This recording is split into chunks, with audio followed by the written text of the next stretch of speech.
Finance Report 02-20. I have family members that work for the City of Pickering Culture and Recreation and Animal Services. Thank you. Further, Councillor McLean. Yes, Your Worship, I'm declaring an interest in the budget for the community grants. I'm the chairman of the Pickering Auxiliary Rescue Unit, and there's an application in there for a donation to them. Thank you. Those same disclosures were made at the Budget Committee meeting, and I have the necessary wording from the clerk to make sure that's noticed this morning, or this evening. Oh, I'm sorry. Thank you. I can hear you. Can you hear me now? Okay, apologize for that. Okay. Okay, let's establish the rules right now, okay? I want to keep this meeting civil. The meeting is, in fact, being televised live on Rogers, so you might want to remember that your children might be watching, and I'm sure you want to set a good example. I'll mention this again when it comes time for delegations. We don't jeer or cheer. We allow people to come forward, express their opinions, ask their questions, and to sit down unmolested. And I would really, really appreciate it if you would try to adhere to the decorum of these chambers and these proceedings. And I thank you. Council thanks you. Adoption of the minutes. Second. Moved by Councillor Cummings, seconded by Councillor Brenner. The in-camera council minutes of January 27 of 2020, the council meeting minutes of the same date, the executive committee minutes of February 3, 2020, the planning and development committee minutes February 3, 2020, special council minutes of February 6, 2020, special council minutes of February 10, 2020, and executive committee budget minutes of February 13, 2020. Errors or omissions? None being noted. All in favor? That is carried. Thank you. We have no presentations this evening, but I think it is appropriate that we acknowledge that Councillor Bill McLean has just had another grandson. Daughter? I thought it was son. The daughter. I apologize. Anyways, Bill, congratulations. How many is that? That's a total of 8. A total of 8. I don't know, how many do I need for a basketball team? One more. Okay. So, with that, I've already said it. I hope I don't have to say it again. I would remind members of the gallery that there are no cameras or recording permitted in our chambers during our deliberations, with the exception of accredited press and the City of Pickering staff. As I've already noted, you are on live TV, which is being recorded. If anybody really wants, you can go to Rogers and get a copy. Or we are live, not live streamed, but we are being streamed, and it will be available on our website probably Wednesday morning for anybody that wants to access and download. So there's really no need for recording or photograph. We have quite a number of delegations this evening. I would remind the delegations, and most of you know the rules already, that you are restricted to 10 minutes, and would ask you to adhere to that. And then council will have the opportunity to ask each of the delegates, if they wish, questions for clarification. With that, our first delegation this evening is Mr. Mike Bory regarding the notice of motion and the Pickering Harbor Company. Mr. Bory.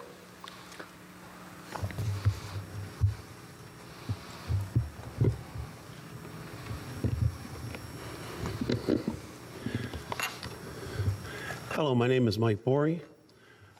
I am a very well-taxed resident of the city of Pickering for 40 years. For the last month, residents have heard these words reverberating from the walls of City Hall and repeatedly expressed by members of council and especially from our own mayor, Ryan.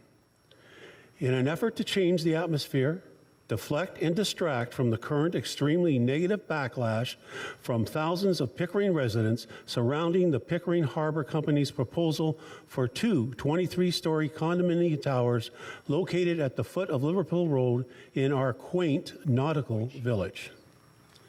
Mayor Ryan and council have been repeatedly shouting this well-rehearsed statement, quote, "I share residents' concerns. The bar is extremely high for our waterfront, and I will make this known throughout the process," unquote. I, for one, would have to respectfully reply to this absurd and unbelievable statement by saying that talk is cheap and actions speak. Apparently, the only thing that is extremely high with this proposal for our waterfront is the two proposed towers. And for how long, if at all, has the mayor and council really shared residents' concerns? It would seem that our promised clear and transparent government has been rather opaque and nebulous when dealing with Pickering residents and this extremely inappropriate and incongruous proposal. Information that has been kept away from residents in dealing with this proposal have been kept away and hidden and have only recently been exposed through a Freedom of Information request. We now know that as far back as 2016, the CAO, Mayor Ryan, councilors, and city staff had already taken helpful actions that would help remove some of the obstacles that would have essentially stopped the Pickering Harbor Company's development proposal. The actions taken by Pickering's CAO were not actions that were simply seeking information about the Pickering nuclear plant's, quote, exclusion zone, unquote, as imposed by the CNSC and OPG, but was an actual application to ask for a variance to the existing exclusion zone so that the proposed 23-story twin towers could be built. This action in and of itself clearly demonstrates Pickering Council and Mayor Ryan's acceptance and positive assistance of the questionable proposal. These once hidden documents can now be viewed readily on several community websites. These numerous pages cannot simply be passed off as a, quote, typo, as our council has used in the past for a supposed 35-word complete sentence typo to explain a wrongful spending designation. It does not take a mental giant, a city planner, a city engineer, or a council member to quickly realize that the Pickering Harbor's proposal is fatally flawed for many reasons and should have been immediately and vigorously answered in complete and absolute negativity by council and staff. These flaws should have been pointed out to the applicant's proposal from the very beginning and told that under the current bylaws, rules, city vision, the council cannot support the proposal. Even upon just a quick search, the average layperson can find that the proposal goes against the following: local area bylaw height restrictions, the purposes of the Planning Act of 1990, several provincial policy statements and acts, growth plan for the Greater Golden Horseshoe of 2019, Places to Grow Act of 2006, Pickering Intensification Plan, Pickering Nuclear Exclusion Zone, inadequate traffic studies, reduced environmental buffer zone, environmental concerns, adverse shadowing, overlook, reduced privacy, compromised views to the waterfront, inappropriate disruption of existing neighborhood character, Pickering retail node, and intensification action plans, and by far the most important is residential non-acceptance and voice. For Pickering Council and Mayor Ryan to have let this proposal go on since 2016 shows complete disrespect for the existing bylaws, rules, laws, vision, and time that the city residents and their tax dollars have given to develop and grow our city. Is this what our mayor and council considers sharing residents' concerns? Is this their view of how high the bar is for our waterfront?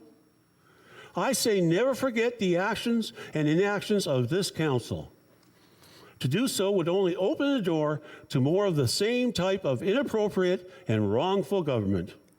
Ask yourself, can I trust this council's directions with all the current and upcoming proposed changes to our city? I, for one, never will. Never forget how Mayor Ryan has completely ignored reasonable and appropriate questions from essentially thousands of tax-paying Pickering citizens. Here are the questions sent through a letter on February 6th that have remained unanswered and ignored by Mayor Ryan. Number one, how, why, and when was the decision made for the city of Pickering through its CAO to request a minor variance to the nuclear exclusion zone in a November 4th, 2016 letter from CAO Mr. Prevedel to Edward Leader, the acting power reactor site officer supervisor with the Canadian National Safety Commission? You are copied in this letter, Mr. Ryan, sent by Mr. Prevedel, but appear to be stating publicly to the Durham Radio News quote, that this is the beginning of the process, referring to the application by Pickering Harbor Company. If now is the beginning of the process, why was our CAO already advocating to have the land in question for the, quote, exciting development, as he called it, removed from the nuclear exclusion zone in 2016? It is my understanding that Section 6 of the Municipal Act, Municipal Organizations and Administration, requires that you and council ensure under Section 224D, quote, the accountability and transparency of the operations of the municipality, including the activities of senior management of the municipality. Was it your belief that residents of the city, especially those most directly affected, would not have wanted to know that the city had decided to seek a minor variance to the nuclear exclusion zone to facilitate a major condo development on the Pickering waterfront at the foot of Liverpool Road? And finally, why would you and council have never informed residents of the city of this until this information became known because of a Freedom of Information request? None of these questions have been replied to for almost a month, not even an acknowledgement. That's a shame that our mayor ignores this. Thousands of people.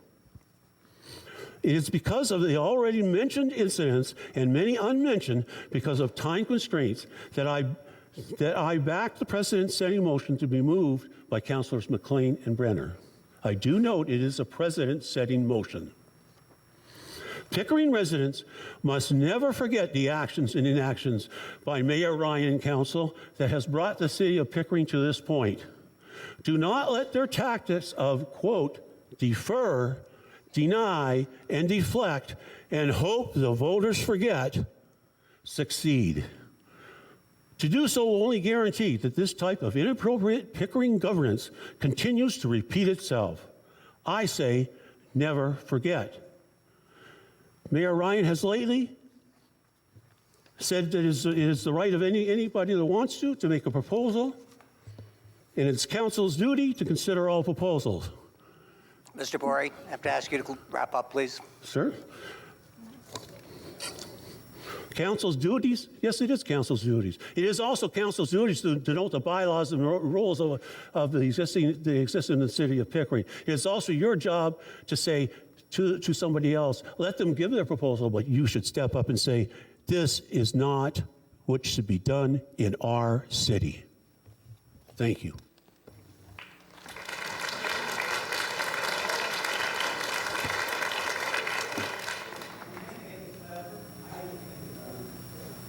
You may think it's clever. I just think it's rude. Please observe the decorum.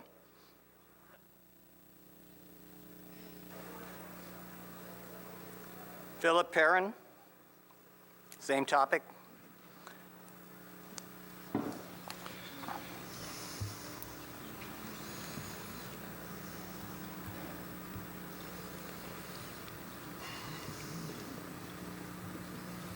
Come on.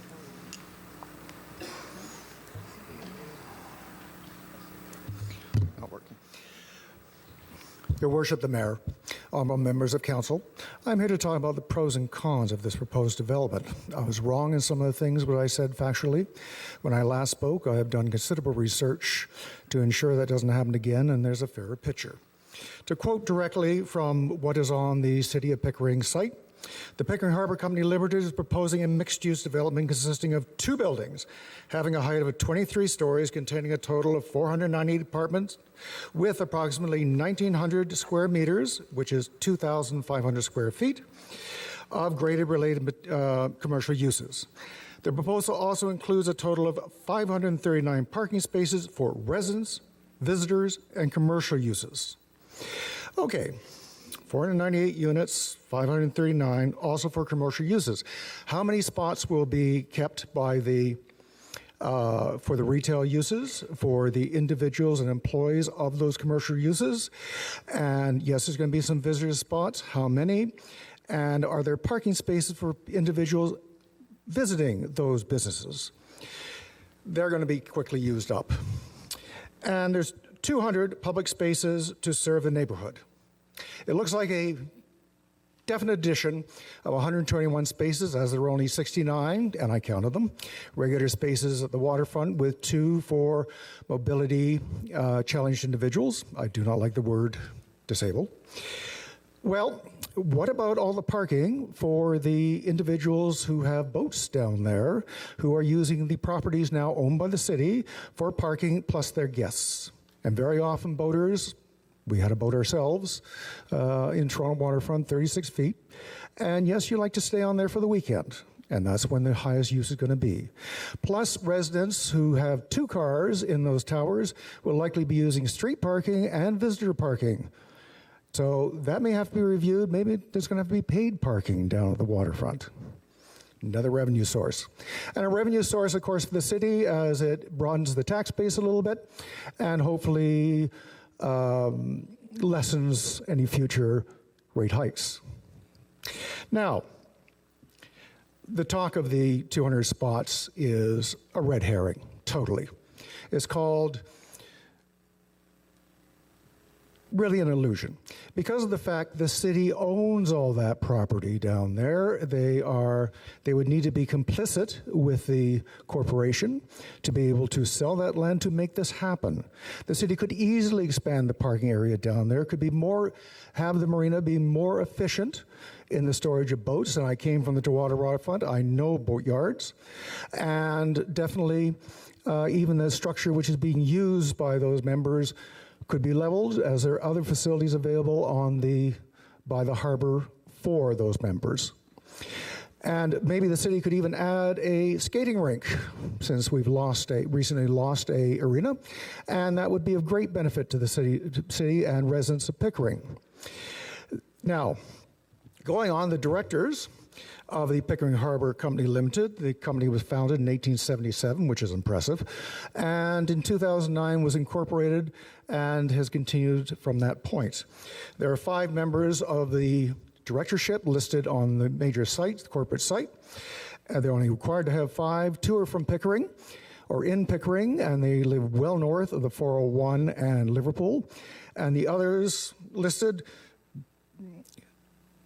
DeMonisville, I have to pronounce that right, well north of Picton, Port Sydney, and Wasaga Beach. The proposal, or the type of corporation, is a non-distributing corporation with 50 or fewer members. It'd be these members, along with their investors, that stand to gain greatly. We have to make sure that the wants of the investing few are not going to outweigh the desires and wants of the city of Pickering. The few should not dictate to the many. Now, moving right along, a billboard in Barrie for waterfront activity shows 5 reasons for buying condos at the waterfront. Double your investment in just 3 years. Barrie condos overall have appreciated in the city of Barrie 53% in the past 5 years. Revel in a high-end lifestyle that offers luxurious amenities and conveniences. The waterfront offers sophisticated living with breathtaking views, and an emphasis on social spaces. And that's able to be able to see them, which of course the marinas, waterfront park areas, and trails. Close to GO Transit and other amenities. But again, at the end of the road, they're going to have some sort of personal transportation. I know there are routes proposed, bus routes. There's, with the proposal, a draft for rezoning and bylaw amendment, draft official plan amendment, of course, and as for the exclusion zone for Ontario Hydro, OPG, as it confirmed by this, it's a red herring as well, because of course they're going to give a variance to it. They've already built their own building just north of the plant within the exclusion zone, which endangers their employees. And it is, in fact, let me get the quote.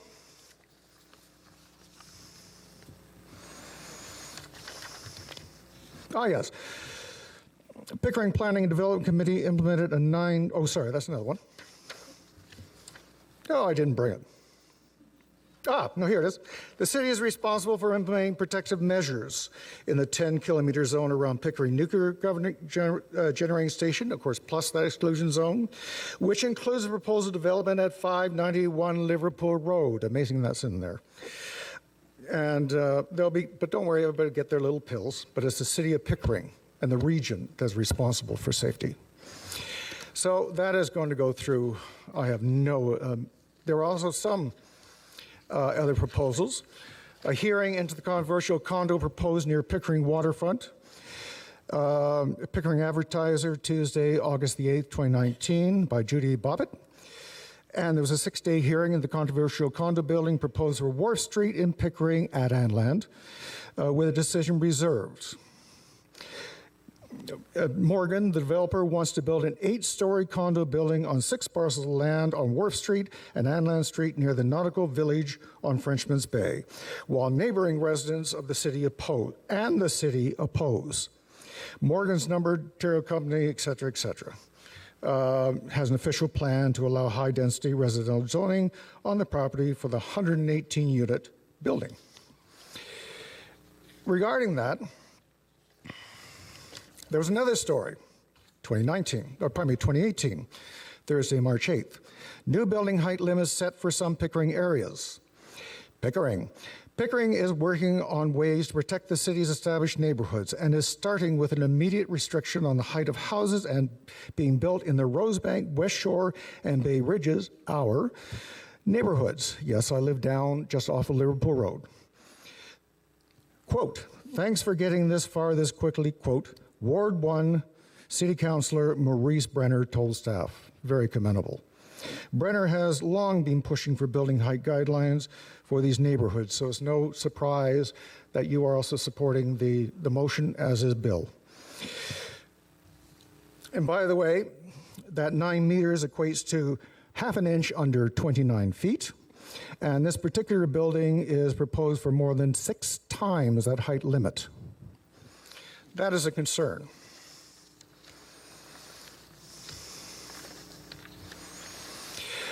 Overall, there's a real major concern, and that is if this is given the green light.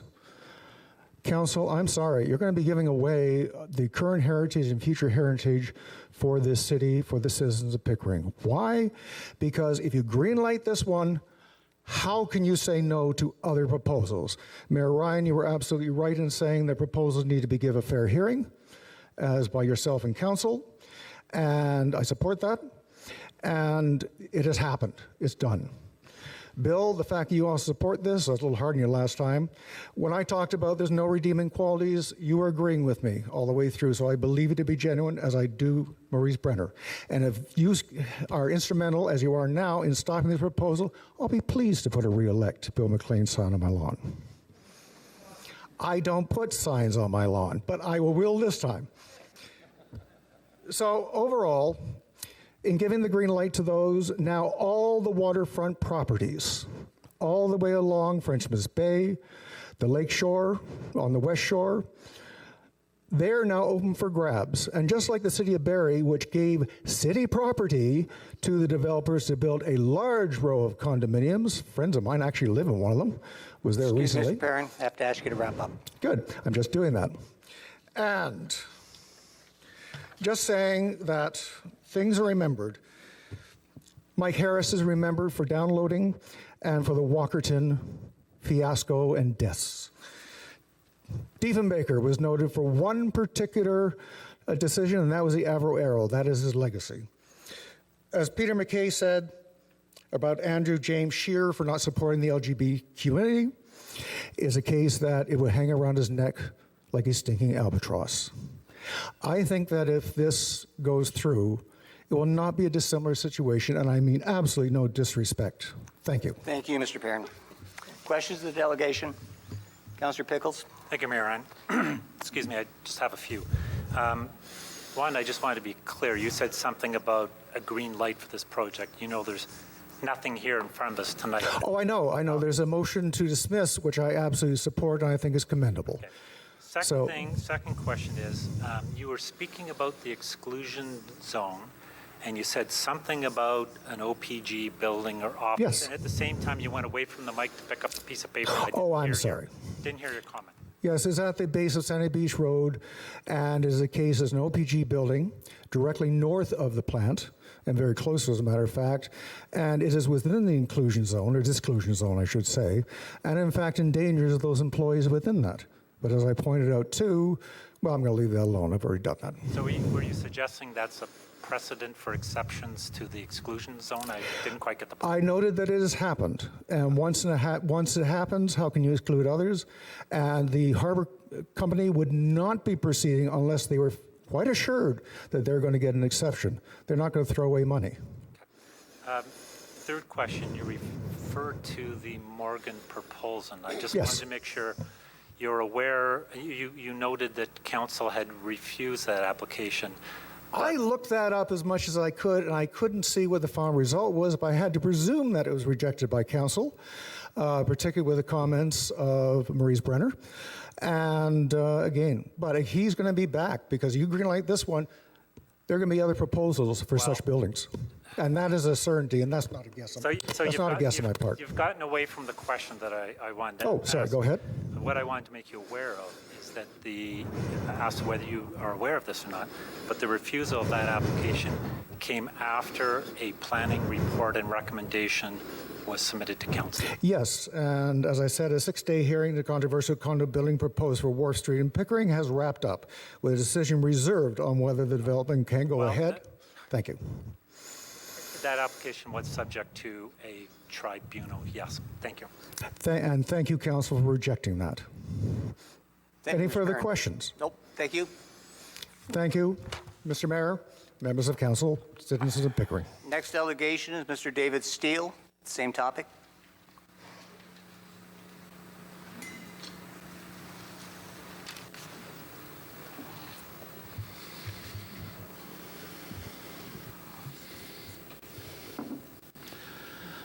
Good evening. Thank you for the opportunity to speak on this matter. When I and other residents of Pickering spoke to the Planning and Development Committee on February the 3rd, we raised several serious issues with the PHC development application, and our comments are on record. Serve it to say, I support the notice of motion to have council refuse the official plan and zone bylaw amendments. Pickering residents have demonstrated their strong opposition to PHC's proposal, which is inconsistent with the vision for the Pickering waterfront that residents and city have been working towards together for several decades.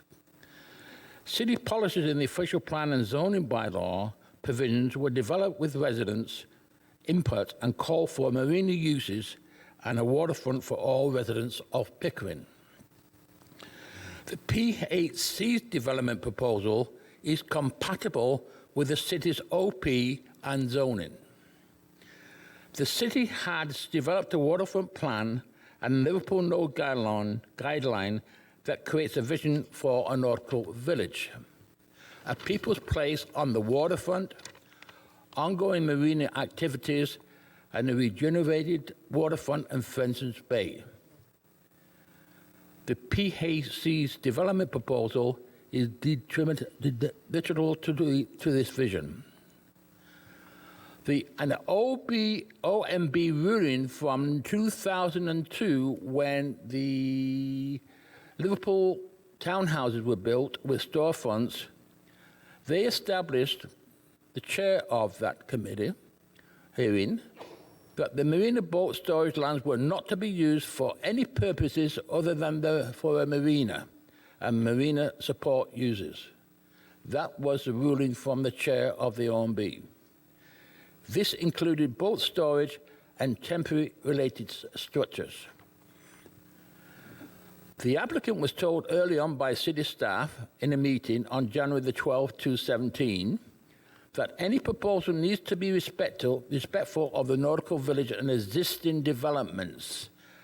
However, the applicant chose to ignore this advice. If the 8-story development proposed nearby was deemed by residents and council to be too high, too much density, and inconsistent with our waterfront, then surely the PHC's proposal for 23-story towers is inappropriate. A nuclear safety zone also covers the PHC land and City of Pickering parking lot, which was given permission to be included in PHC's vision.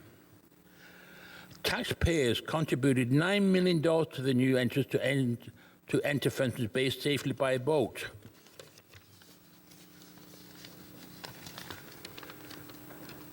And it was mentioned it would create an economic boom to the nautical village. Does the applicant have a right to submit a development proposal? Yes. Does council have a right to refuse to approve the required OP and zoning amendments? Yes. After speaking to senior Toronto planners, they agree the motion is good. Ideally, it should have happened at an earlier date.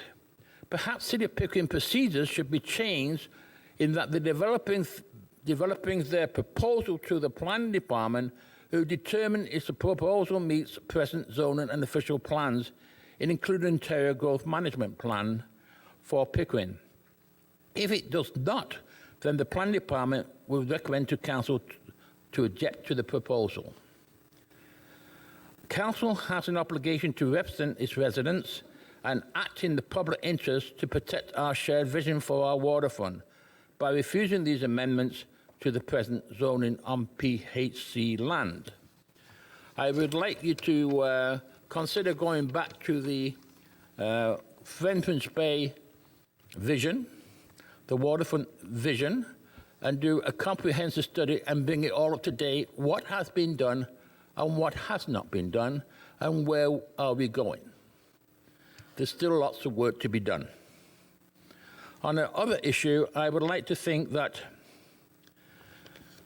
Pickering Harbour Company, they're very, very clever. The entrance to the bay, the new entrance to the bay, $9 million in taxpayers' money, no matter how you put it. What did really Pickering get out of that other than a safe entrance and exit for boaters? We didn't get any land under the bay, etc., etc. But that's going off the topic a bit. So I would like you to consider this. It's unusual affecting this type of motion forward at this time, but I think it's very important it happen. You can always say no to an applicant very early on, and you don't have to spend any money on it. Having said all that, is this the end of it? I don't think it is. I think the nuclear safety zone is definitely going to stop anything being built on there for a long time. I'm looking forward for the freedom of information from the Ontario OPG, which we have sought to see what they actually think. Having said that, I thank you for your time, and I urge you to support the motion tonight. Let's see where it goes. Thank you. Thank you, Mr. Steele. Questions, the delegation? Seeing none, thank you. Mr. Peter Falconer, same topic.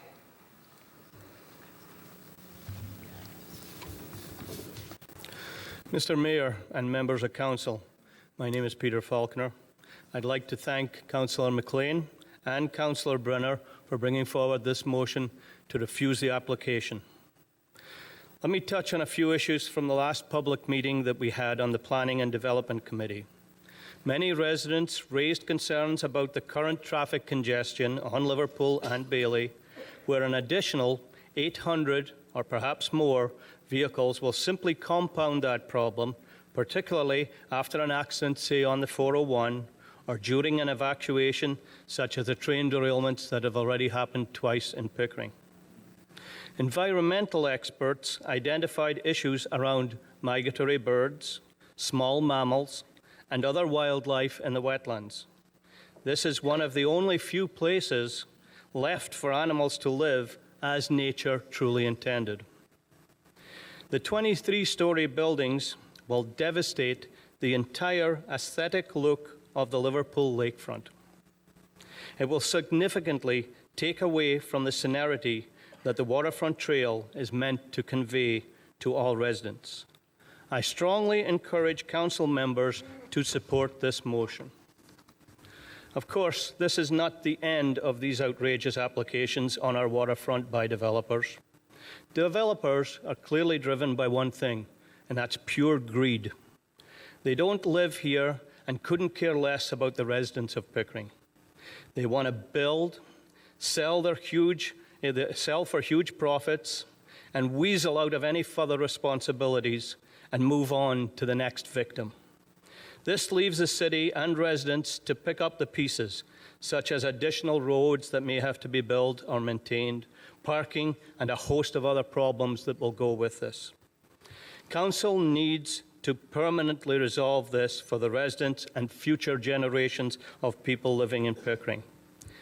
Back in the 1950s, William Parrish, the mayor of Ajax, had the city of Ajax, or the town I guess it would have been then, purchase their lands on the waterfront. This apparently has prevented developers from going after their waterfront property. I believe the city needs to take a look at a permanent solution and access the staff to get that kind of problem resolved.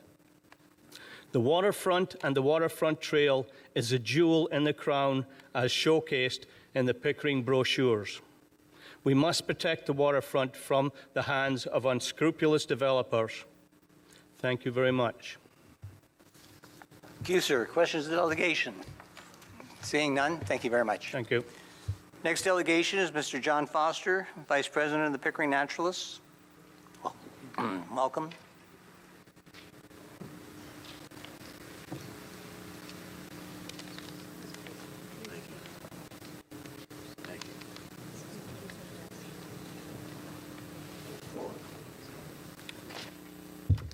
Good evening. I hope you can hear me okay. My name's John Foster. I'm Vice President of the Pickering Naturalists, a local environmental group. I'm here to speak on our support for Councillor McLean's motion of refusal for official plan amendment application OPA 19-1P and zoning bylaw amendment application A 0519 submitted by the Pickering Harbor Company Limited. We believe the motion of refusal to be the correct decision for this matter. We are not opposed to development per se if it is well planned and sited in an appropriate area of intensification as per OPA 26, such as along Kingston Road and Highway 401. Lots 505 and 591 are not the venue for large buildings, as these lands are situated by the Frenchman's Bay provincially significant coastal wetland, including the Hydro Marsh and Frenchman's Bay. The proposed large buildings would have been out of character for the Bay Bridges area and would have intruded into the exclusion zone of the Pickering Nuclear Generating Station. We would like to make some next steps recommendations for this area. I've already sent to Council and Mayor Ryan copies of these notes with those recommendations, but I'll go over them here.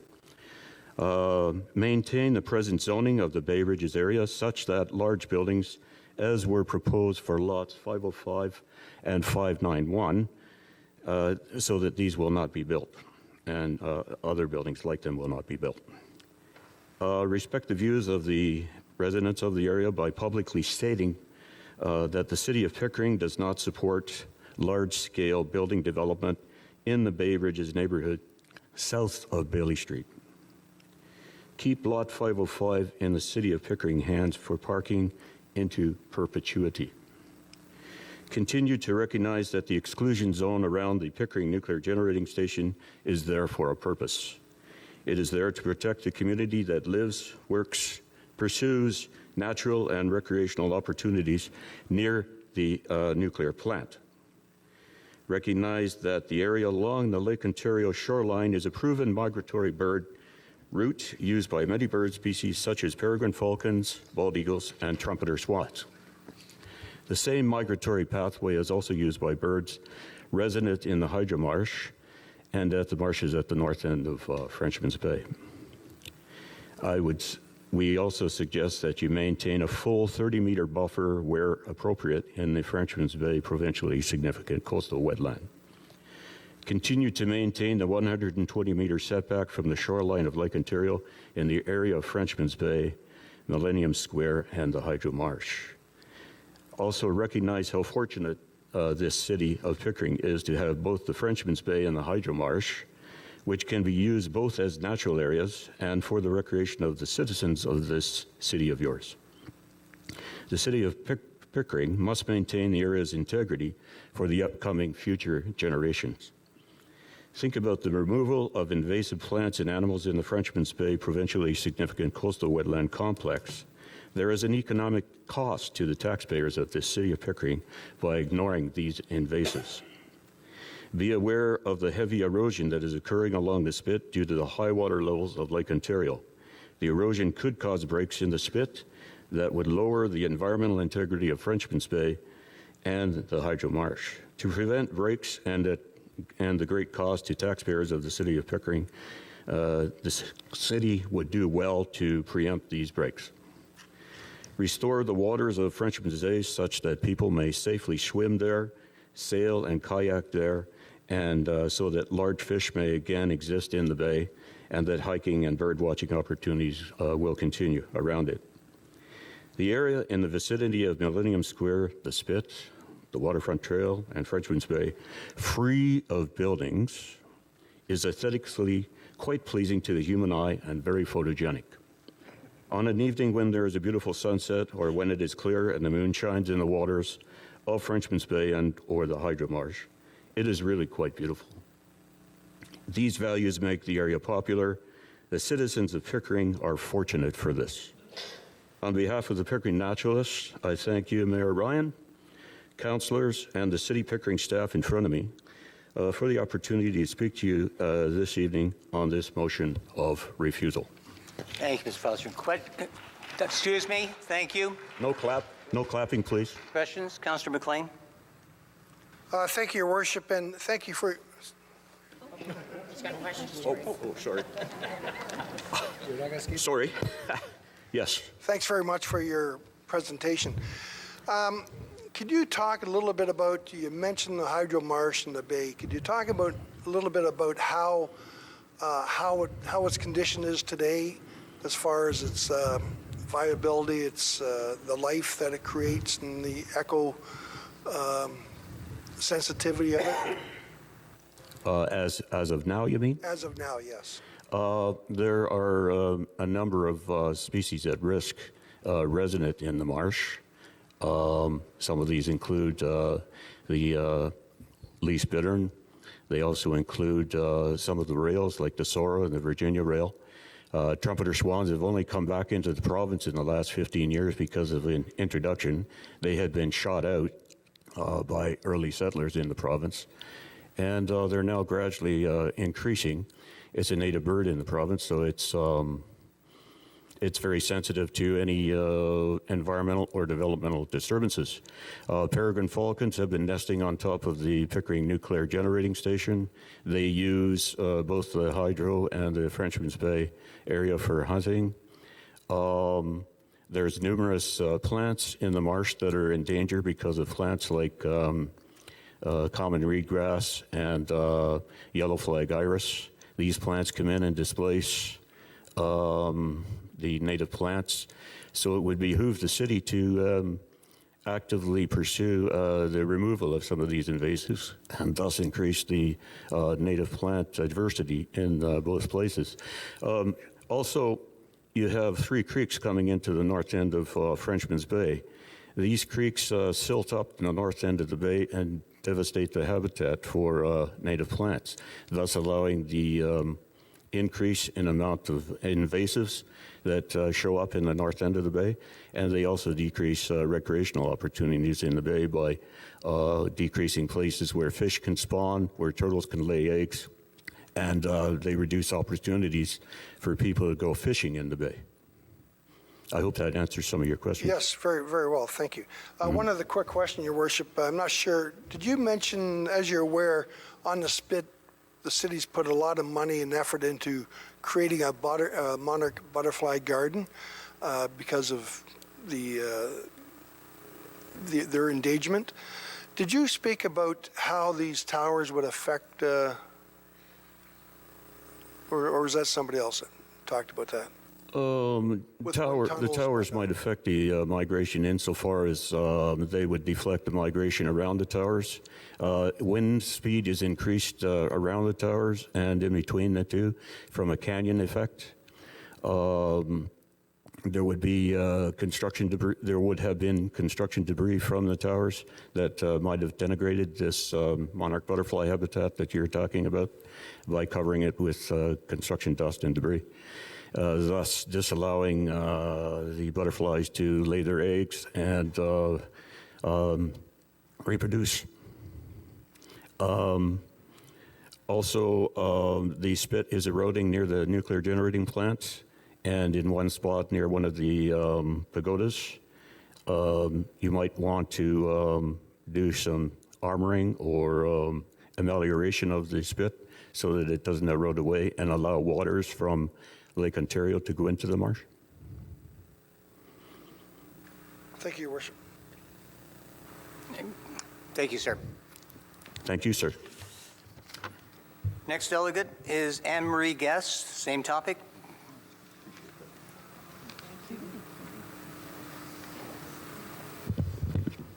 Good evening.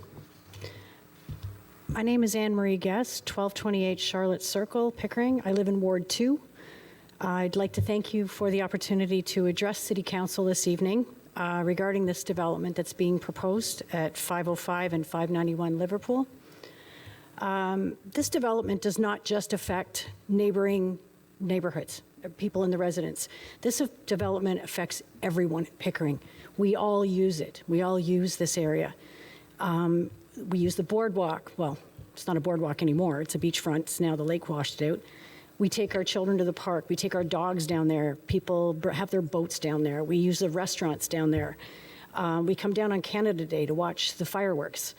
We use the businesses that are down there. I try to use local business everywhere I can in Pickering, and I go down there regularly to use them. How are we going to get down there? You know, never mind the construction, but once the facility is built, the developer has set aside 200 spaces, and we get to pay for it. Like, that just doesn't seem right to me. If the development goes in as proposed, we all lose our taxpayer-supported waterfront. This development will create a gated community regardless of how it's set up. That's what it's going to end up. It's going to be only accessible by those people who have actually purchased properties down there, and the rest of us are going to have one hell of a time to get down there to use any of the facilities. The traffic has been raised a number of times by local residents. I go down to the lake regularly. I walk down, I drive down. The traffic is horrendous already, and they haven't even started moving into the townhouses that are just north of Commerce. Putting in all of these extra units, into a condo complex is going to just make it polluted. It's going to be congested. It is going to affect local businesses. They may put other retail areas in the base of the units, but what's going to happen to those businesses that are there now, that are established? This is hardly a plan that's been designed for protecting the delicate nature of the wetlands and the wildlife that live there now. The construction activity alone will be enough to drive them away. And once they're gone, they don't come back. This part of Pickering is something that, as residents, we're very proud of. It's a beautiful spot down there, all year round. Winter, summer, doesn't matter when you go. It's beautiful. And the process of even constructing these buildings is going to be terrible for at least 2 years. The pollution alone would be astronomical. The developer and their agents, they couldn't address how the increased lake levels in the past number of years would be addressed in the development. Flooding has not been considered in the design plans, yet flooding has been occurring regularly for the past number of years, and it will continue to do so due to climate change.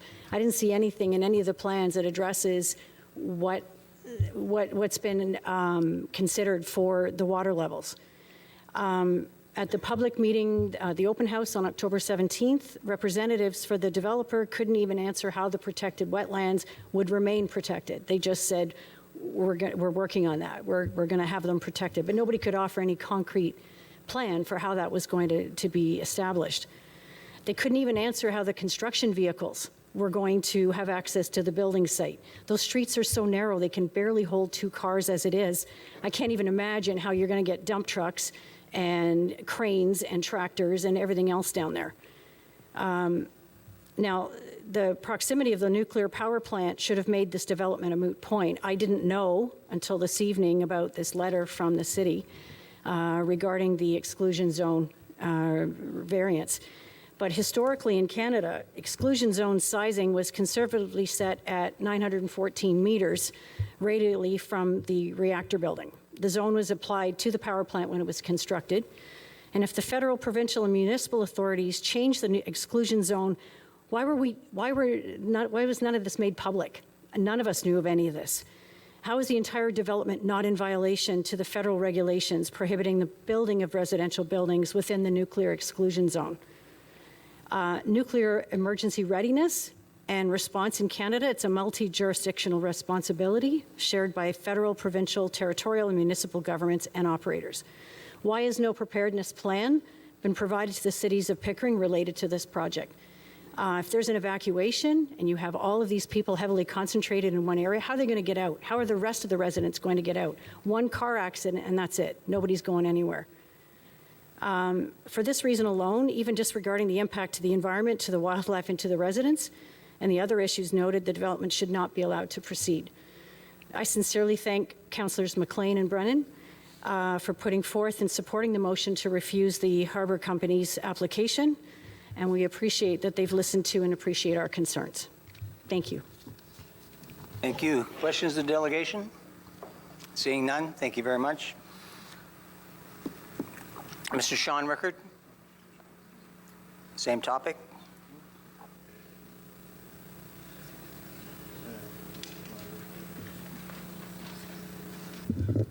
Okay, this will be quick. My speech is verbatim to that of the one that Mike so eloquently delivered earlier. Mr. Rickard, please address council. Thank you. Oh, okay, sorry. This is going to be quick because my speech is verbatim to that of the one that Mike eloquently delivered earlier. And so I'll skip through that because he went through every point and every question that I have here.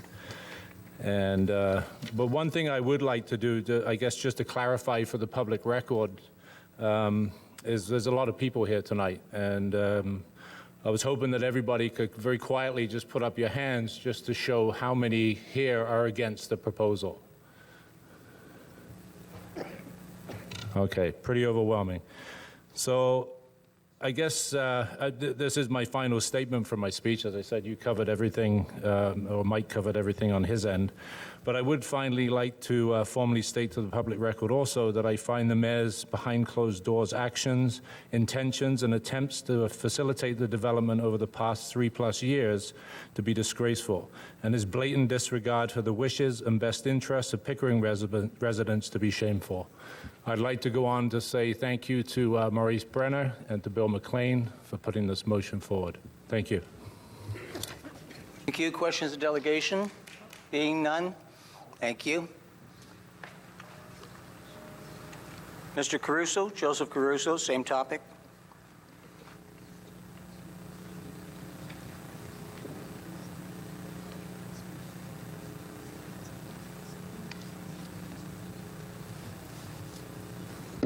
I'm not going to lecture or anything. I just have a few questions, and I appreciate the chance for clarification from the people that are speaking before.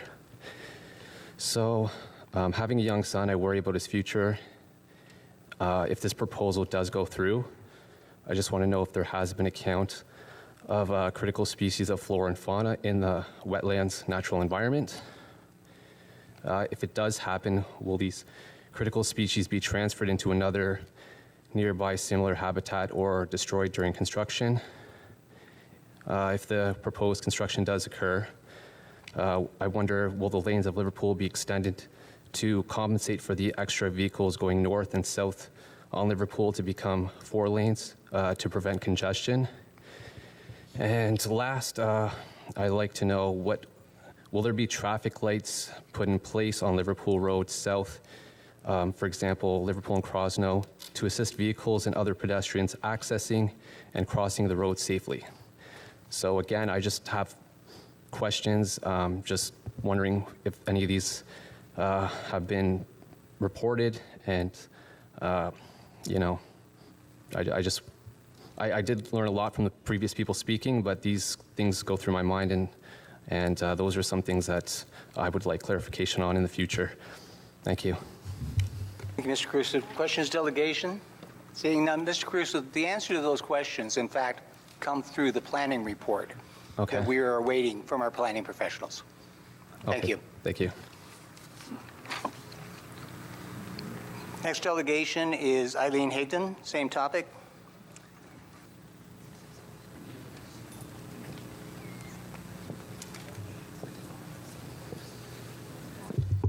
Your Worship, Mayor, and members of Council, I'm here tonight in support of Councillor McCain's request that staff, it's point 91, and, oh gosh, let me try and find it in the agenda tonight.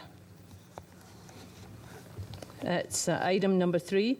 Staff be directed through the CAO office to advise the applicant that the Council of the Corporation of the City of Pickering is not interested in including the city-owned plans at 505 Liverpool Road as part of the applicant's vision exercise for their lands at 591 Liverpool Road, and is not interested in either selling nor conveying the lands to the applicant owned by the city.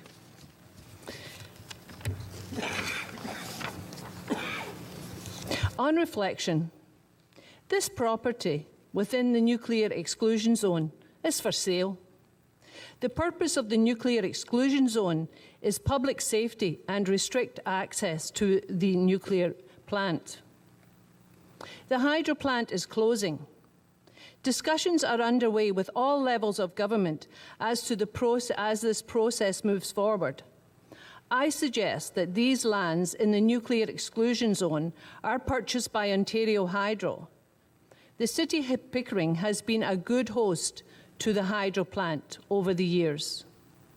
To leave these lands in private ownership leaves Pickering vulnerable to future developments and future of the development applications. Thank you. Thank you. Questions, delegation? Seeing none, thank you very much. Mr. Bob Johnson, same topic.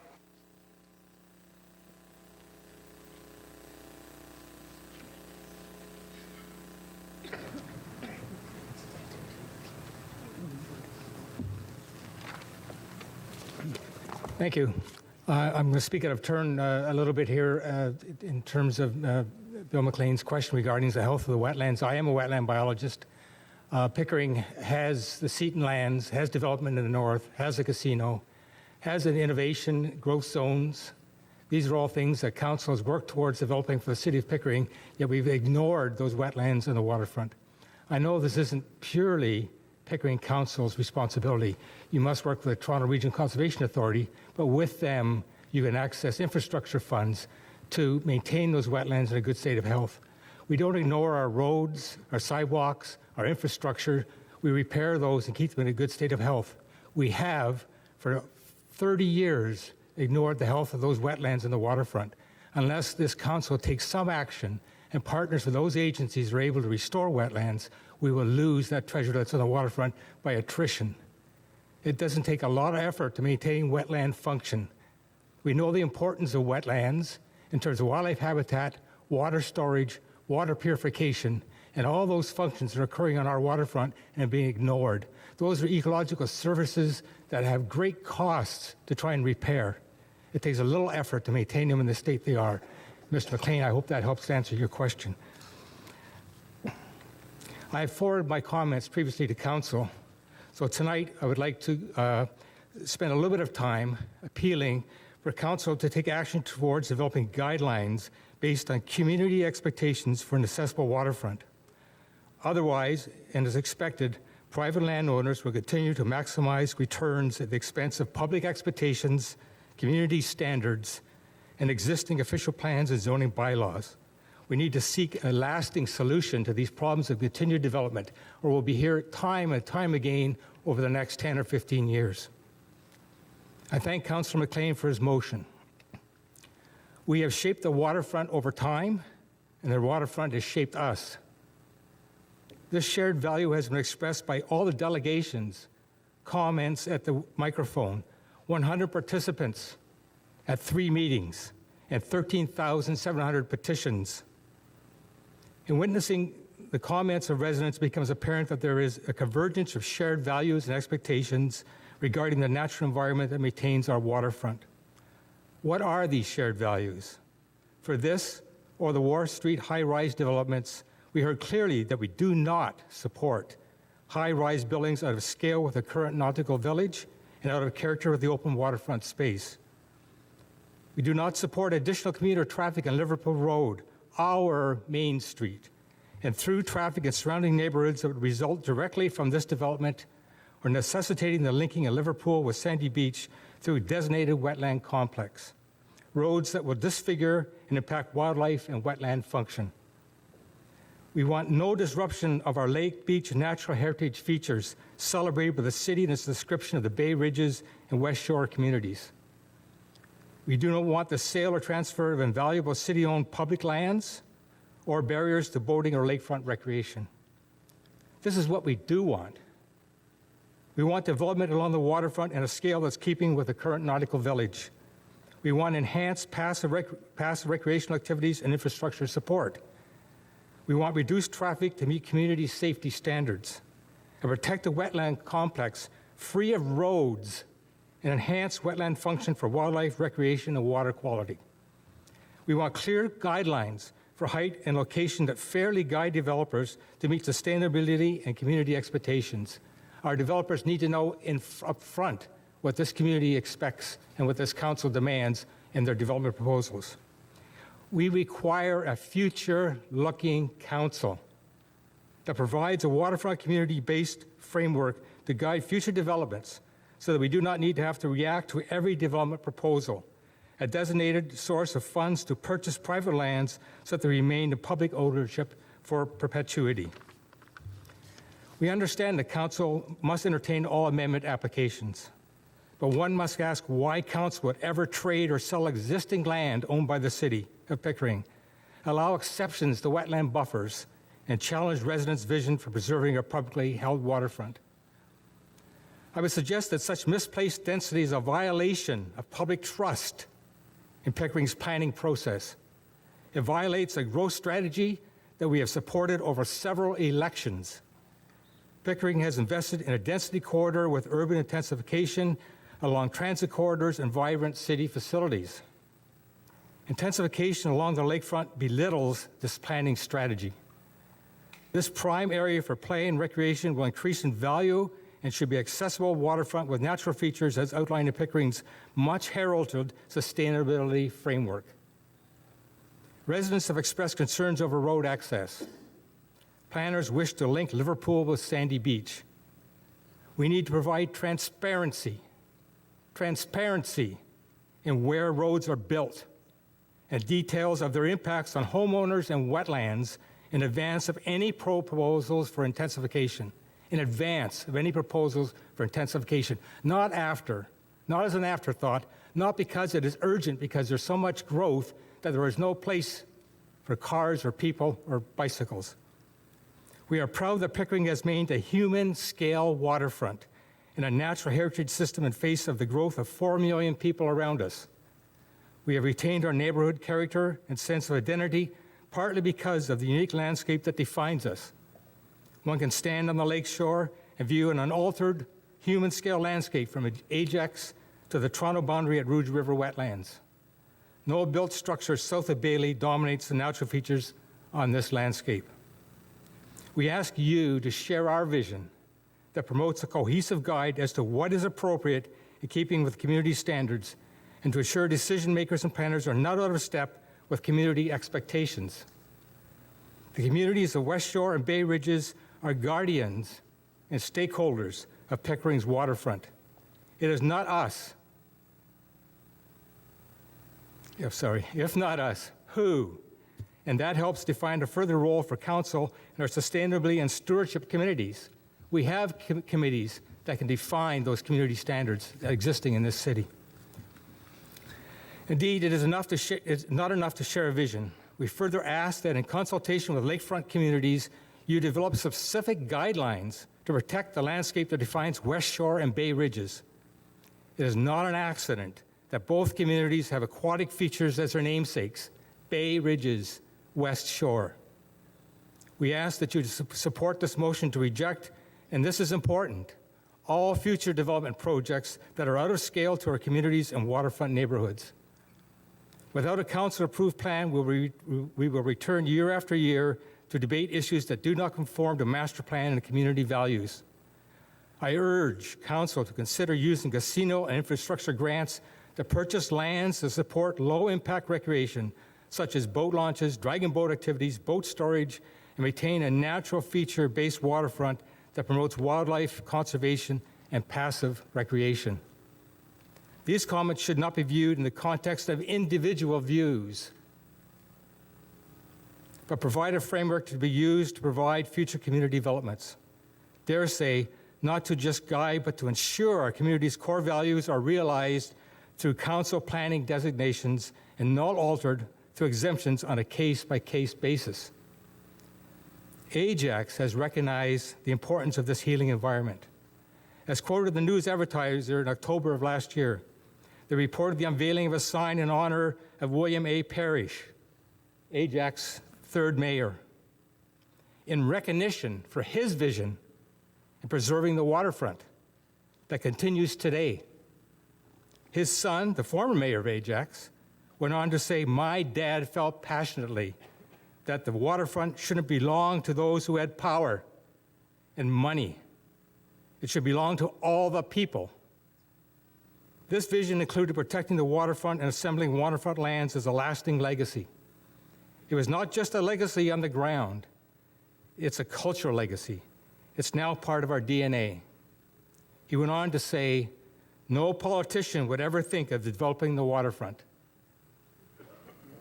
He concludes that Ajax Waterfront, as one of the largest publicly owned waterfronts in Ontario, is the envy of many communities, a vision we share for the waterfront in Pickering. I hope these presentations will guide future councillors and planners in not only this decision. Excuse me, Mr. Johnson, I have to ask you to wrap up, please. Yes, I got 4 more words. Thank you. I hope these presentations, to repeat myself, will guide future councillors and planners in not only this decision, but representing the views of your residents have for a healthy and vibrant Pickering waterfront in all future property developments. Thank you. Thank you. Questions, you were doing so well. Questions of delegation? Seeing none. Next delegation is Mr. Peter Rodrigue regarding the current and capital budget for 2020.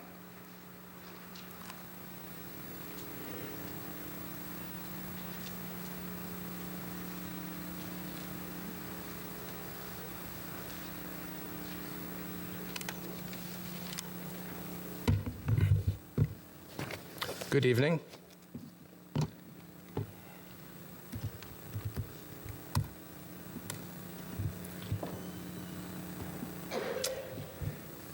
Good evening, councillors. My name is Peter Rodrigues. I'm here to speak about the Pickering budget and the process involved in it. First, I will be exceedingly brief with my comments. The Pickering budget is very important and it's a serious matter. Frankly, most residents don't know anything about it. The Budget Committee meeting held recently on Thursday, February the 13th, just shortly ago, and I know it's rarely attended. I have attended many Budget Committee meetings, and it's very normal to see literally a handful or less than a handful of residents attending it. Most residents don't know when it is, where it is, and clearly the message that you might want them to attend is certainly not getting out because they would attend. Residents do care very much about the over $80 million. Now, of course, budget finance numbers, there's numbers in the report tonight that the covers 245, but some of that's future spending, and there's lots of details there. But it's dozens of millions of dollars. It's an expensive process running the city. And taxes are a huge source of revenues that are dispersed. And of course, these vast sums of money must be spent wisely.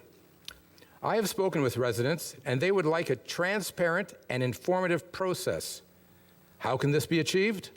Let me list just a few suggestions.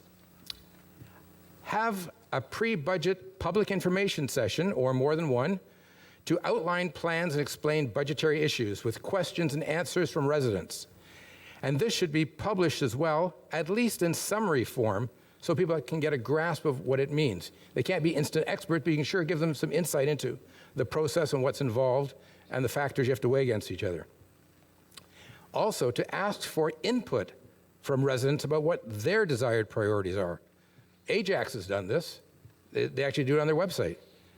The Budget Committee meeting should be video recorded like other committee meetings, so that we can observe and hear the matters that are discussed in the public budget meeting, and then subsequently, it can be put on the city's website. Lastly, the meeting should be held in a large space for the public to observe the process and decision. As we know, it's held in a, and I don't mean this in a derogatory sense, but in a back room at City Hall, and now there's a steel door there, and over the years, very few people don't even know where the councillors are. That should be part of the introduction to the budget process, what's involved, explaining it, so people feel comfortable and happy with the decisions. Or they can make their input for some corrections. Finally, non-participation by residents is not a matter of lack of interest. In fact, it really demonstrates the disconnect between council and the residents. And as well, someone wrote to me just this afternoon to tell me about something in the current capital budget, and they gave me the section number and so forth about council compensation policy. I did not look it up, but it talked about, if we don't do something, something's going to happen, and the directors and treasurers and CEO and so forth will get 100% covered up to the age of 85, even after their retirement. And they're also approving a healthcare spending account of $5,000 a year for the same people. Now, and it carries on into retirement. And this is taxpayers' money. I don't know if it's true, but it might be something you can address at the appropriate time. I'd like to thank you for your time. And one final thing to say is, I think the condominium development at the bottom of Liverpool Road is wrong for a litany of reasons, any one of which is sufficient to reject it. Simple as that. Thank you. Thank you. Questions of delegation? Being none, thank you very much. Our final delegation this evening is Heather Robertson regarding the notice of motion in the Pickering Harbor Company.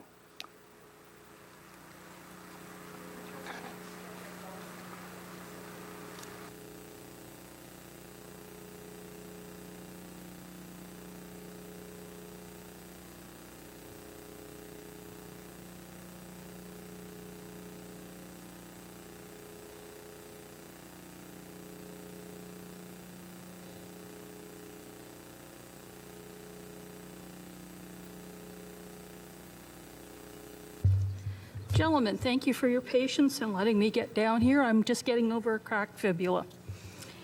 Thank you.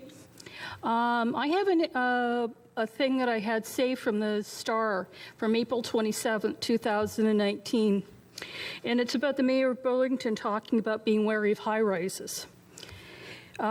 She sat down with the Burlington Post to talk about the thoughts and most important issues facing the city and why it's so important to stop overdevelopment.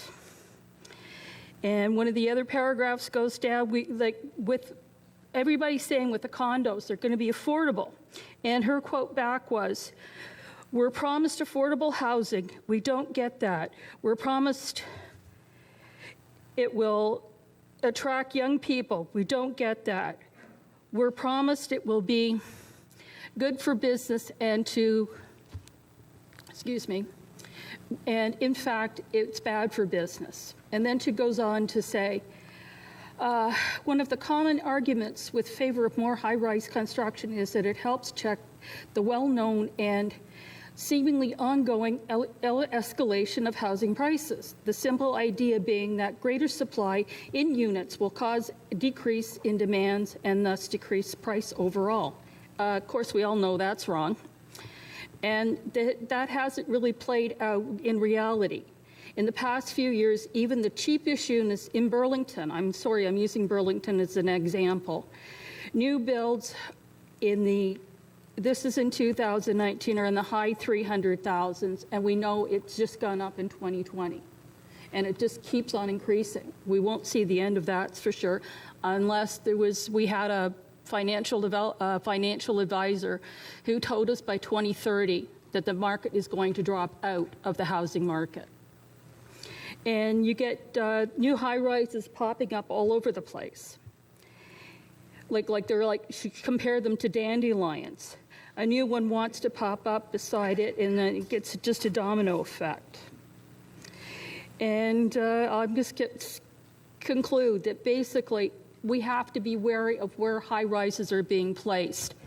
No one knows it, but the Army Corps of Engineers has found out that year over to date on Lake Ontario is 9 inches higher than it was. When I was sitting through the OMB hearing in August of last year, we find out that all the basements in the nautical village have sump pumps. We are destined to have lake levels at least 2 feet above normal this year, so that's going to ensure more flooding. It's just amazing how little people pay attention to what's going on. And then we have the insurance industry. In April 2019, the Walrus came out with the financial problems that people are having. People are getting their insurance, flood insurance canceled when they're trying to save their house. That just happened in Ottawa of last year. Nobody pays attention. Everything is always cyclical, and nobody pays attention. And the thing is that there was a study, there was a research project done many years ago by Tim Sheffield and my brother-in-law that proved that there is a break in the ownership of the Pickering Harbor Company. Unfortunately, all that information was lost. More the pity, it would help right now. And nobody pays attention. If anybody can find Tim Sheffield right now, maybe he's got the information. And maybe that would stop this development that is going on. It's just amazing how we waste our natural resources that we have. You have the waterfront in Pickering that has been there for decades. It's now getting washed away. And some of the photographs on the Bay Ridge's Facebook page is just showing that. The wave action is so bad in Ajax that they're having to move the waterfront trail further north. My husband and I sail along the waterfront, and we have found that there's just been huge mounds of dirt or sand that have fallen right back into the lake. So this putting up seawalls and everything else is just doesn't help, because the water goes through and still does the same action. So I think it all depends how strongly you feel about this development. As if that every night when you're going home, you're going up the Altona Road about 5 o'clock in the afternoon, or you're heading south. Thank you. Thank you. Questions of delegation? Seeing none, thank you very much. Your Worship, at this time... Not yet. And we'll get there. There were a number of questions asked, and I would like to respond to them. First question was how, why, and when was the decision made for the City of Pickering, through its CAO, to request a minor variance to the nuclear exclusion zone in the November 4, 2016 letter from the CAO, Mr. Prevedel, to Edward Leader, the Acting Power Reactor Site Office Supervisor of CNSC, Canadian Nuclear Safety Commission. The request for a minor variance to the nuclear exclusion zone in 2016, as has been expressed in a number of places, was part of a visioning exercise that staff conducted to better understand what can and cannot be done. Staff need to understand how to process these applications in order to do their job, and the visioning exercise helped facilitate this understanding. These exercises do not represent a confirmed or endorsed decision or approval of a development application, and are not part of the formal review process, nor do they signify the beginning of the process review, the proposal's process review. It's not the beginning of the process. This is background work that gets done all the time. Second question. Regarding being copied on this letter sent by Mr. Prevedel, but appear to be stating publicly to Durham, this is related to me, Durham Radio News, that this is the beginning of the process, referring to the application by Pickering Harbor Company. If now is the beginning of the process, why was the CAO already advocating to have the land in question for an exciting development, as he called it, removed from the nuclear exclusion zone in 2016? The City of Pickering is obliged to respond to all development applications it receives. All applications must go through a rigorous process. Responding to requests from potential applicants does not mean either myself, council, or council endorse them. We follow this process in order to fairly assess all development applications and provide public opportunities for residents' feedback. The public process begins once we receive a development application. That's when the process begins. Following the proper planning process is a way that we let residents be informed and be given the opportunity to voice your opinion. The bar is very high for our waterfront. That's why we commenced the community engagement process last fall, when we hosted a non-statutory, not required, non-statutory public open house on October 17, which predates the Freedom of Information request by 3 months. In fact, thousands of residents were invited to attend, and we had several hundred people show up. The notification went well beyond the notification limit that is prescribed in the Planning Act. We did that on purpose so that as many people reasonably possible were made aware. Question 3. It is my understanding that Section 6 of the Municipal Act, Municipal Organization Administration, requires that you and Council ensure under Section 224DI the accountability and transparency of the operations of the municipality, including the activities of the senior management of the municipality. Was it your belief that residents of the city, especially those most directly affected would not have wanted to know that the city had decided to seek a minor variance to the nuclear exclusion zone to facilitate a major condo development on the Pickering waterfront at the foot of Liverpool Road. The role of council is in fact to ensure the accountability and transparency of the operations of the municipality, including the activities of the senior management of said municipality. This was done. All members of council were copied on the CAO's letters to both OPG and the CNSC. Question 4. Why would you and council have never informed residents of the city of this until this information became known because of a Freedom of Information request? We've already stated that we held the public information in advance of the request.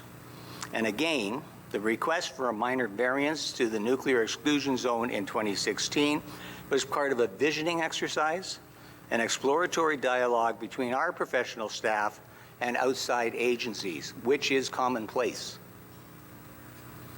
These exercises do not represent a confirmed decision, endorsement, or approval of a development application, and are not part of the formal review process. Nor do they signify the beginning of this proposal's review process. That does not occur until the application is actually presented to our planning staff and meets all of the criteria. As stated previously, the city initiated community engagement efforts 3 months prior to the filing of the Freedom of Information request. We heard you back in October at the public open house. We heard you at the February 3rd Planning and Development meeting.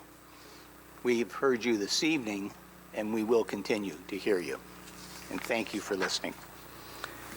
Members of council, I would entertain a motion to move the notice of motion forward in the agenda so we can deal with it at this time. Move it.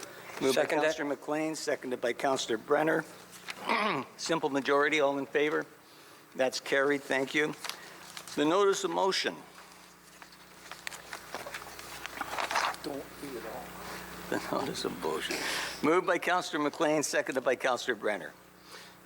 Whereas on April 11, 2019, the Pickering Harbor Company Limited, the applicant, submitted applications for official plan amendment and zoning bylaw amendment from... Your Worship, this is one of the longest motions I've ever seen. Well-written, crafted, of course, and it's 6 pages long. 30 whereases.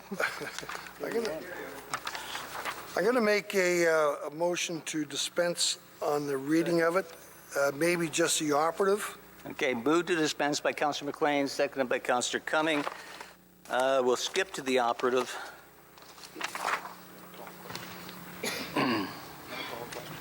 Oh, I'm sorry. I assumed something. On the motion to dispense, all in favor? That's carried. Thank you. The operatives. Now, therefore, be it resolved that the Council of the Corporation of the City of Pickering, under the powers of authority granted under the Planning Act, RSO 1990 CP 13, recommends that the official plan amendment application OPA 19001P zoning bylaw amendment application A0519 submitted by the Pickering Harbor Company Limited to facilitate a mixed-use development consisting of 2 buildings having heights of 23 stories, containing a total of 498 apartment units and approximately 1,900 square meters of grade-related commercial uses and 200 public parking spaces to serve the public be refused. 2, in the event that the applicant appeals to the LPAT, Local Planning Appeal Tribunal, Council authorizes city staff, its outside legal counsel, and outside experts in the fields of planning, environment, transportation, urban design, and other specialties as may be required to present and defend Council's position on official plan amendment application OPA 19001/B and zoning bylaw amendment application A0519 submitted by Pickering Harbor Company Limited at the LPAT, and staff be directed through the CAO's office to advise the applicant that the Council of the Corporation of the City of Pickering is not interested in including the city-owned lands at 505 Liverpool Road as part of the applicant's visioning exercise for their lands at 591 Liverpool Road, and is not interested in either selling nor conveying to the applicant the lands owned by the city. Councillor McLean as the mover. Thank you, Your Worship, and I'll endeavor to speak loud. Good evening, and I want to welcome the residents of Pickering who took the time out of their busy days to attend this very important council meeting. That's going to be dealing with the proposal that is very concerning to the residents, but also to myself. I want to start off by thanking Sean Rickard, all the residents who responded either in person or by emails with their thoughts and concerns. In all my years on council, I've never seen an issue that has been received so much opposition, and rightfully so. I also want to thank Councillor Brenner, who has seconded this motion. His knowledge and experience has been invaluable in preparing this comprehensive motion to define the Pickering Harbor, refuse the Pickering Harbor Company's application. I also want to thank our planning staff for their input into this motion. I'm going to speak first about the great community of Bay Ridges and Pickering. Years ago, as you know, the bottom Liverpool Road was a pothole turnaround. And it was like that for quite some time. Then in 1997, then Councillor Mark Holland brought a recommendation to Council to look at creating something special for the residents of Bay Ridges and Pickering. This vision was to maximize and create a people place and a destination where families can go and enjoy our waterfront and the bay, where we as residents could be proud to have and to show off to our friends, relatives, and visitors a place where we can gather and relax, either to fish or meet other friends or to boat. A task force was formed by then Mayor Arthurs involving staff and members of the community, several of who are here tonight, over 20 years ago. The result of this task force was much of what you see now, from connecting waterfront trails to the Millennium Square. The vision created a nautical village and a destination where thousands of residents from Pickering and all around gravitated to enjoy our waterfront. A people-friendly waterfront with a gorgeous bay and massive thriving wetlands. We've all seen how successful this vision turned out to be. Now we have a $9 million entrance to a beautiful protected bay, and this entrance was built not only for the safe navigation into the bay, but also to increase tourism through the boating community. We now have a village within a city that welcomes all to enjoy our waterfront. And we also have a thriving boating community. The task force has a vision of this nautical village, not of a nautical city with towering condos eating up the views of the lake, encroaching on sensitive wetlands, devastating the boating community by taking away the boat storage, creating a hazard for our bird flight migration, and increasing traffic with the possibility of creating safety issues. We have to do everything in our powers to ensure that our waterfront remains in the public domain and is accessible to all. The vision that Pickering Harbor has come to the table with is two 23 stories condos, stacked parking, a vision of a causeway across wetlands, a bridge across the bay. I think this is not a vision that anyone had in mind, especially those who worked so hard to create the nautical village and the waterfront as we know it today. I was proud and honored to work with Jeff O'Donnell in the community to oppose a Morgan application that was taken to the OMB, and we're still waiting for a decision on that. This motion that we have before us to refuse the application is the right moment, the right motion at the right time. And Your Worship, I know I only have 10 minutes, so if you can give me a couple minutes before I'm due, I'd appreciate it. Oh, lots of time. So, Your Worship, the motion here speaks about the sensitive land use that is presently in our city today, and how this development is going to adversely affect the migrant adverse effects from odor, noise, and other contaminants, and we have to minimize this risk to the public and safety, and to ensure that a long-time viability is possible for our waterfront. The provincial policy statement and the places to grow required that the City of Pickering look at places to intensify and to reach our maximum allowance of growth. We took on a very comprehensive review, and through that review, we settled that the place where we should be intensifying is from Bailey Street North to Number 2 Highway and Liverpool Road over to basically Valley Farm Road. And this is the downtown core where intensification should and must take place. This is where the transit is in place. This is where the shopping is in place. This is where access to the 401 and the GO station is in place. This is where we designated our places to grow, not the bottom of Liverpool Road. We have plenty of land up there to reach our intensification guidelines.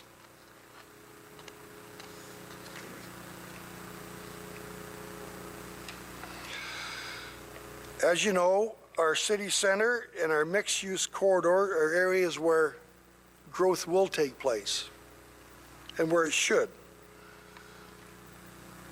The massing of 223 stories will have a negative impact on the immediate and surrounding community with respect to the shadowing, overlook the reduced privacy, compromised views to the waterfront, and disruption, which is most important, to the community character.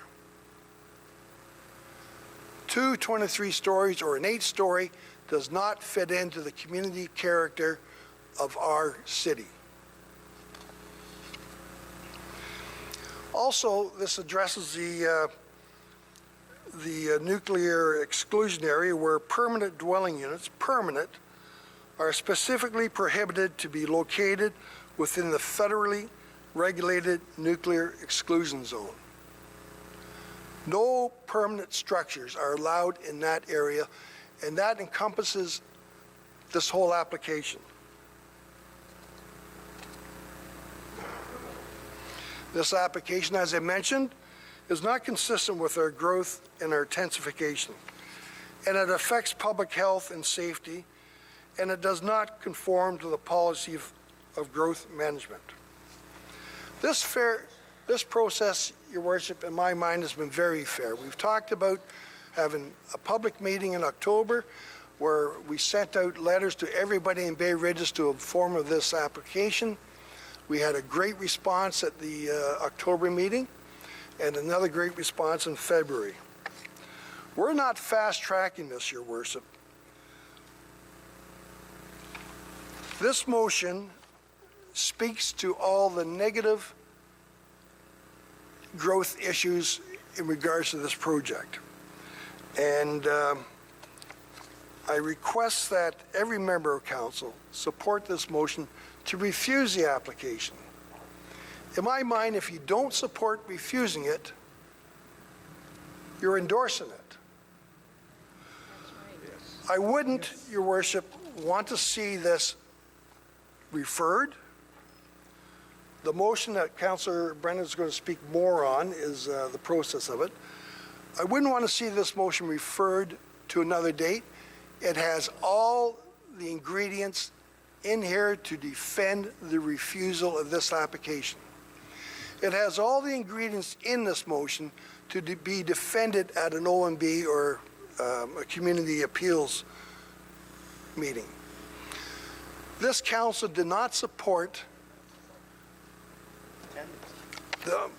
okay, my time's up, but this council did not support the Morgan application for many of the same reasons, but not as much. This application, Your Worship, is much more harmful to the environment than the Morgan application, which we did not support.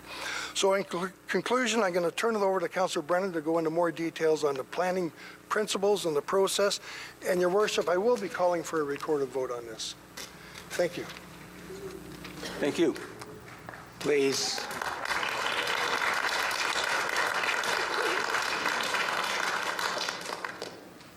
Trump rally.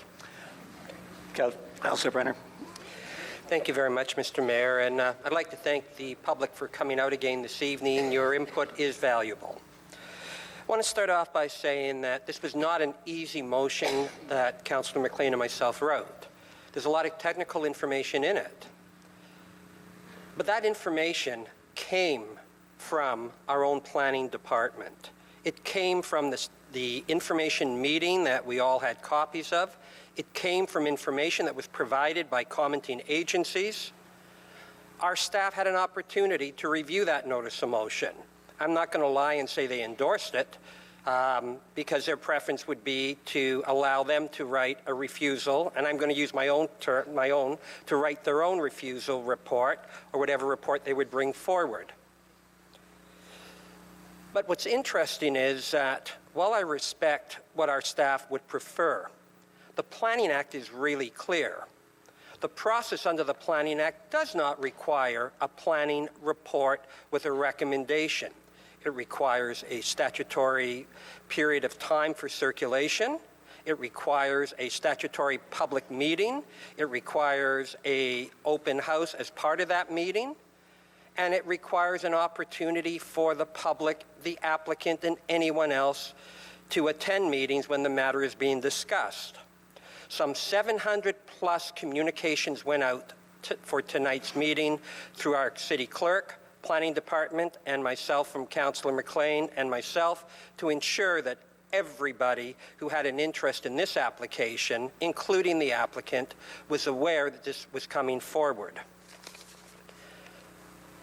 What I'm concerned about is that this motion won't be debated on its merit. It won't be debated on its content, but it'll be debated on process and whether or not we are creating an unprecedented process that could lead to other situations where council jumps staff in bringing forward recommendations. Well, the answer is really simple. This is the only land that I'm aware of in the city of Pickering that falls within an exclusion zone, which is federally regulated, that we have no authority, nor does an appeal board have any authority over. The laws are clearly stated.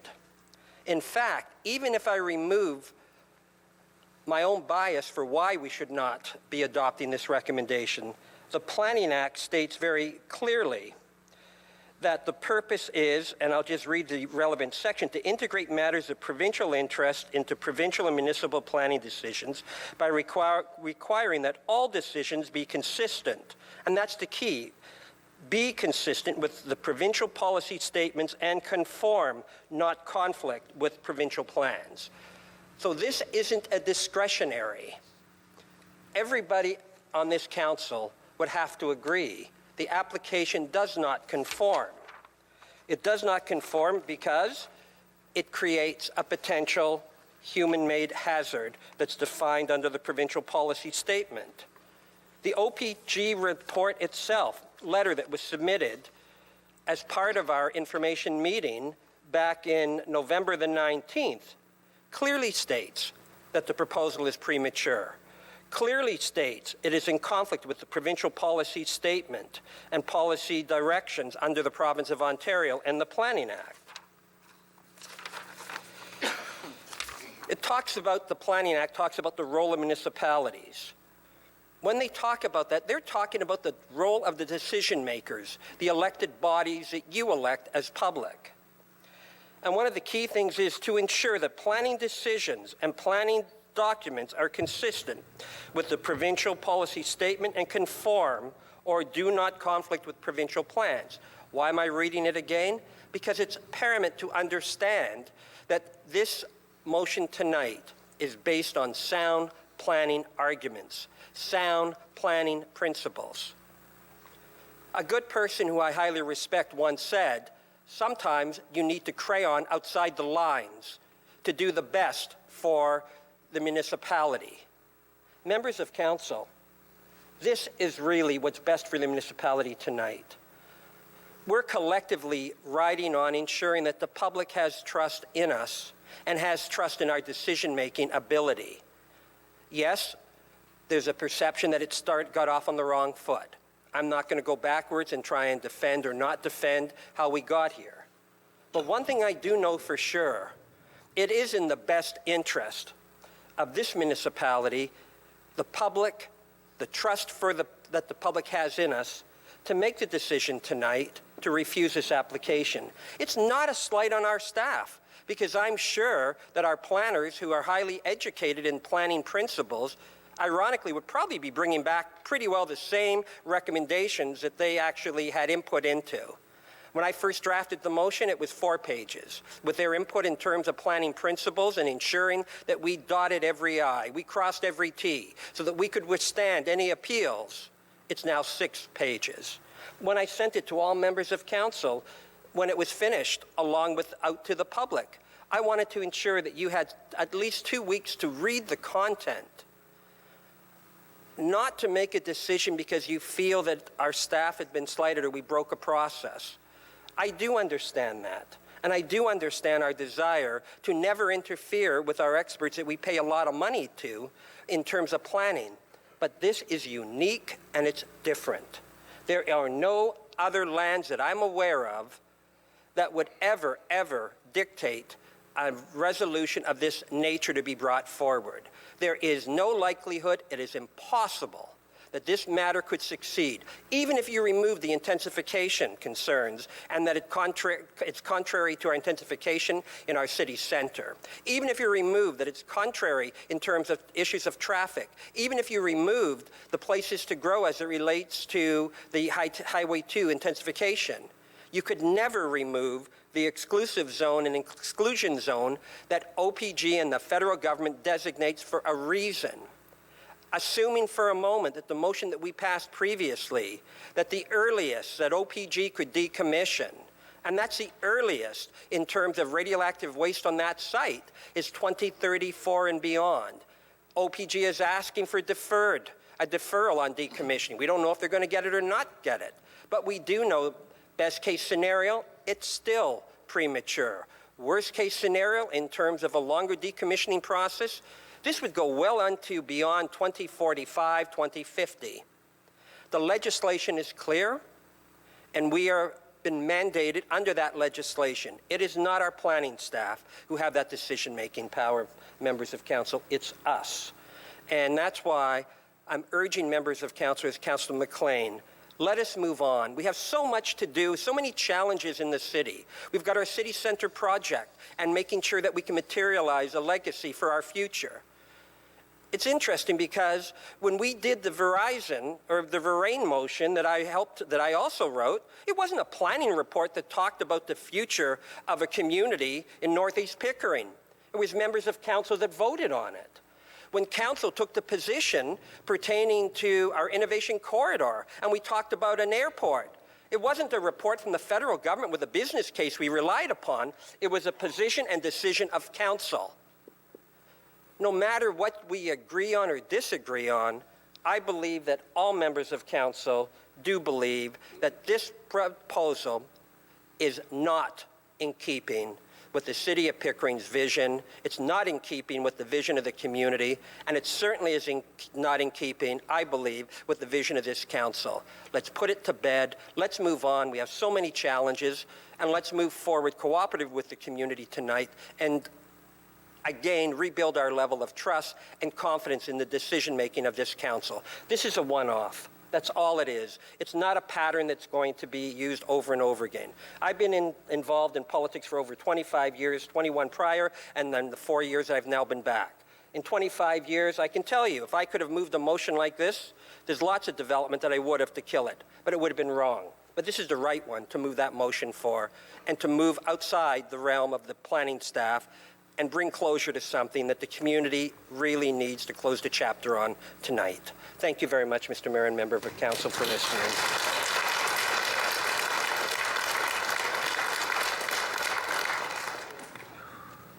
Thank you. I know every member of council wants to have a say. I'd like to make a couple of remarks. You know, I'm sure that virtually everyone here is excited by the idea of this motion. The suggestion that with one gesture we can simply end the application on our waterfront. I want everyone to hear what I have to say.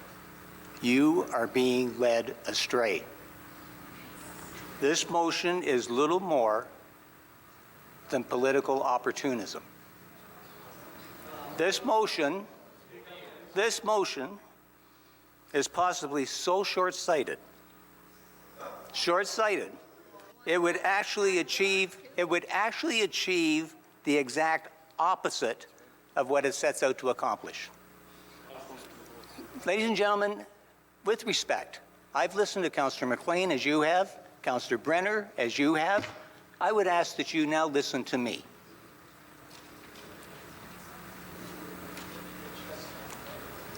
You know, to my knowledge, no other municipality in Ontario has ever undertaken such an approach. Why? Because every developer has the right to appeal an application to the province's local planning appeal tribunal, also known as LPAT. If we refuse this application now, before we have received a staff recommendation, then we are putting the decision about our waterfront in someone else's hands. We would be fast-tracking this application process, paving the way for the developer to get their proposal potentially approved by LPAT sooner and with minimal resistance. We would have no official recommendation to defend at LPAT, just a flat-out refusal on purely political reasons. We could very well lose. We have professionals, as has been acknowledged, whose job it is to review every application. We have a process that is designed to engage with the community, and we have heard you, and we will continue to hear you. There, in fact, will be more opportunities for the people of Pickering to let their voices be heard. At the end of the process, staff will make a thorough and professional recommendation. And on that basis, members of council will make an informed decision. By sidestepping the planning process at this juncture, we are cutting off our own staff's ability to do their job, and equally importantly, if not more so, our ability to make decisions about our waterfront by handing it to an independent tribunal. Believe me, the only party that benefits from that choice is indeed the developer. I have a list of council members. Councillor Cumming. Thank you, Your Worship. As most of you know, I'm the councillor for Ward 2. And I've had several phone calls saying, are you going to support this motion? Are you going to go along with it? I think this development would be the worst thing that could happen in Liverpool Road ever. I think it's the wrong thing. It's the wrong build. We don't need two 23-story towers. We shouldn't do it. I'm absolutely convinced of that. I live south on Liverpool Road. I walk my dogs there on a regular basis. I'm there summer and unfortunately sometimes in the winter, but I go down there, I enjoy it, I enjoy the open spaces. I agree with you. It's not someplace we should be building two 23-story buildings. So I'm completely on your side. And my mother didn't raise a stupid boy. I mean, I'm not stupid enough to say, I think we should do this, and have 400 people say, wait till the next election coming, you're done. So I'm not for a second blind to what the people in Bay Ridges want, and I'm one of you. But this is stepping outside of process. Now, remember, you found out about this development through the process. You found out about it because Councillor McLean and I spent some extra money and made sure that everyone in Bay Ridges would hear about this. We had the first meeting, and then we had our other meeting last week, and there will be a third meeting. I have no doubt that our planning department is going to come back and kill this. What's the rush to kill it tonight? I'll tell you what that does. We do away with the planning report completely. The planning department doesn't keep working on this. There is no planning report. It's done. I know there's a few of you out there think that politicians are great for making all your decisions for you. I think I heard a few people say that tonight. We just wish you politicians would decide on everything. But that's not the way it's supposed to work. It's supposed to go through the planning process. We still have the right to veto any answer that comes back that we know is wrong. Why do we have to kill it tonight? I've talked to regional councillors as far away as Oakville. In fact, a friend of mine is a regional councillor there, and he's known as a bit of an anti-development guy. And I asked him about it. I said, what do you think about this? Have you ever done this in Oakville? And they've had a lot of very controversial decisions there around the golf course and other things. And he said, never. It opens the door. Because we can then, as a council, we could then decide to do something you don't like. And guess when you'll hear about it? When the shovels go in the ground. Because we can make that decision. We can bypass the planning department. That's the wrong thing to do. Just to speed the process up is not what we should be doing. The process that we've followed up to this point is slow. But when we go before LPAT, if we do in fact end up before LPAT, we'll have a planning report that I believe will turn it down. If we go before LPAT with no planning report, no TRCA report, and a motion, it's never been done before. And remember, most of those people in LPAT are ex-planners. And we've just bypassed the planning department. They'll just love us. They would love to do something to show us up. I think this is a huge mistake if we vote to do it. Don't get me wrong, if the vote tonight was to accept this motion to kill this, I'd be all for it. But I think we might hear there is a motion coming forward that will not kill it, that will let it move forward through the normal process. Mr. Brenner has talked about it's a one-off. A one-off. You give politicians the power, it's a one-off. It'll never happen again. You'll never be up in council again complaining about something. You'll give us the power to do something without going through planning. Why is no one else allowed that to go through? I'll tell you why, because they see how dangerous it is. And that's what we're faced with. We're faced with giving that power to, I think we've been described at one point as 6 old men. But do you really want that? Do you not want professionals in there making that decision? Sorry. Maybe I'm the oldest, but who cares? Young. Yeah, okay. So I support what the motion is doing in killing the process, but I don't support the process to get there. I think it's dangerous, and I believe there may be an amendment coming in that direction, and I will support that. But do not think for a second that I don't agree with everyone's argument about... My wife's sitting over there tonight, and she's a herpetologist. I couldn't go home if I ended up killing butterflies and snakes and frogs. She probably wouldn't let me in the door. So this is not an endorsement to go and do something horrible down there. This is not an endorsement to build towers. It's not an endorsement to see our front ruined. It's an endorsement to go through the process so we don't lose on appeal. The other thing you should realize is if this motion comes back again before council, it will be amended. So it'll be a different motion. It might be for 2 20-story towers, and this motion will be useless. And I got legal advice on that. It'll be useless. All it's done is killed this motion. Won't kill the next one.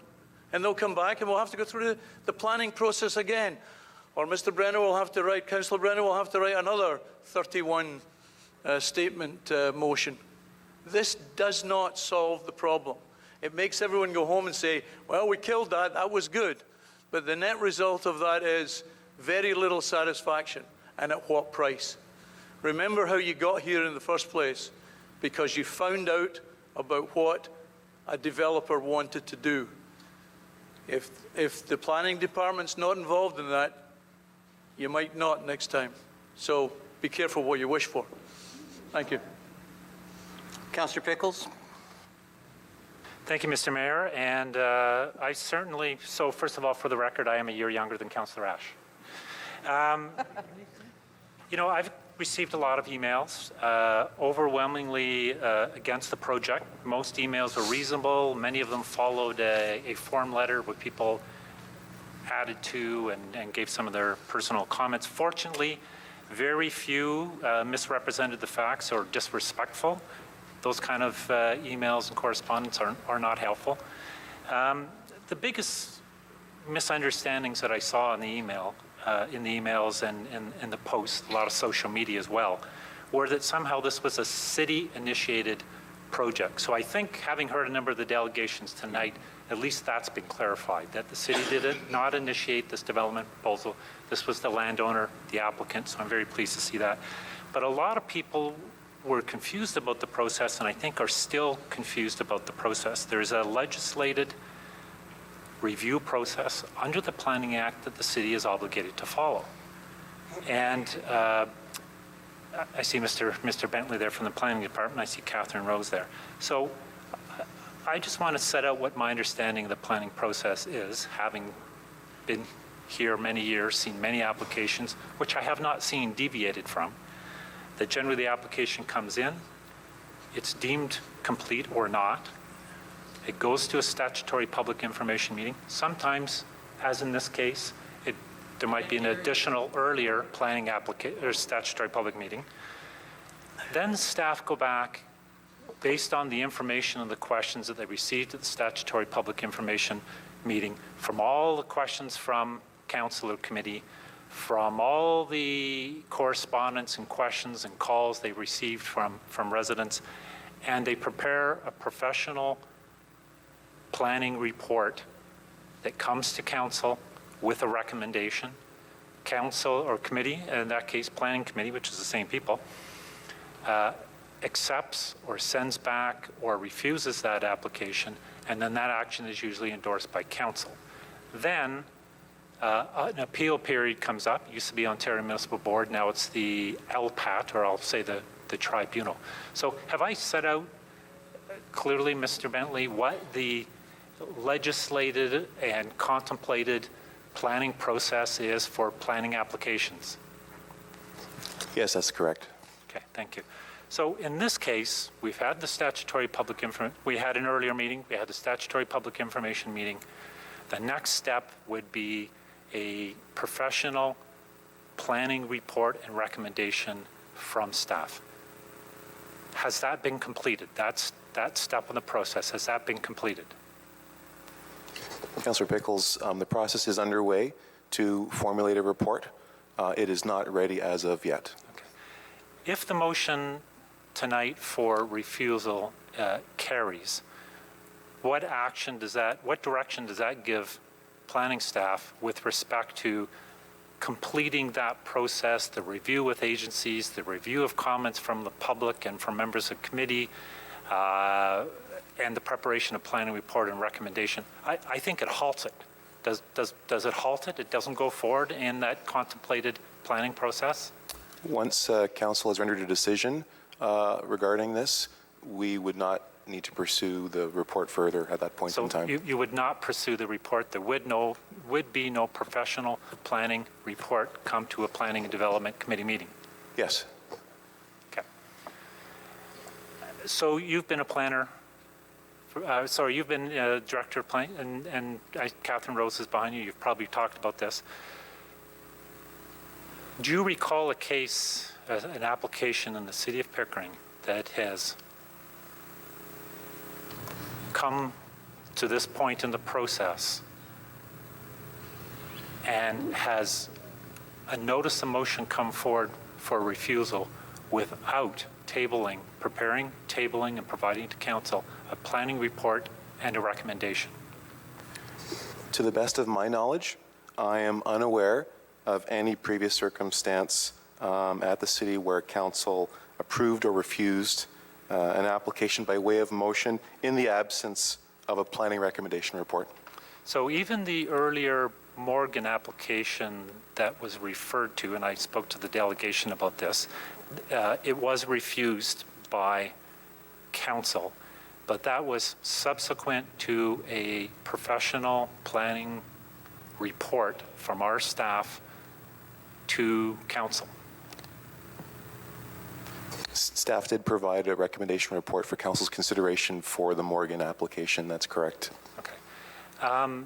Without sort of going into all the details of that question, can I also direct to our city solicitor the same question? In your vast experience, lawyer, city, planning applications, have you ever seen or are you aware of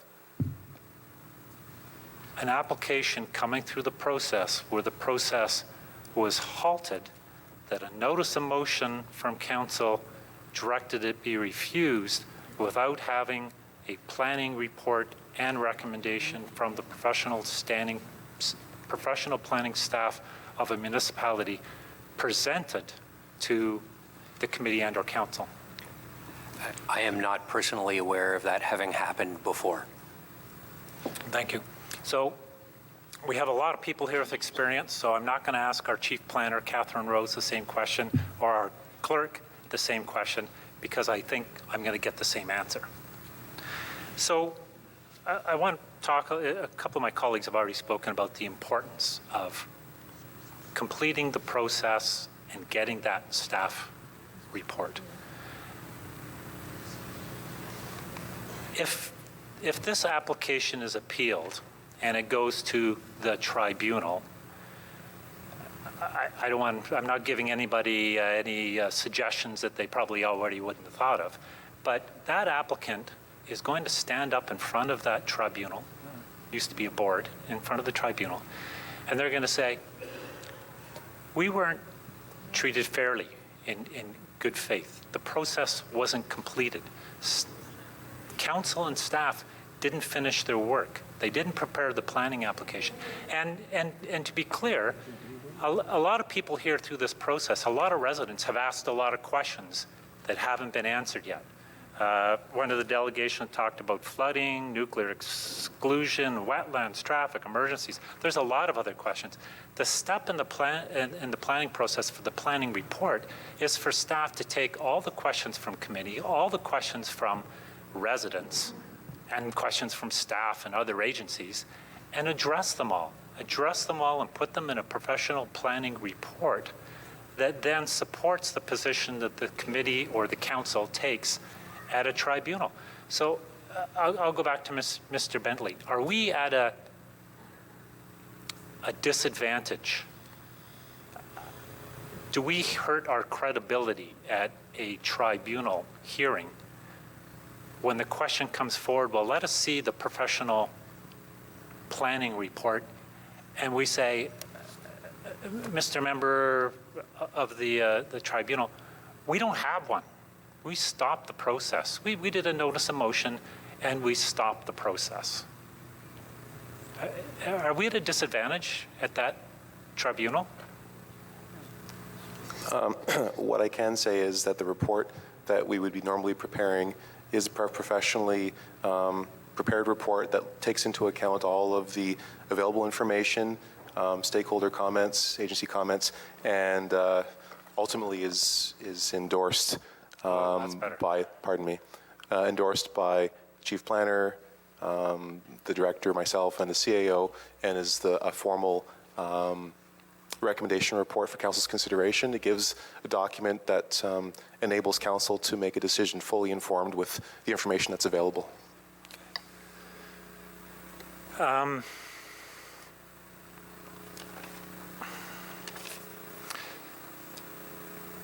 I've taken a number of notes, and I'm trying to avoid going over topics that my colleagues have already spoken to. So I'm looking at my notes and deciding what to speak to and what not to speak to. I think one thing people have to, a couple things people have to bear in mind, and I'll repeat the one again. All the questions that you've raised at the statutory public information meeting and all those emails some case posts, and correspondence and phone calls with our staff. The next step in the process is the one that speaks to and addresses and answers all those questions. And we're contemplating not moving on to that step, not addressing those questions, not following up with the outside agencies and everybody else involved, all the other experts and professionals. We're contemplating not doing that. So ironically, if we do this, you're not getting your own questions answered. Likewise, if this was a notice of motion for approval, and I'm not suggesting at a second anybody go there, but if it was a motion for approval, every one of you out there rightly should jump to your seat and suggest, hey, this isn't due process. We're not following the legislative requirements. We're not getting the information we needed. Everyone would rightly jump up and say, we're circumventing the process here. But because it's a refusal, a lot of people are saying, well, that's okay, it's a refusal. But if it was the other way around, rightly so, people would be objecting to it. So, in conclusion, Mr. Mayor, I would say I've not heard any member of council say they thought or it's likely that a staff report would be anything other than refusal based on the proposed project and the nuclear exclusion zone in particular.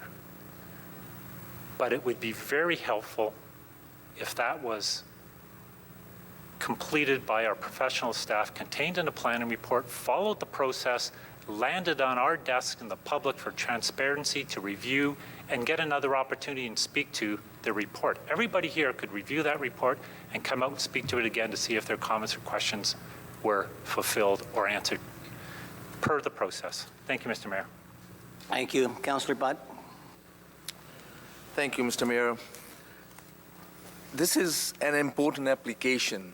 The decision about what happens to our waterfront should rest with the residents of Pickering. If we accept this motion and refuse this development application before we go through the process, we will lose control of our waterfront, which we do not want. By sidestepping the process at the municipal level, we are taking the city's authority to make decisions about their waterfront and handing it to the province. And that may be a bad idea. If we do not follow the thorough process and systematic process set out by all development application, a developer is able to immediately bring their proposal to LPAT for a ruling. Ladies and gentlemen, I hear this is an important subject to us all, and this is why we're all here. But I feel the process is in place. And this is why I think Councillor Brenner did mention that we have our city staff. And I think they are paid well in terms of doing this job. I would want this process to go through our city staff and leave it to them. And I think we've heard other councillors speak. This is not the end. And I'll leave it to that. Thank you, Mr. Mayor. Councillor Ash. Thank you, Your Worship. I have a couple of questions of staff, and then I have a motion. Two to Mr. Bentley. One is in regards to, you and I had a conversation before council started about the timing of your planning report. You indicated that it would be to us, in your opinion, at this point in time, no later than May the 4th planning meeting? Yes, under typical circumstances, we would be endeavoring to have a recommendation report ready for the May P&D committee meeting. Okay, so it would go to planning on May 4th and council on May the 25th then. Okay, thank you. Second question. Has the applicant been in, or his representative been in contact with you or members of staff about altering the current provisions of the plan and excluding, for instance, excluding the city property from the development? Not to my knowledge. Okay, thank you. A couple of questions to the city solicitor. I apologize for putting him on the spot, but Councillor Pickles already spoke about some of the questions I wish to pose to him. First of all, to the city solicitor, do you have any concerns about the appropriateness or inappropriateness of this motion in regards to our obligations under the Planning Act.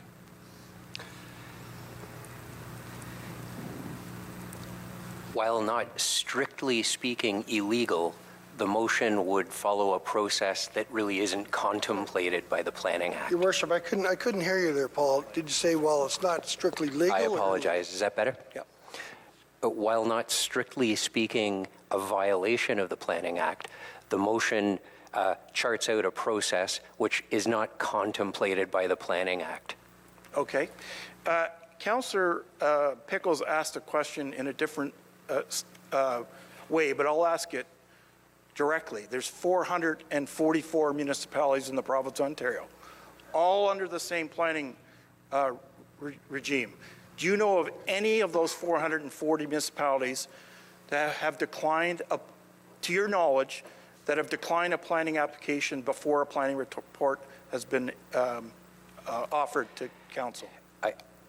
I'll answer that question. I got to admit up front that I don't read all 444 agendas. Nor do I. But the answer to your question is very simply, no, I've not seen this done before. Okay.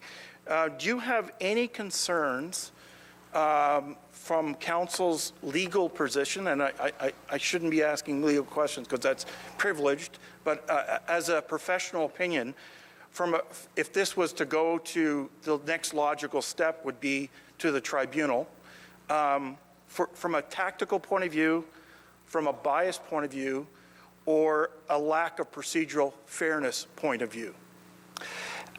Not so much from a procedural fairness point of view, but from a tactical point of view, certainly going into an LPAT appeal, one has to be concerned that the presiding member may wonder what council is motivated by when it hasn't chosen to proceed with a professional planning report. Thank you.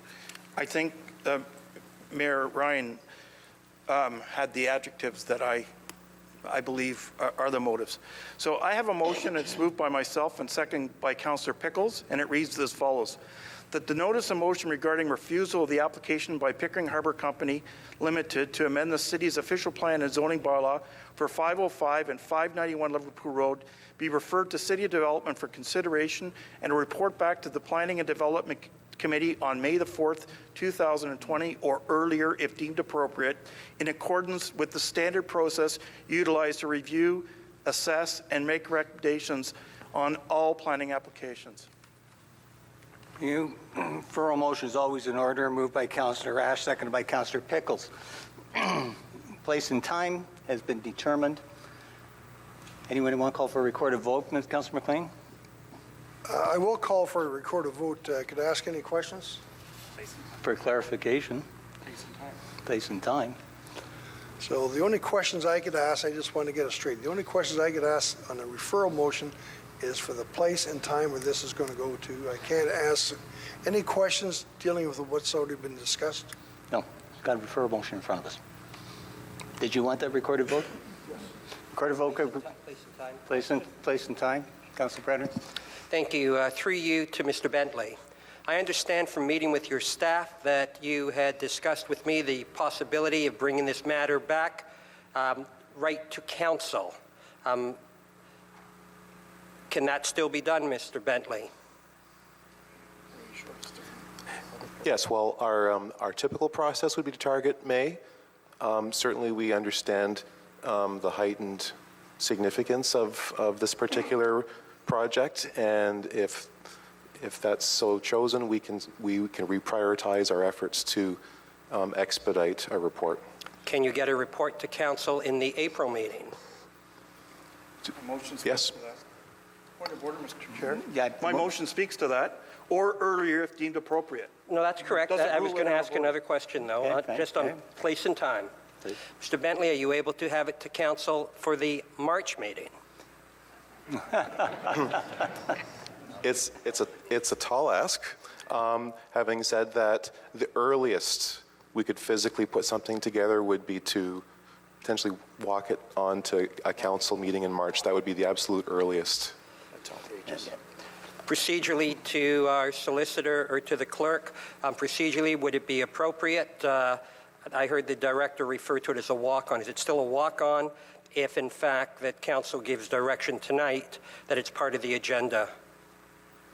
Wouldn't be a walk-on. It would be in the agenda. Am I correct? Correct. If the direction is to come back to a specific meeting, then it would in fact be on that agenda, and notice would be given appropriately as our other agendas. So not to truncate the time and place questions, the motion clearly states a date sooner if practicable, and staff, I think, fully understand that we would like to see this sooner than later, and they will make every effort to do so. Okay? Recorded vote requested by Councillor McLean on the referral motion. Councillor McLean. No. Councillor Pickles. Yes. Councillor Ash. Yes. Councillor Brenner. No. Councillor Butt. Yes. Councillor Cumming. Yes. Mayor Ryan. Yes. Your worship, that vote carries 5-2. Thank you. That concludes the notice of motion. I would entertain a 10-minute recess. Moved by Councillor Pickles, seconded by Councillor Brenner. All in favor? That is carried. Thank you. See you back here at 9:30.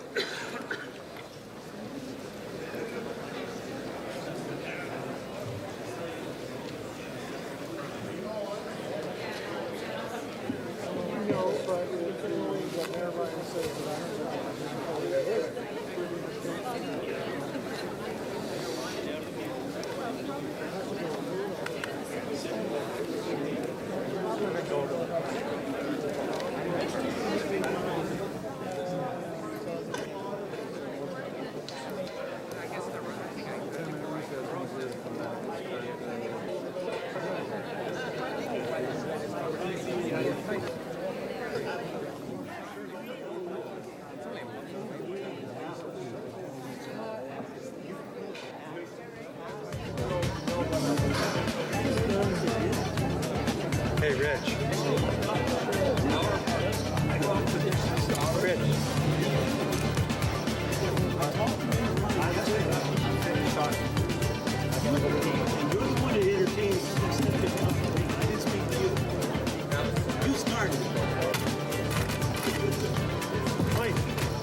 Good to see you again.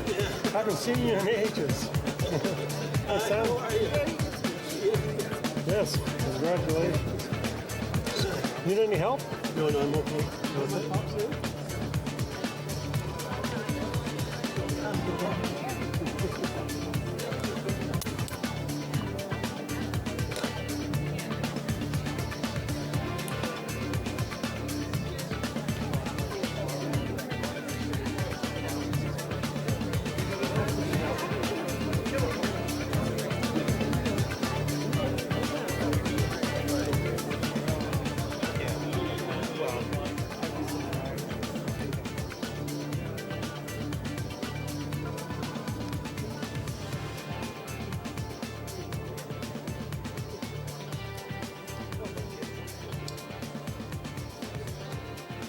Excuse me, are you part of the planning staff?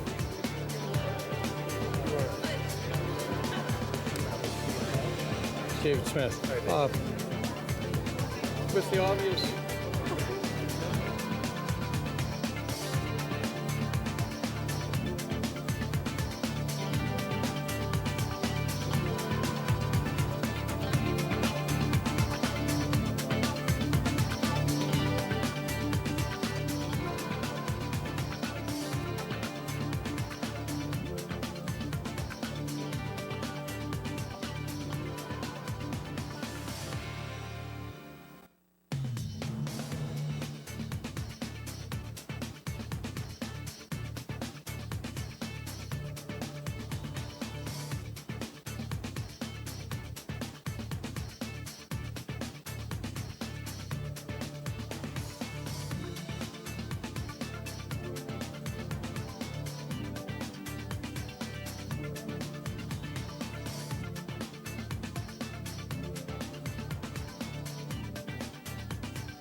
Members of council, can we come back together, please?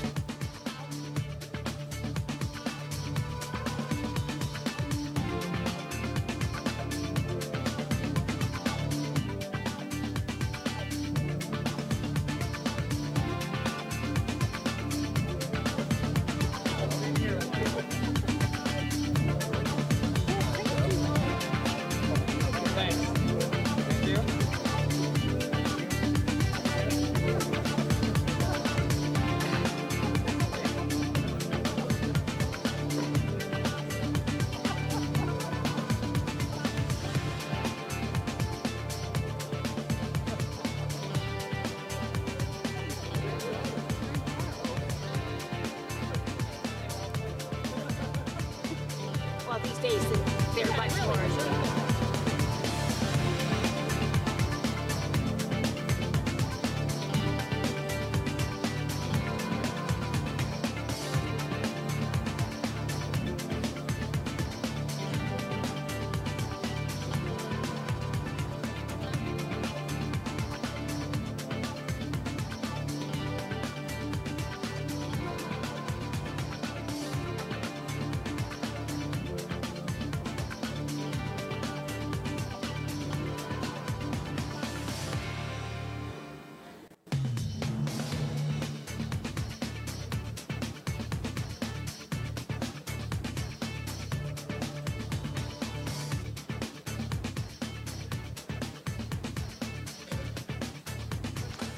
Madam Clerk will call us back to order. Excuse me. Council, we're at correspondence, item 6.1. This is the neighborhood watch with the recommendation. Move the recommendation. Second. Moved by Councillor Brenner, seconded by Councillor Cumming, that the correspondence be endorsed and that city staff be directed to work with DRPS to coordinate and install appropriate signage. And this is with regard to our newest Canadian neighborhood watch program in the, I'm sorry, where is it? Fairport Beach Community. Great, thank you very much. Okay, discussion. Councillor Brenner. Thank you very much, Mr. Mayor. I have a question of staff. If this cap carries, and I'm sure that it will, I understand that the funding model is being changed with Durham Regional Police with the retirement of their coordinator. We're not sure what the future will hold. Do we have the capacity and will we have the monies in our budget area in terms of the appropriate staff to be able to pick up a more active role in terms of neighborhood watch than what we had been doing in the past, now that it's being, we'll call it downloaded by Durham Regional Police to the city of Pickering and Lower Tiers?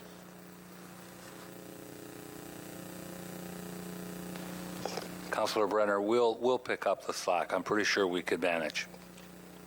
Thank you. Thank you, Mr. Mayor. Any further? Being none, all in favor? That's carried. Thank you. The executive report of February the 3rd, moved by Councillor Butt, seconded by Councillor Cumming. Excuse me. Items to be pulled? Seeing none, all in favor? That's carried. Section 8, new and unfinished business. Move 8.1. 8.1 being the vehicle for hire bylaw, moved by Councillor Brenner, seconded by Councillor Cumming. Questions? Councillor Ash. Thank you, Worship. I have a number of questions for staff. First of all, the opening executive summary speaks to Lyft, a ride-sharing company, not having objection to the draft bylaw, but we are in possession of a letter February 19th that is their position doesn't jive with the stated position of staff. So I'm wondering if the solicitor could speak to that. Certainly. The letter from Lyft dated February 19th was sent to us. Sorry, you have to speak right in. Mr. Brevoort, we're back to a problem we had a month ago. We need to get this fixed. I'll take responsibility for that one. It's the mic is closer now. The Lyft letter dated February 19th was received by us after the report had been completed. We had reached out to Lyft, but we were out of time and had to get the report on the agenda. So it was true as of the moment I penned the report with Ms. Thompson, but you now have the lift correspondence in front of you, and I can confirm it does not change staff's view on the propriety of the recommended fee structure. Okay. Lyft speaks to Guelph, Vaughan, Chatham-Kent, and Barrie. I had an opportunity to look at those comparators. Guelph charges $7,200 and an 18-cent fee. Vaughan charges about $3,000 and 11 cents per ride fee. Barrie spends approximately $10,000 and an 11-cent fee. And Chatham-Kent has what we went away from, which was the per driver fee, but no per transaction fee.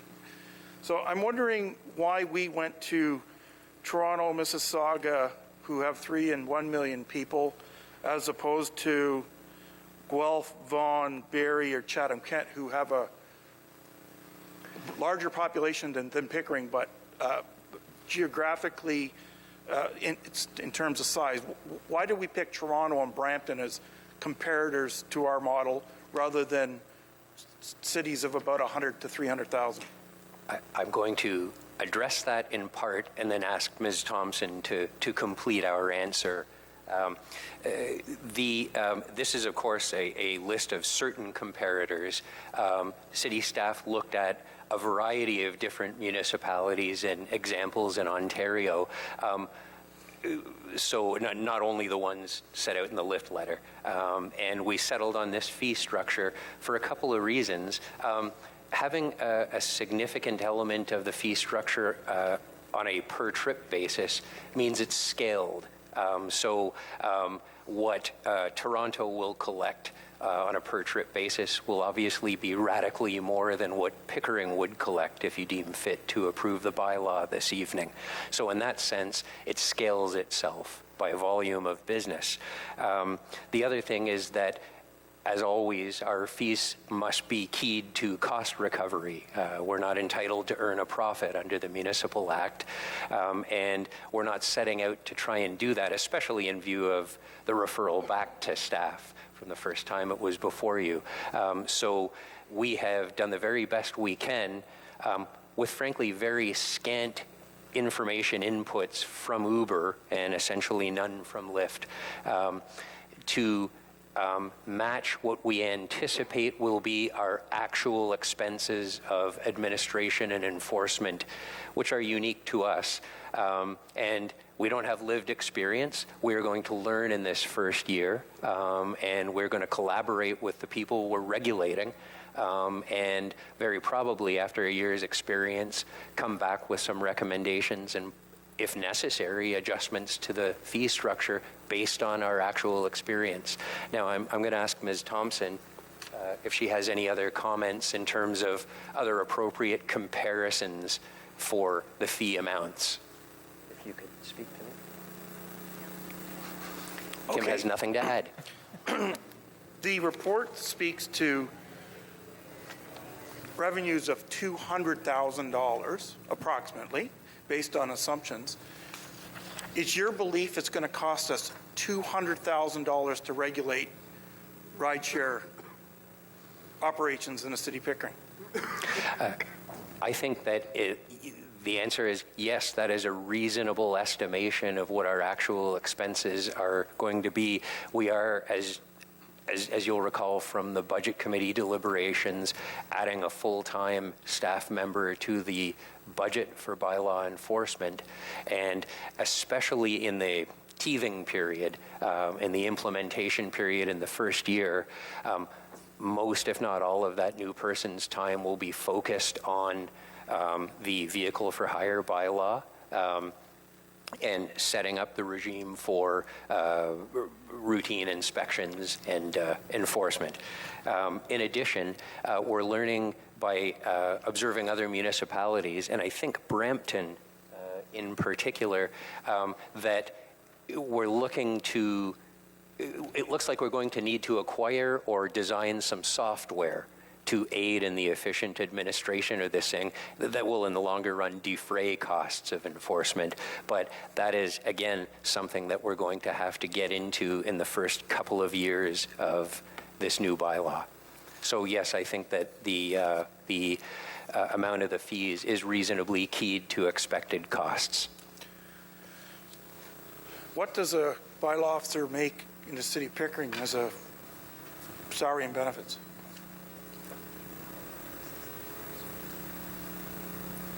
I believe the finance department added $96,000 to the budget for that purpose. 9.6? Oh, so I believe that's what's in the actually. Sorry, 96? I did hear it right. That's with benefits, I believe so. Okay, thank you. Yes. That's a different position.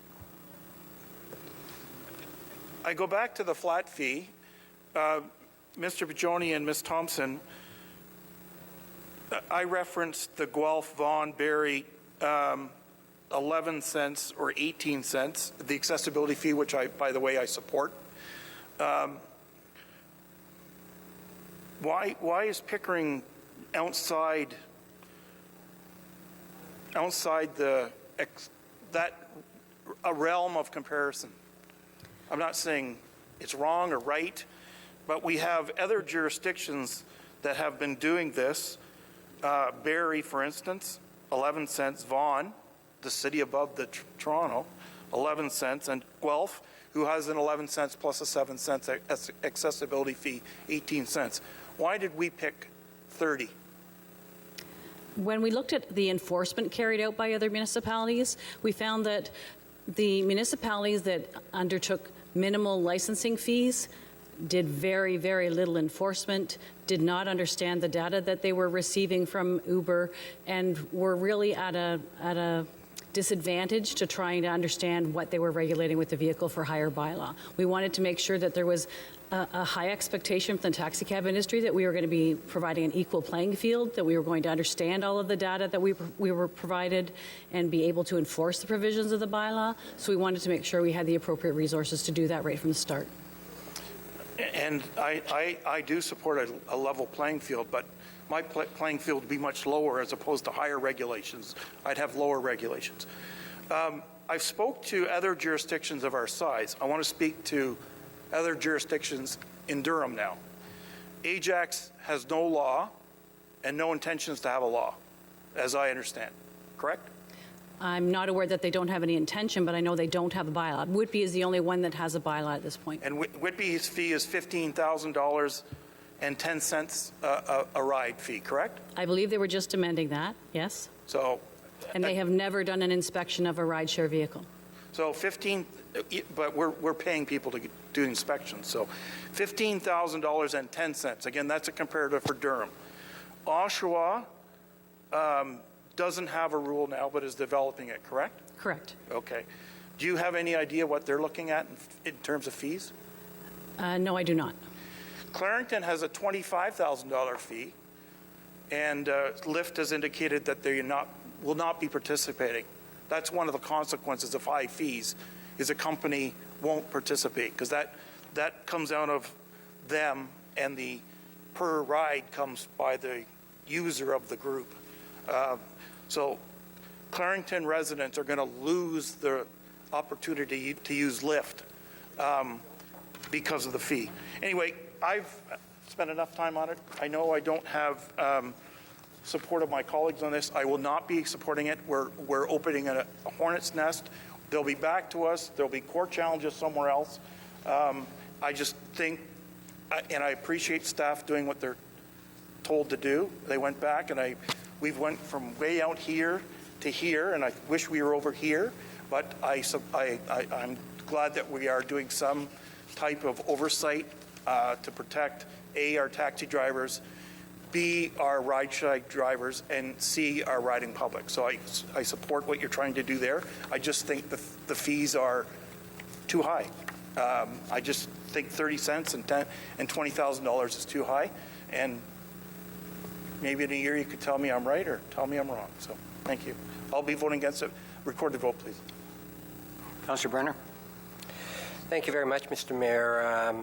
All due respect to my colleague, we spent a couple of hours talking about the importance and respect of process and our professional staff. I am going to support our professional staff and their recommendation. I believe from the last meeting and this meeting that our staff have done their best. They have reached out through you, Mr. Mayor, to our manager of bylaw. Am I correct? You've reached out from the last meeting until this meeting when it was deferred. You reached out previously. Did you get any kind of new information back from them that we were seeking to get? Unfortunately for Lyft, we had a couple of conference calls with them, both of which they indicated that they refused to provide any data, but they had no objection to the provisions in the bylaw or the fees. It wasn't until after the report was prepared that they had a comment on the fees. Uber has provided us with a couple of different occasions with trip numbers starting out at one level and going higher with the next report. So we've based our fees on the best information we had at the time. If I'm correct, I think in discussing with you, one of the municipalities in the West GTA that charges less, they charge the rideshare program, if I remember, I think you said a large sum of money. I can't remember the municipality that you alluded to. It was Hamilton that originally the fee per trip fee that Uber recommended was Hamilton's of, I believe, 6 cents a trip. But Hamilton charges a $50,000 upfront licensing fee as well. And we're not doing that. No. Anyway, I will be supporting the staff recommendation. I think this bylaw is a long time coming, and I think that the community deserves to have standards in place that it's a level playing field for the rideshare programs and our taxi industry. Thank you. Councillor Pickles. Thank you, Mr. Mayor. Either to Mr. Bajoni or to Ms. Thompson, it seems to me, if I recall correctly, that this has been in front of us twice already, and we've sent it back to staff. Mostly because we're not getting clear information or data or answers to the questions that we have from the two main for-hire providers. And we don't hear back from them, and then at the last minute we get a letter from one of them or both of them. Are you having a difficulty in consulting with those for-hire agencies and getting appropriate data and information back from them? Because it seems to me we could easily resolve this if we had all the information that we requested. But I get the impression we're not getting the responses that we're looking for from those providers. Maybe you could comment on that. I can speak to that. Initially, it was difficult to establish a communication, and the bylaw has been before you once before, and it was referred back primarily because of concerns about the quantum of the fees. And so we did follow the direction of council, of course, and consulted with Uber and with Lyft as well. We're at a point, though, where I'm no longer troubled by we've established a rapport, in other words. You don't see a delegation on the agenda tonight from either Uber or Lyft, and that's not by mistake. So we would have liked some more information, certainly, but I think that we're talking now, and the commitment to us as the regulator, and certainly with Uber as the market participant, is to continue that cooperation and communication as we go into the first year of our experience with this new bylaw.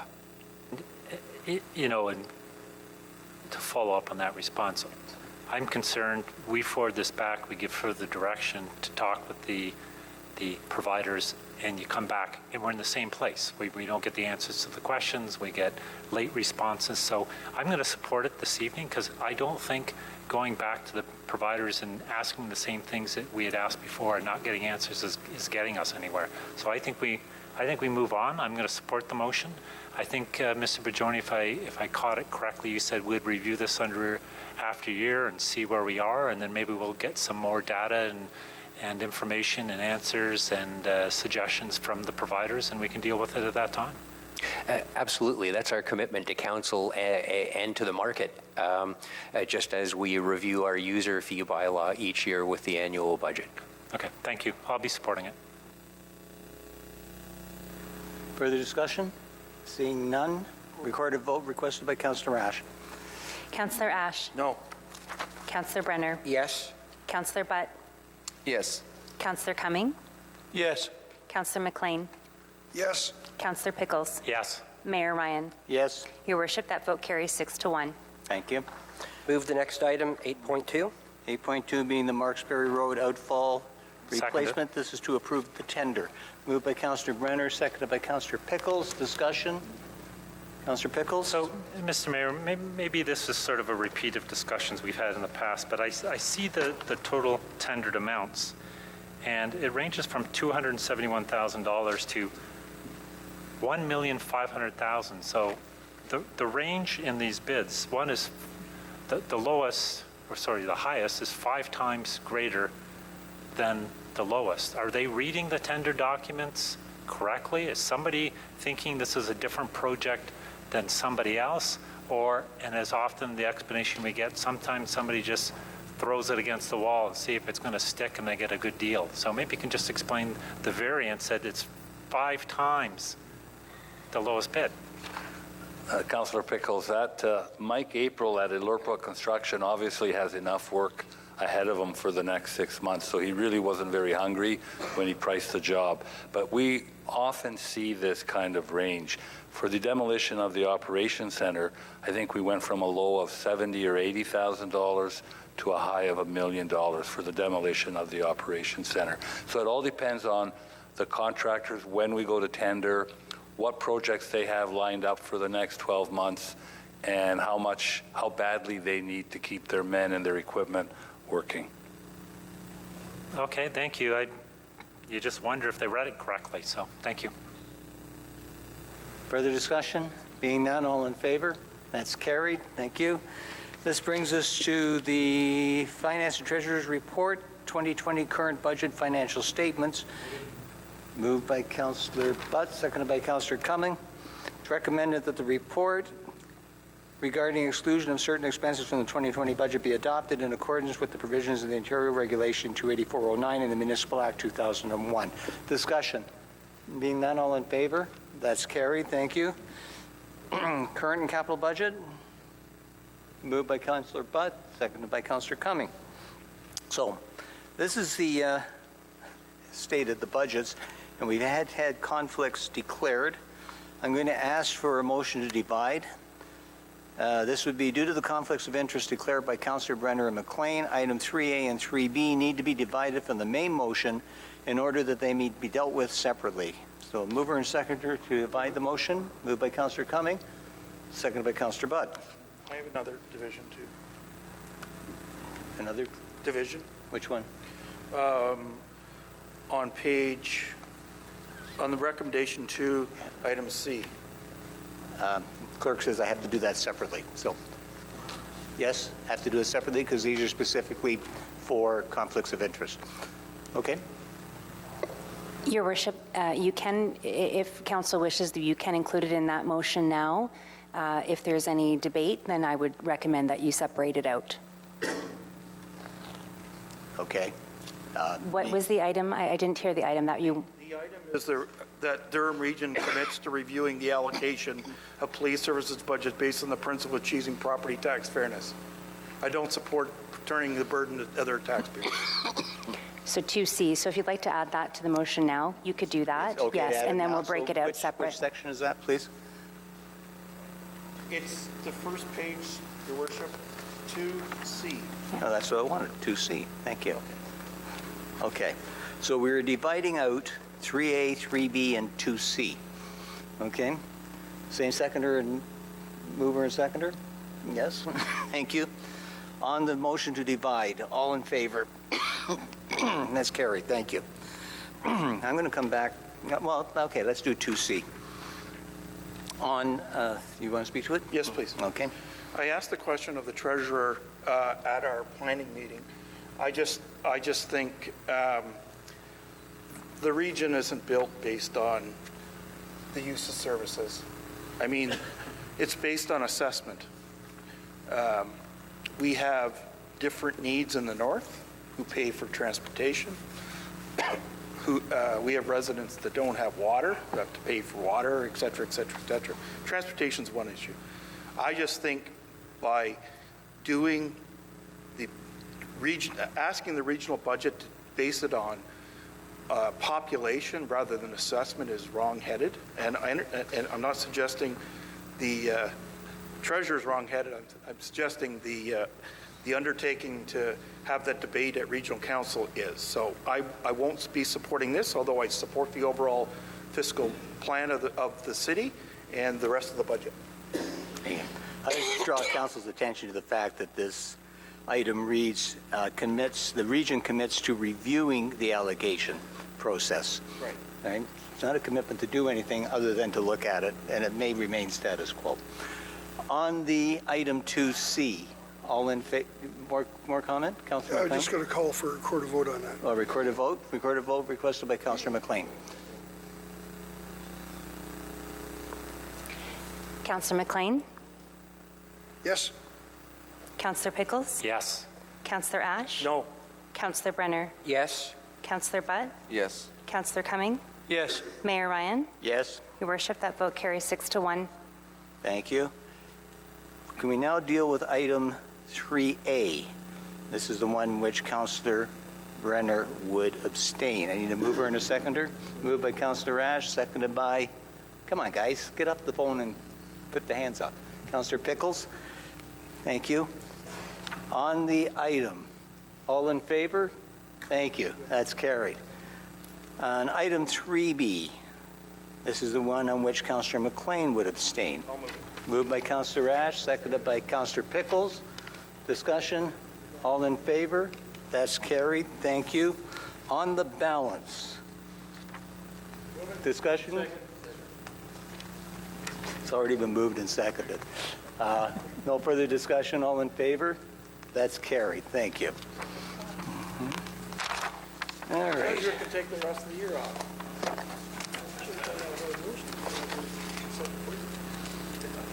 All right, we did the notice of motion. I'll get to the end eventually. Here it is, okay. Bylaws. Moved and seconded. Councillor Butt and Councillor Cumming. This would be bylaws 7739 and 774020. Anything to be pulled? Being none? All in, yeah, okay, Councillor. 77? Bylaw. Which is the 773920. Okay. On 7740, all in favor? That's carried. Councillor Ash on 7739? What do you want? You asked me to pull it. I want to vote on it. Okay. Oh, you want to? I wanted it separate because I want to vote against it. Okay. Did you want a recorded vote on it? Sure, why not? Because that's the only reason to do this. Okay. Recorded vote requested by Councillor Ash. Councillor Ash? No. Councillor Brenner? Yes. Councillor Butt? Yes. Councillor Cumming? Yes. Councillor McLean? Yes. Councillor Pickles? Yes. Mayor Ryan? Yes. Your worship, that vote carries 6-1. Thank you. Other business? Councillor Brenner? Thank you, Mr. Mayor. Through you to staff. Mr. Previdel, what is the status on the City of Pickering in terms of the sale of cannabis? We did a review, we did an engagement process. Where's that at? And I'll wait to answer, and then I will explain what my concerns are currently. City solicitor is saying we will be reporting back to council in April.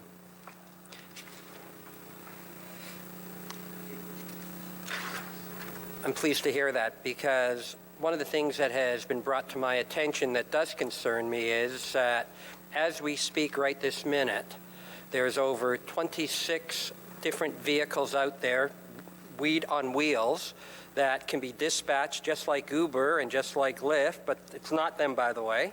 And you can actually, the black market in our city is horrible right now in terms of illegal activity.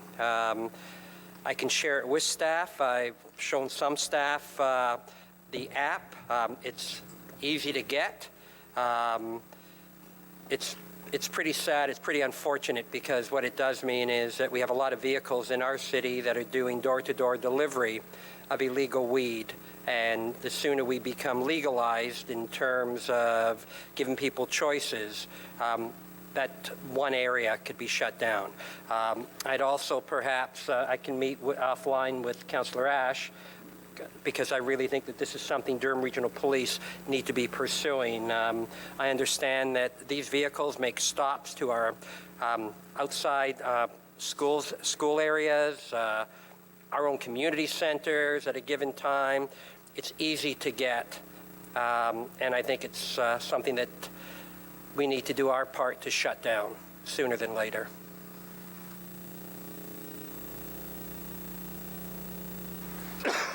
Anything further? Seeing no further other business, confirming bylaw. Moved by Councillor McLean. Councillor Pickles. All in favor? Carried. Adjournment. Moved by Councillor McLean. And Councillor Butt. All in favor? That's carried. Thank you.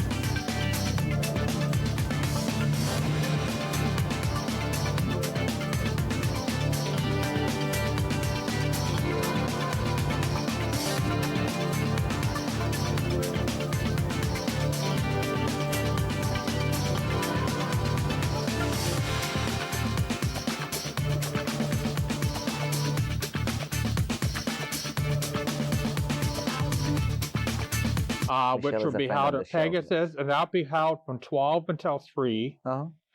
And then for our 50th anniversary dinner and awards ceremony. Oh, there's a big one. We are going to be at Fantasy Farm at 50 Pottery Road from 5 to 10. It's a 3-course meal of appetizers. We have a free shuttle bus. Big program. It is. How do you get tickets? Tickets are online right now. What's your website? On the website, spearheadtoronto.com. Spearheadtoronto.com, everyone. The VIP packages is $125. We are including 50th anniversary gold pin, iron leather pin, and a Spearhead friendship pin.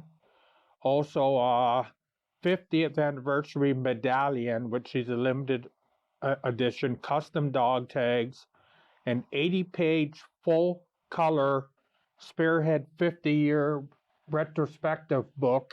Okay. All the details is on the website. Okay. All right, let's talk about you. How long have you been part of Spearhead? I've been officially a member of Spearhead from 2004, but my involvement with Spearhead started out back in the early 90s when I was attending their yearly boat cruise on the Mariposa Belle. I love those. 4 or 5 years before I joined, I saw a poster for their Toys for Tots. That's a big deal. So I went and bought toys, went to one of the bars, and I helped them sell 50-50 tickets. And then one of the last years, I walked in to help out, and one of the members gave me a piece of paper and said, "Sign this." You gotta be a member. I've been president now for 3.5 years. Tell someone who would like to join, why should they join Spearhead, why Spearhead, and how to join.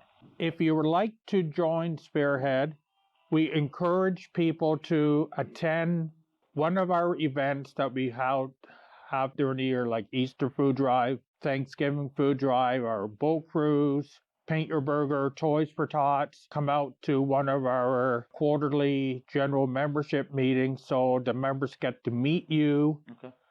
The main reason I joined was because I wanted to help the community and to give back to the community.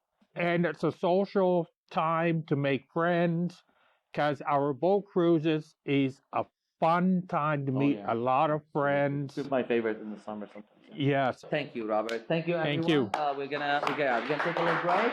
We're gonna be back with our next guest.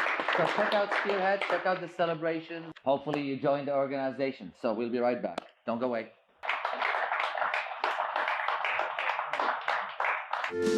Securing your recycling in a few steps is simple, like bundling your cardboard separately. These bundles can act as a lid for your blue box or placing heavier items such as magazines on top of papers with no material above the rim.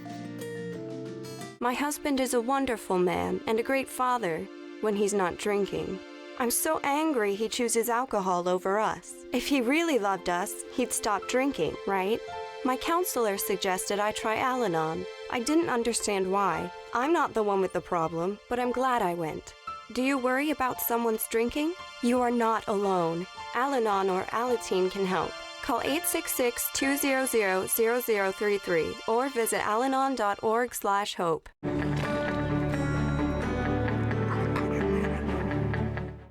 Back, everyone. Yes. We are back on the couch, and with me is Bruce Eves. Hello, Bruce. Hi. Hello.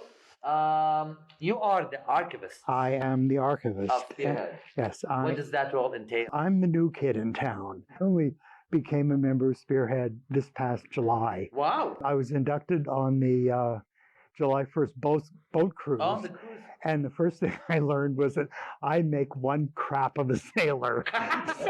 Well, I'd done archiving in the past. I'm an archivist. I did a large archive in New York City during the 1980s, ended up in the New York Public Library. Wow. And so they thought, well, I'm a good fit. So I saw the collection for the first time in August. And my plans right away, first off, is to do a series of oral history interviews with Spearhead members, starting with the oldest, coming downwards, because like a lot of them have gone. And then I will be curating an exhibition for the 50th weekend at the 519. Let's start with a simple question.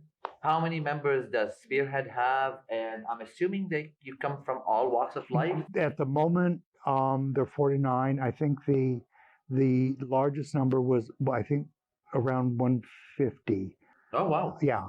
And it's right across the board. It's like every profession you can imagine. And not just Toronto. It's not just Toronto. No. Yeah. It's what's the furthest member living? We have at least 2 members out in Vancouver, 1 or 2 members in Winnipeg. We have a couple in Halifax. Wow. Okay. When we were going through the archives, part of the exhibition, what we found was the original constitution and bylaws of the organization signed by our charter members back then. That's history. Which will be presented for the first time for the public to see. You also have a very distinct and recognized Spearhead symbol. Yes. What is it? What does it mean design-wise? What does it bring with it to the person wearing it? It symbolizes strength and leadership. Nice. How often do you do events? How do you choose charities to give money to? What events have you been involved in over the years? There's been a food drive for the PWA Food Bank, a Toys for Tots drive for toys and money. That's a regular one for you. That's a regular one, yeah. It's the longest running gay charity in Canadian history. And it began in something like 1974 for kids that are, from tots to teens, HIV positive, or the children of parents who are HIV positive and maybe can't afford a Christmas gift. So it's really successful. Let's give our younger viewers a look at history. I touched on this slightly in my open, but what was the community like? What was happening back then when Spearhead started? I didn't come onto the scene until 1977. In the late 70s, it was hell. I mean, the cops are bad now. Cops are angels now compared to what they were in the late 70s. The events around Halloween every year was basically a demonstration of terrorism. Wow. It was bad. Okay. It was really bad. But our community seems to feel that it was tighter because we were like standing against. This is sort of the paradox, isn't it? Is that we're really under attack, but I don't think it was as fragmented Yeah. as it is now. Yeah. There was a lot of camaraderie. And there was, I think, maybe a lot more creativity about how to Get around all of the Sometimes you wonder if gaining our freedoms ends up making you kind of relax, I guess. Makes people maybe Yeah. too relaxed. Yeah. All right. Well, that's it, Bruce. That's it. That's it. We're gonna take a little break. Get the hook. We're gonna be back with our next guest, everyone. Yeah. I am delighted to have with me tonight Terry Jean Bedford, also known as Madame de Sade, Canada's most famous dominatrix. Terry Jean is an incredibly hardworking activist whose fight for justice has made history. Welcome so much, Terry Jean. I'm so pleased to have you. We've got so much of history, but let's start with the bondage bungalow. So can you give us a little info about that? The scoop. I want to say it's great to be back at Buddy's. Yeah, so in 1994, the York Regional Police did a 9-week investigation. And during the course of their 9-week investigation, what they were investigating was I running a body house? So after 9 weeks, they couldn't collect any evidence of prostitution. But what they decided was that because I was cross-dressing men and forcing them into my dungeon, per se, that was grounds for a body house. Oh, wow. And so, yeah, they went in and they raided. 15 armed SWAT members came in with their guns and their masks, and a couple of detectives and a policewoman came in and they cleaned my entire house out. They took everything but the piano. My first trial, the judge quashed the charges because there was no evidence of a body house. Okay. But the Crown turned to me and he winked and he said, I'm appealing. So I lost my appeal and I appealed that decision to the Supreme Court. This is from 94 to 98. I hadn't entered a plea for 4 years. Whoa. I went to the Supreme Court. The Supreme Court ordered it back to trial. So we all went to trial, myself and my co-defendants. Mm-hmm. The Crown decided to drop the charges on my co-defendants because they had no priors. So they just chose to go for you. But they chose to go for me. We won't get into all that. It's a long story. Yeah. This one here is my life story. It's my memoirs up till the constitutional challenge. Okay. And you can get it on my website, yes, terryjeanbedford.com. Okay. Along with the blogs and everything about the case history. Sure, all the great details. And it was a barn burner of a trial. And I called all kinds of witnesses from all over the country to come and speak about cross-dressing, mm-hmm, and how it's not a crime and it doesn't hurt anybody. Correct. To do so, and role play, the different aspects of role play. And because they didn't have any evidence of prostitution, what they had to do was bring all kinds of goodies. So, you know, they couldn't bring the cross and the spanking bench and everything, but they brought nipple clamps. Oh, wow. And a few other accoutrements. It's all in here. So get your book. And this one here is another book I've written. I've been very busy over the last few years. But anyway, going back to 98, mm-hmm, and in 98. I went to the Supreme Court again. They wouldn't hear it. So it stood that I was guilty of some kind of crime, but they wouldn't tell me what it was. They fined me $3,000, and I paid it, and went on with my life. And then a year later, I decided, well, civil disobedience is in order. I'm going to open again. So I reopened at Gerard and Jarvis across from Allen Gardens. Good for you. With Patty. Well, Patty was a big help. Yeah. And I reopened at the Millicent Farnsworth Maid Academy and Charm School for cross-dressers. and gentlemen in need of behavior modification through petticoat training and discipline. And so I opened the Bondage Hotel Bed and Breakfast for fetishists. And I was the first person, it was registered. I accepted MasterCard, Visa, American Express, and cash. I love it. And I had a sign in the window and everything. But then a couple of years passed, and I would work from 6 in the morning till 6 at night. Oh my. And then 6 in the morning till 6 at night every day. I mean, like it was almost 24 hours. Mm-hmm. And I was getting really tired and run down. And one morning I couldn't get out of bed. I couldn't stand on my own 2 feet. I was in so much pain. So I went to the hospital, and I was diagnosed with 5 different illnesses, and 1 was fatal.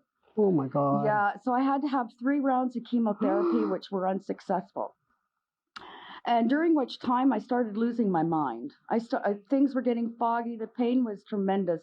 And my doctor said, you can't take painkillers because it'll compromise your liver. It's already compromised. You'll be dead in 5 years anyway. So I started smoking marijuana, medical marijuana, and that really helped quite a bit. And that helped through my trials because Alan Young approached me in 2006. Alan Young is the professor of York University Law School. Yeah. Osgood Hall. Yeah. And he wanted to strike down the body house laws, the prostitution laws that harmed women. I said, count me in. Okay, tell us a little about what this one's about. Oh, this is a collection of love letters that were written to me and some of my staff. It contains scenarios and requests. It's quite exciting to read. Interesting reading. Book number 3? And book number 3 is my favorite. It follows 2 dominatrices and 2 clients from the time before they arrived at my house, during the time they spent at my house. They discussed the scenarios, how they felt about each other, and then what happened after the raid, how their lives changed, where they went, and then, of course, they come back full circle when they come back to my second house. Nice. Then there's the play. Oh, the Takeoff from Here. The play is about book number 1, so it's basically the life story, yeah. And your artwork, paintings, I love your artwork. I'm emotionally attached to my art, so it's really hard for me to sell it. Is it? Yes. Very hard. But it's been a saving grace for me. It's therapy, and evolved, and I started working with multimedia, really? Okay. And things like that. So I paint, and then I take my a picture of the painting, and I put it through a process so that I pull the colors out, and I can contrast and do lighting and stuff like that.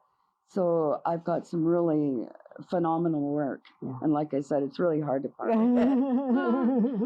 And anything else next? Well, like I said, there's a need to repeal Bill C-36.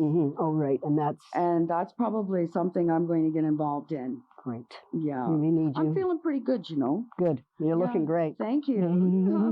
And again, you can see more of Terry Jean's work at her website at www.terryjeanbedford.com. There you go. Thank you so much for coming out tonight. It's been so great. To see you again. It's so good to see you. Securing your recycling in a few steps is simple, like crushing your cans and bottles down in your container's blue box and your box board down in your papers box. This saves a lot of space and reduces the possibility of material blowing out of your blue box on windy days. Was that 4 or 5? He's lost count and still thinks he can drive. Do you think he knows that when he is caught and charged with impaired driving, he'll lose his license and a lot more? If he gets in his car, he'll face costs exceeding $20,000. Does he realize he could have a criminal record for his choice to drive? And it could be much worse if he crashes. Wonder what he'll be thinking tomorrow. Have a Holden 1 at 15. Visit ArriveAlive.org to find out more. Arrive Alive. Drive sober. Welcome to Forever, man. This is forever. And there will be no surrender. Know that this right here forever. No surrender. It's forever. And we're back. Yeah. Just to mention Patty, which was mentioned on that segment, that's Patricia and Eldridge, who was on the show a couple of episodes ago. My last guest on the couch today is Joseph Poirier, Spearhead's oldest active member. Welcome, Joseph. Thank you very much. Nice to have you on the show. Can I ask you, why is it important for anybody to belong to something bigger than our own individual self?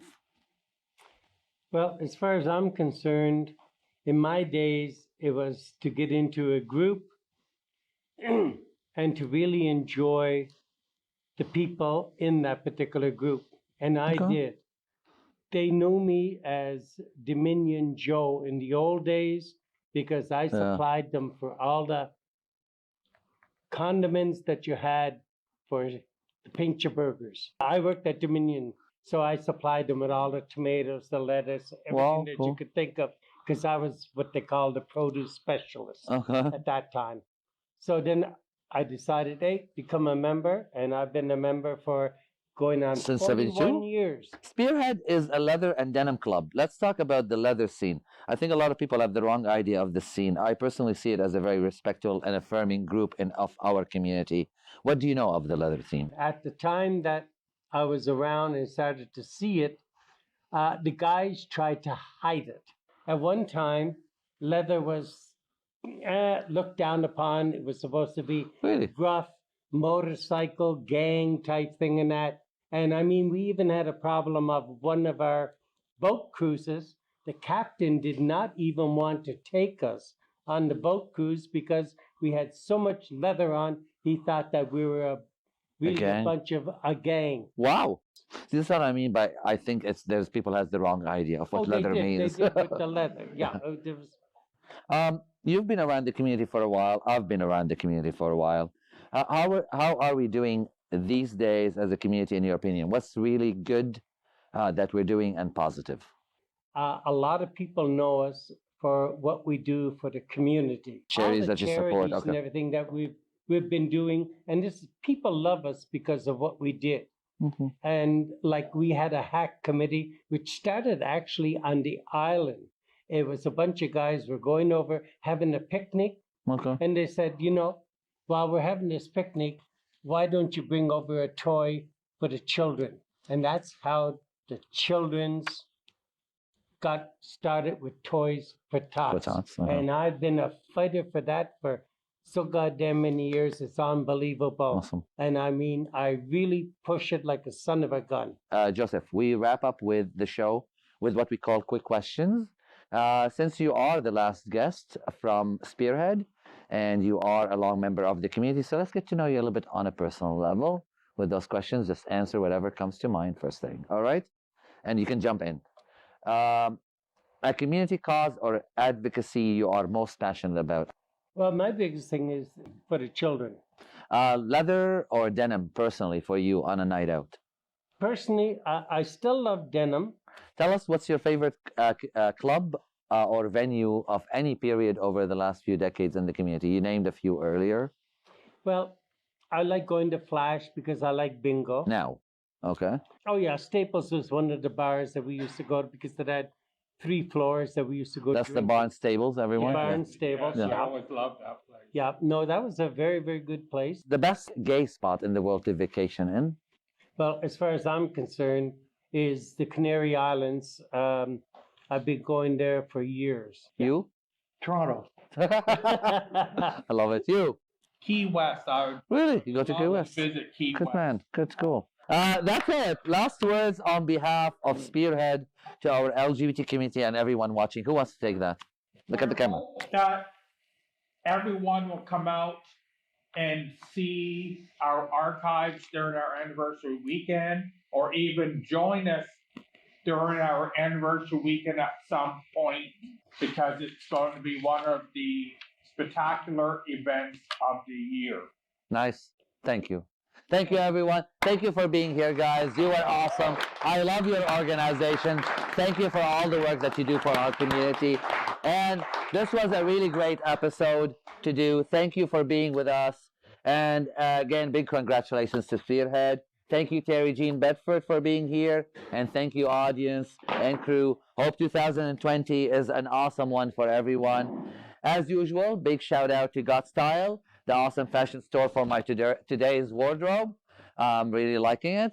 And be in the audience here in the future with us. You can get free tickets now on Buddies in Bad Times Theater for any episode, or you can get us on facebook.com/join us on the couch.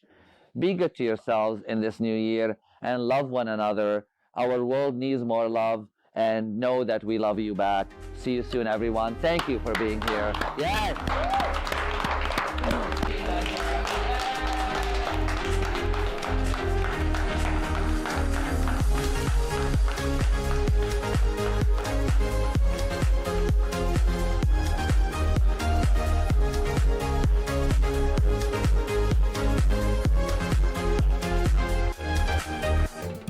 Call the Rogers TV viewer response line, email us, or connect with us on social media.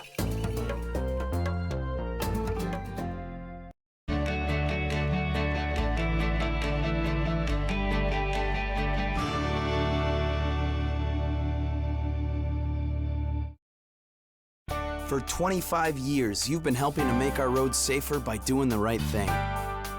You've been the designated driver, you've stayed over, called home, you've called a cab or a friend, and planned ahead. Let's keep doing the right thing. Support sober driving by getting yourself and your friends home safely. Do the right thing. Visit ArriveAlive.org to find out more. Arrive Alive. Drive sober. Hello, neighbor. Mr. Rogers. I'm here to interview you. It is so nice to meet you. Boyd, please don't ruin my childhood. Do you consider yourself a hero? I think the best thing we can do is to let people know that each one of them is precious.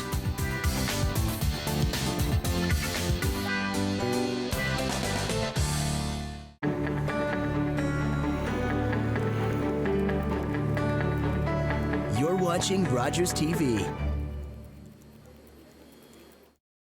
The opinions expressed in the following program are those of the participants and do not necessarily reflect those of Rogers nor Rogers TV.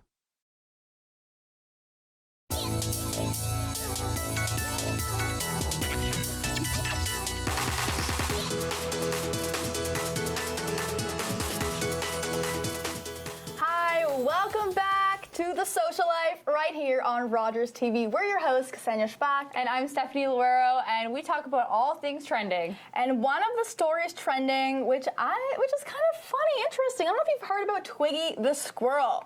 No, I have not heard about Twiggy the squirrel at all. Well, I wonder if anybody at home has heard about Twiggy the squirrel, because she is a water skiing squirrel. She's beloved in the GTA for her performances. Oh. However, she is now banned from performing at the International Boat Show. There she goes. Look at her. Aww. That's what she does. You look at everybody watching. Oh my I don't know if you're a fan gosh. of the International Boat Show, but if you are, you could have is seen so her, but that cute. is not anymore. That will not happen anymore. Why won't they let her Well, do because a this? provision in the city's bylaws prohibits keeping an eastern gray squirrel in captivity. Oh, right? so it's about the type of squirrel. Yeah, and the fine for keeping a prohibited animal is actually $240. So you will get fined, and plus it's not good to keep, prohibited animals, right? I understand it's cool, right? You know, the squirrel is water skiing. It's very different. We've never seen that. No squirrels in my backyard can do that, right? No. So that's the thing. So if you're unsure whether you have a prohibited animal at home, you can visit the website. There's a toronto.ca website, and there's a full list of animals. So maybe if you're unsure, you can go there. Twiggy was actually causing some trouble on the West Coast in Vancouver as well, because she's performing there now already illegally. Okay. So in 1978, the bylaw was created that said no rodents, no wild animals or exotic animals can be used in competitions, exhibitions, performances, events, and the fine now, if Twiggy and the Vancouver International Boat Show get caught, it can be from $500 to $10,000 per performance. Wow. Right? So it depends how long the boat show is, depends how many times Twiggy performs. I understand it's so cute, but... So is Twiggy somebody's pet? You know, I am not 100% sure. I believe it just belongs to, I guess it does have an owner. It must have an owner. It must have an owner. And I guess that's the problem, is that you're probably not allowed to keep a squirrel as a pet. Exactly. And just the act consists of her being pulled around on water skis, as we see here, behind a tiny remote controlled boat while wearing a mini life jacket. I gotta say, that mini life jacket is so cute. It's adorable. So the first squirrel to water skiing squirrel performance was in 1979. So it's been some happening time. for a while. It's been some time. Cool. So I don't know if you're a fan of Twiggy, but you might not see her anymore. But right now, let's see what's making some viral news.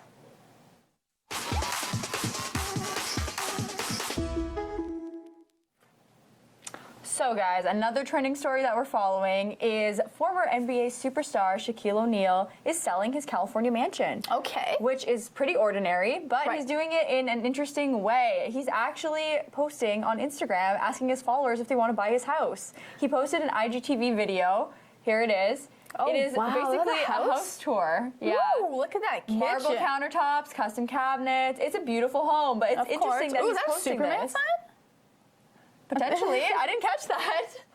Oh, wow. Yeah, look how there's a spacious. I mean, I'm not bathroom. surprised that it's so spacious. No, it is. And that's the bathroom. Wow. Yeah. It is a total of 5,200 square feet. It's got 5 bedrooms, 4.5 bathrooms, and it's on an acreage. It's a 1 acre property. There's the pool.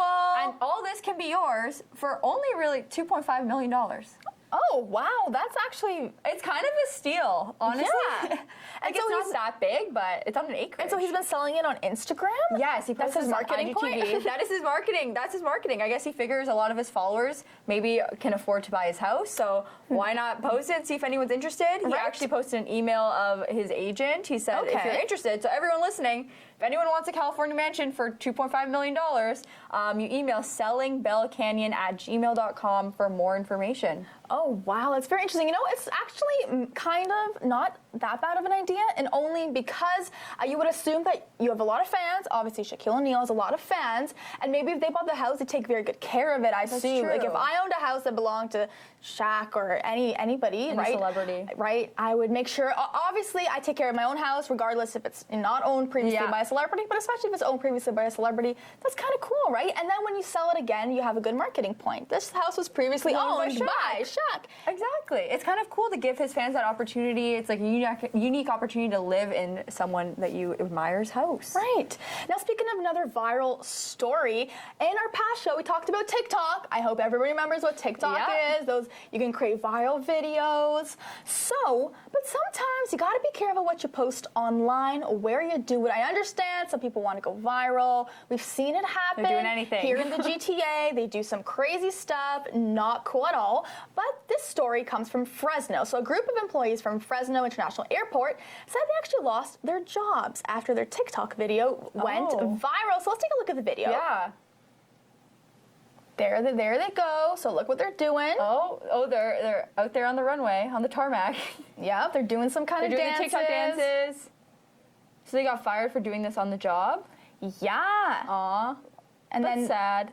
Yeah, so there you go. So that actually video was uploaded to TikTok on January 24th, and it gained a lot more traction early on in February. So you can see that, one member's jumping with a traffic cone, then all the other members jump out of the baggage car, they dance. So the employees said they actually had about 30 minutes to the end of their shift, and they said that they finished all their jobs, they had nothing else to do, their duties were taken care of, so they decided to make this fun little video. It has gained up to about mid-February, 30,000 views. Wow. Yeah. However, there's a danger when it comes to posting things online. Like we said, you got to be careful what you post, because then their boss saw it one day and he knew that their shift wasn't done. We saw the airplane, right? You can see the airplanes there. They just probably loaded all the baggage, made this video, and they got fired. Dang, they all got fired. They all got fired. It even got 51,000 likes. That's a lot, TikTok. Yeah. It's hard to get likes on TikTok. That's a lot. Views are so easy, but likes are hard, and likes is what pushes you into the algorithm too. Right. So sometimes, I don't know, we gotta always ask ourselves, like, these videos that we post, understand, could be funny, we wanna go viral, but in the end, what's gonna be the outcome? Yeah, exactly. You don't want to get fired. You don't want to get fired. But right now, we're going to throw things over to our new tech correspondent, Taryn, with a new story in tech.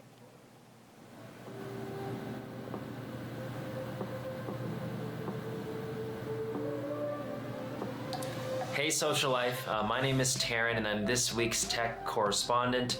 I actually just got back from a long trip in the Bahamas. One of the biggest problems I faced planning for that trip was figuring out how to bring all of my camera gear and all of my tech safely abroad when I go for travel. Thankfully, I did find like the perfect backpack that allows me to bring all my gear conveniently, safely, and honestly in style as well.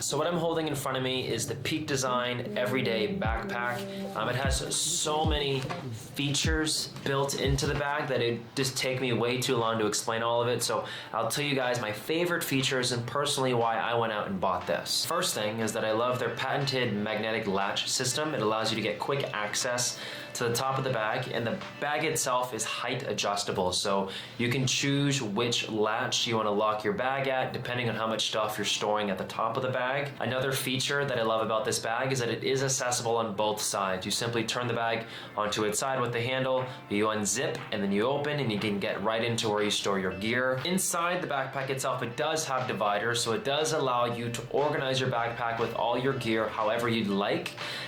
So you can remove the Velcro pieces and adjust them accordingly. Also, the zipper of the bag and the actual material the bag is made out of is weatherproof, so you don't have to worry about your gear getting wet when you're traveling in rain or snow with this backpack, which is pretty nice. If you are planning on using this backpack anytime soon in an airport, it does have a built-in sleeve on the back side of the backpack, which allows you to attach the bag itself to your luggage, which is like an amazing thing because a lot of tech gurus like us, we put so much into our bags it can get pretty heavy sometimes, so it's nice to just attach it to a luggage and kind of wheel it across the airport instead. Last thing I wanted to touch on is the pockets. The amount of pockets in this thing is just crazy. It truly allows you to fully customize how and where you want to place all of your gear, tech, and important documents inside the bag itself. The only thing that sucks about this bag is the price itself. It is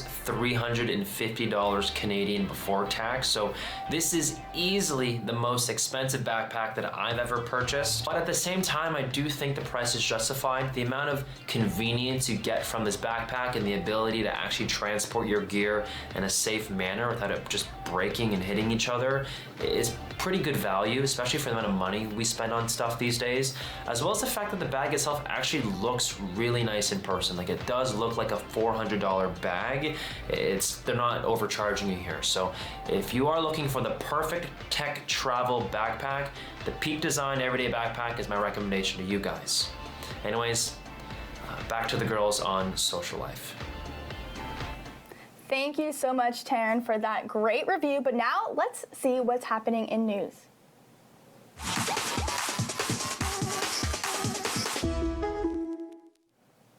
So remember last year, 2019, when the province announced changes will be made to the Ontario license plate? Yes, I remember. Well, now they are rolling them out, and you might actually spot them around the city. Oh. So the province started rolling them out as of February 1st, and once again, everybody's comparing them to a box of Q-tips.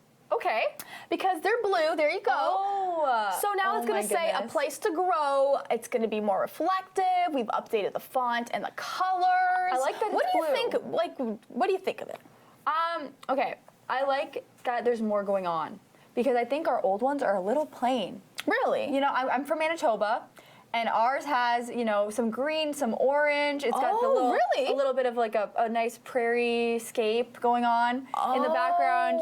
And so then I came here and my license plate is plain white. So I thought that was so boring. So I'm kind of liking the blue background for sure. Oh, interesting. I don't know about a place to grow. I liked our old slogan. Yeah. But I really do like Well, the blue. the province released a statement last April saying that they want to make Ontario business friendly, pro-jobs province, and they want to protect what matters most so they can ensure sure Ontario is a place to grow. So a place to grow your family, a place to grow your business, a place to grow your community, hence a place to grow. But actually it's kind of funny because a lot of people don't seem to agree with you. So if we can pull up the first tweet. Okay. People are finding sometimes faults in their designs. So somebody said, is it just me or the letters, numbers not centered on the new Ontario license plate? So there you can kind of see that, you know, I see. It's a little bit, maybe it's their bumper, like the rim around it. So that's one user. Another user also posted something on Twitter, if we can just pull that up. It said, plastic in Ontario, also got a reasonable printer, get your free fake license plate. Yeah, so at least till it cracks in the cold and falls off, you can just print another one. They're so plastic? So not many people are really happy with it. See, I don't know, like, I actually have seen it. I've seen one in person, and it looks kind of fake. I don't know how to describe it. It looks like not like a license plate. Yeah, it just looks kind of goofy. Like I remember somebody said maybe in the future they've been testing out adding emoji stickers to the license plates, which I think just completely makes it so weird, super silly and super goofy. Yeah, that's a very interesting idea. And if you have time, you actually have another quick story. I do. Our next trending story we're talking about in news is about this Starbucks ad featuring a transgender teen. Let's take a look at a little clip from the video.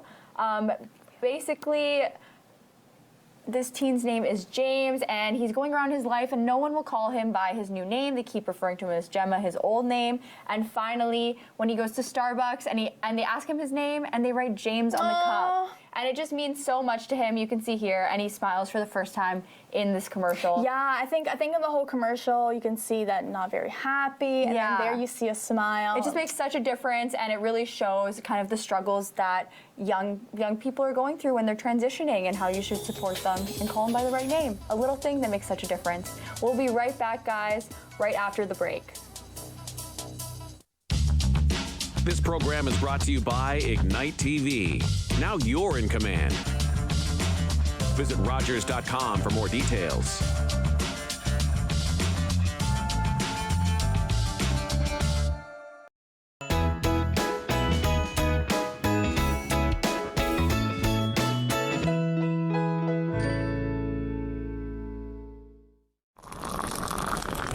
That cup of coffee in the morning may seem like the only choice, but is it really? Caffeine found in the coffee bean does block the drowsy-causing effect of chemicals, but that can only last for so long before we crash. The honey and tea way of getting out of bed is reaching for a cup of superfood matcha green tea. Unlike most teas, matcha powder uses the whole leaf and contains the plant energy of chlorophyll. 1 cup of matcha is like drinking 10 cups of regular green tea. Whisk in half a teaspoon until the tea dissolves. Within 10 minutes, matcha can regulate blood sugar, preventing glycemic slumps. Superfood Matcha Green Tea, your new, most treasured energy booster.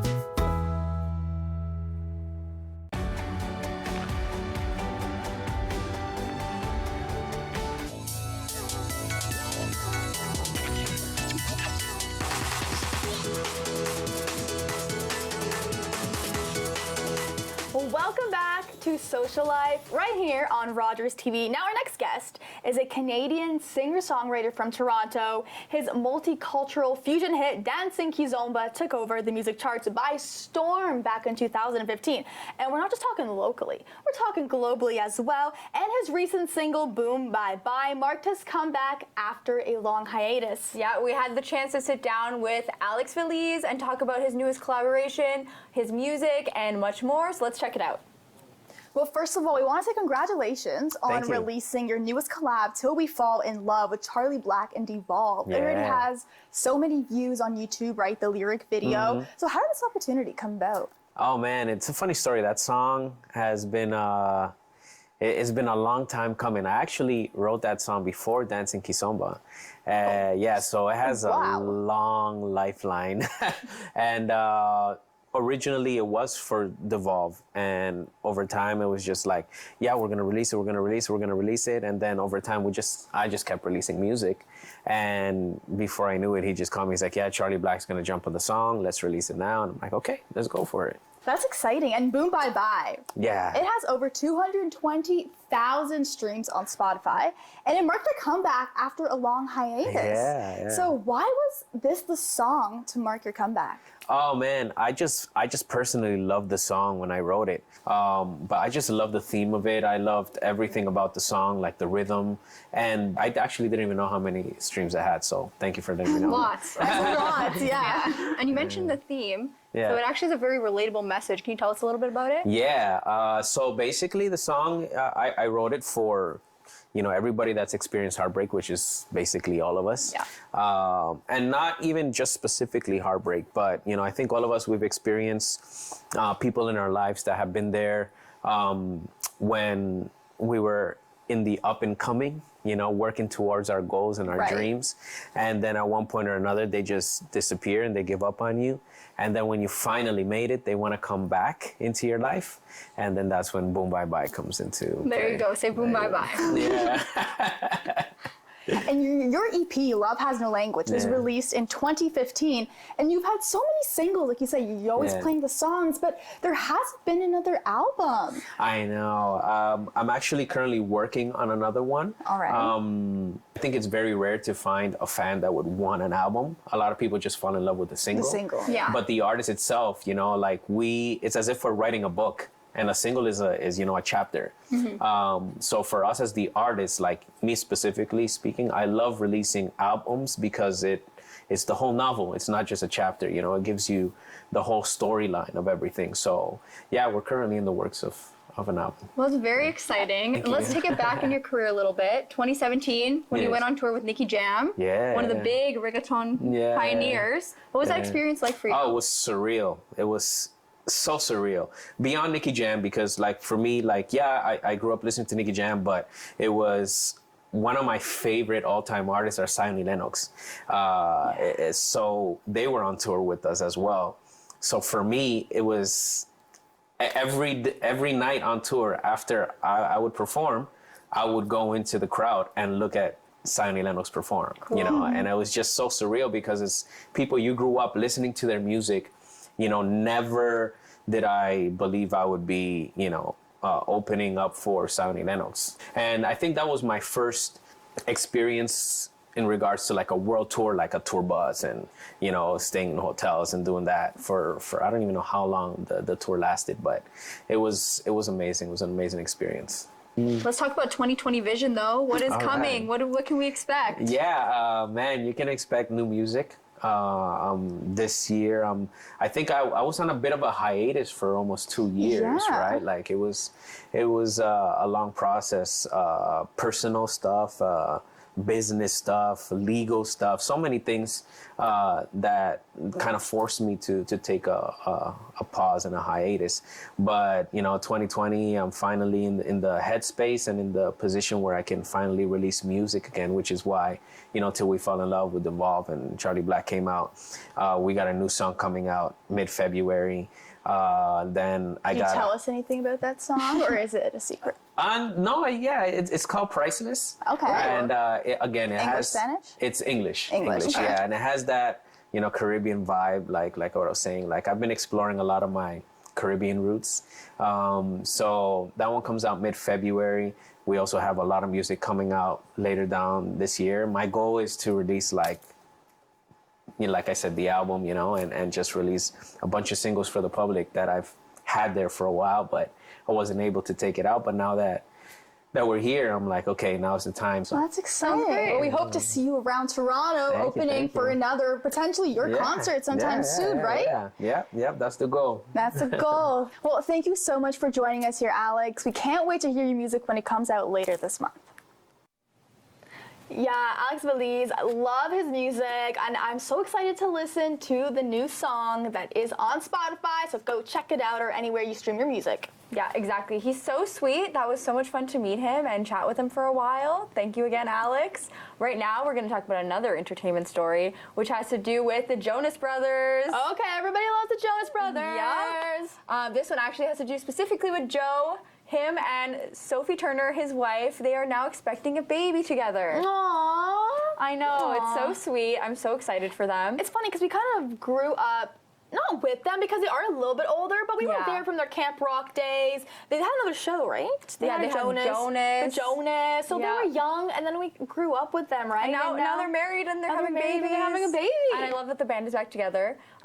So yeah, Joe and Sophie. Sophie's actually only 23 years old. Oh, so she's our technically we could have married a Jonas brother. That could have been our baby. It could have been. Yeah, it could have been. It was an opportunity for us. Well, was it? I mean, I've never met Joe. Me neither. But if we had, okay, it was there. It was there. It was a possibility.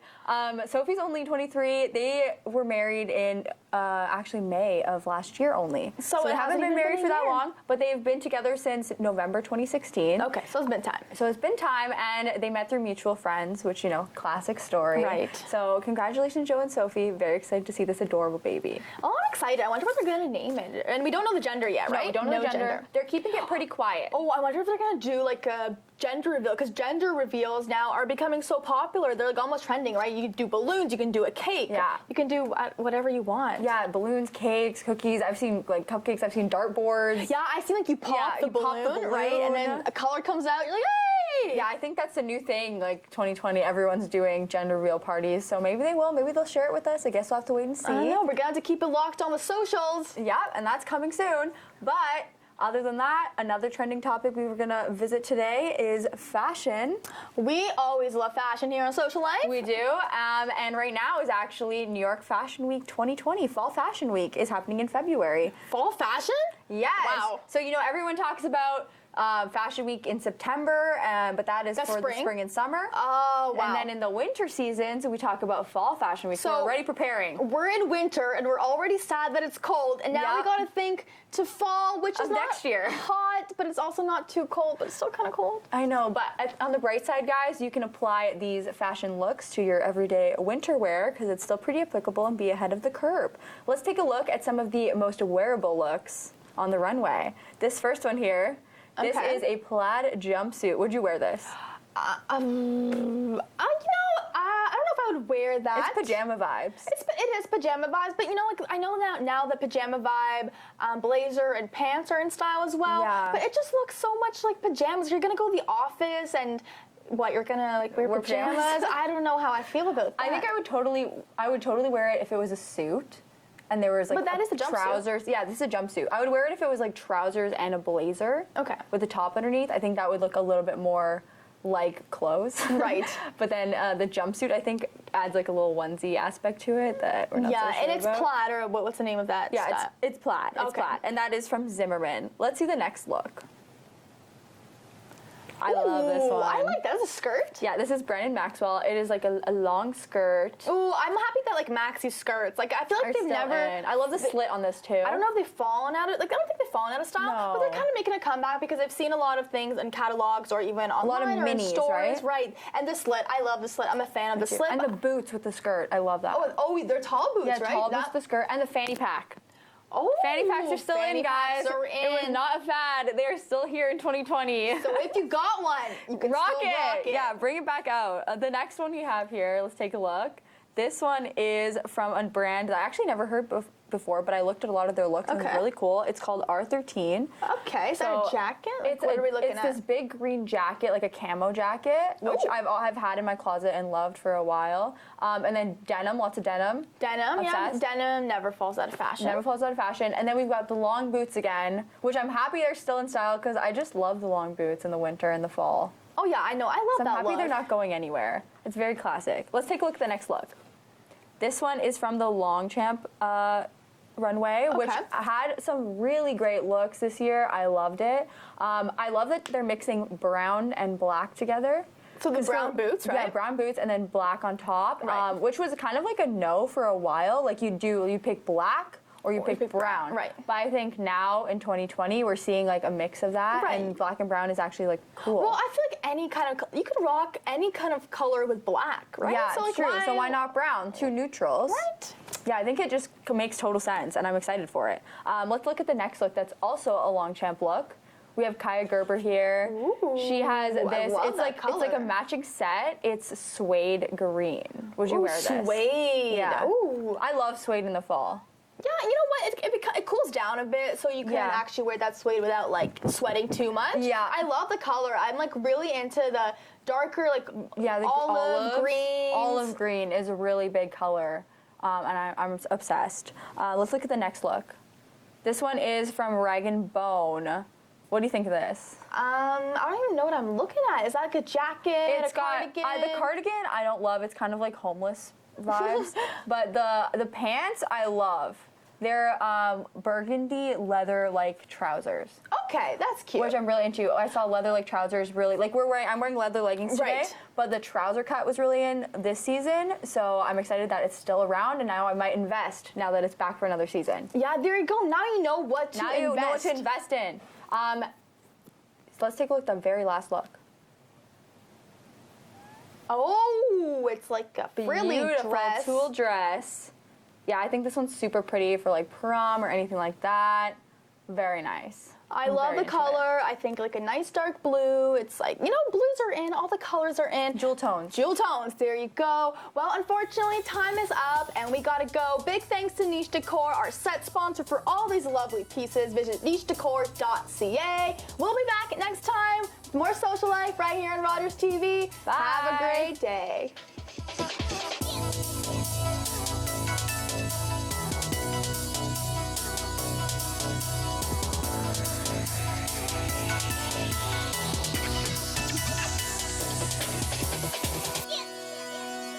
One, two, three.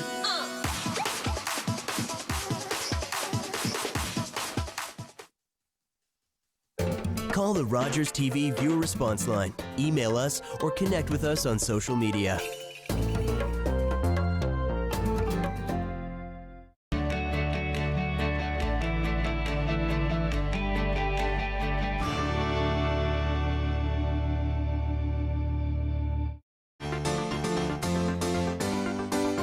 Mom, it's Dad. He's not how I imagined him. He's not used to having people around. I know what's happening. You got no idea what's happening here. The Japanese are planning something bigger. So what's the target? We believe it's Midway. We need to throw a punch so they know what it feels like to be hit.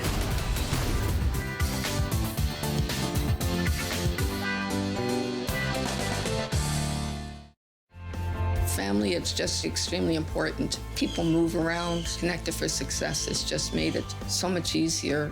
For the longest time, I was on cloud nine. It connects you to family, it connects you to the outside world, and it makes you feel connected to the community. It was a whole new experience. You realize then how much you missed out. In fact, connect is my favorite word now. I love that word. It keeps me out of trouble.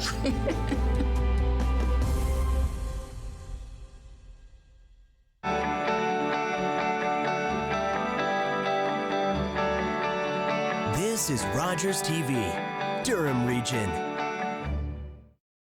The opinions expressed in the following program are those of the participants and do not necessarily reflect those of Rogers nor Rogers TV.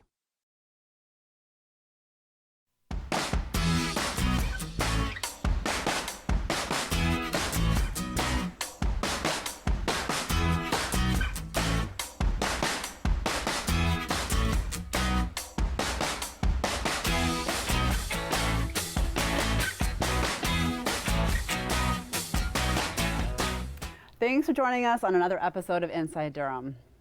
We have Audrey from CJA Durham, a nonprofit that is helping to make Durham a safer place. Thanks for coming, Audrey. Thank you. Thank you for having me. CJA Durham, what does that stand for? It is Community Justice Alternatives of Durham Region. Okay, tell us about the service. We have a multitude of services. Most of them are available on our website, and then we have some new programs coming up. But we work with people in trouble, in conflict with the law, primarily. We also have some mediation programs, community mediation, which is free to everyone in Durham Region. So that's people who have issues with their neighbors, fences, tree limbs, the numerous things that can cause issues in a tight community. We have a youth anger management program that is personalized, one-on-one. And we also do all of the community service order orientation and arrangements for people on probation in Durham Region, adults. And we have some great community partners who who allow them to serve their time in the community. Okay, so you work with adults and children Yes. and teenagers, like a broad spectrum, any age? Yes, any age. Okay, and Any age. how long has this program or service been active? We are going to be 40 years old in April next year. Great. Yes. And do you get a lot of participation right now? I know that it seems like when, obviously there's situations that are heated, people don't want to get help. Why? Yeah. We get quite a number of calls for community mediation, for example, people having issues with their neighbor. But when I explain what mediation is, which is sitting down with, mediators and the other party, they often say, well, no, I don't want to talk to them. So we can't help those people. Okay. We do get referrals from bylaw officers in all of the municipalities. We get referrals from the police when they're not police matters; they're more neighborhood matters. Okay. So yes, some people are willing and want some help, and others are really hesitant to come in and meet the person they're having problems with face to face. So do you partake in the mediation process? I actually do, although we have some fantastic trained mediators. So. I try to step back from doing the actual mediations. Okay. But yes, I am a mediator. That's great. So why did you start this job? Why are you in it? Well, I've retired a couple of times. Just keeps bringing you back, huh? Yeah, I just keep coming back. So I studied with CJA Durham in 2011. I took their victim offender reconciliation program training, which is, that's my favorite still. But those are with youth at this point. But that's dealing, one youth gets in trouble with another youth and charges are laid. And then the Crown Prosecutor can refer them to us to see if we can settle the issue outside the court. Do you think that by kids and adults doing your programs, they're better for it? Do you see a lot of progress? We hope so. We really try. One of our newer programs, is so new that we don't really know yet, but we really try to personalize our programs very much. Youth are dealing with anger management, abuse issues, substance use issues. So we try to personalize each one and really get through to that youth. Yeah, there's a lot of things that kids have to deal with now, especially with the social media aspects. You've got some programs. Let's talk about the youth police dialogues first. Yeah, that's actually quite exciting. That's a project that we're working in partnership with Ontario Justice Education Network and volunteers from Durham Regional Police and Toronto Police Services. And actually the Ajax Library has given us space to hold those. So you're having it at the Ajax Library. When does it start? It's March 25th. It's going to run for 8 weeks, every Wednesday evening, late afternoon. OGEN has the, so Ontario Justice Education Network has a website. It's fantastic. They've had really great success. And it's aimed toward youth who may not think that highly of police. So it's not youth who want to be police officers, it's youth who don't necessarily appreciate what the police have to do. Okay, so are parents involved, or can just the kid show up? How do they get enrolled in the program? This one is just for youth. Parents can certainly reach out to us, but if anybody is interested, send an email off to cjainterns@gmail.com or to me on the website, and we would connect you. We welcome anyone and everyone. So I guess this is more of a get down and just speak your mind and get to know each other. That's right. We're all That's pretty. right. So the officers don't wear uniforms. The youth get to see them as people, and the officers get to see the youth a little bit clearer, we think. Yeah. And then I think in the last week or so, the officers put their uniforms back on, and hopefully by that time some relationships have been made. Yeah, that definitely is getting a good rapport with each other. Absolutely. And then we've got a couple there's Going the Distance, Scugog and Uxbridge, which is coming eventually, Let's Get Real, and Youth Partner Assault Program. Yes, so our Youth Partner Assault Program is a very new program and quite unique. It is, unfortunately, what used to be domestic assault and then is termed intimate partner violence is making its way into younger and younger ages. Well, you know, having all these different programs are great, and I am so glad you could come, but we've run out of time. You can check out all of their programs and the things that they have to offer at cjadurham.org for all those programs and mediation services, okay? See you right after the break. Thank you, Susie. Yeah.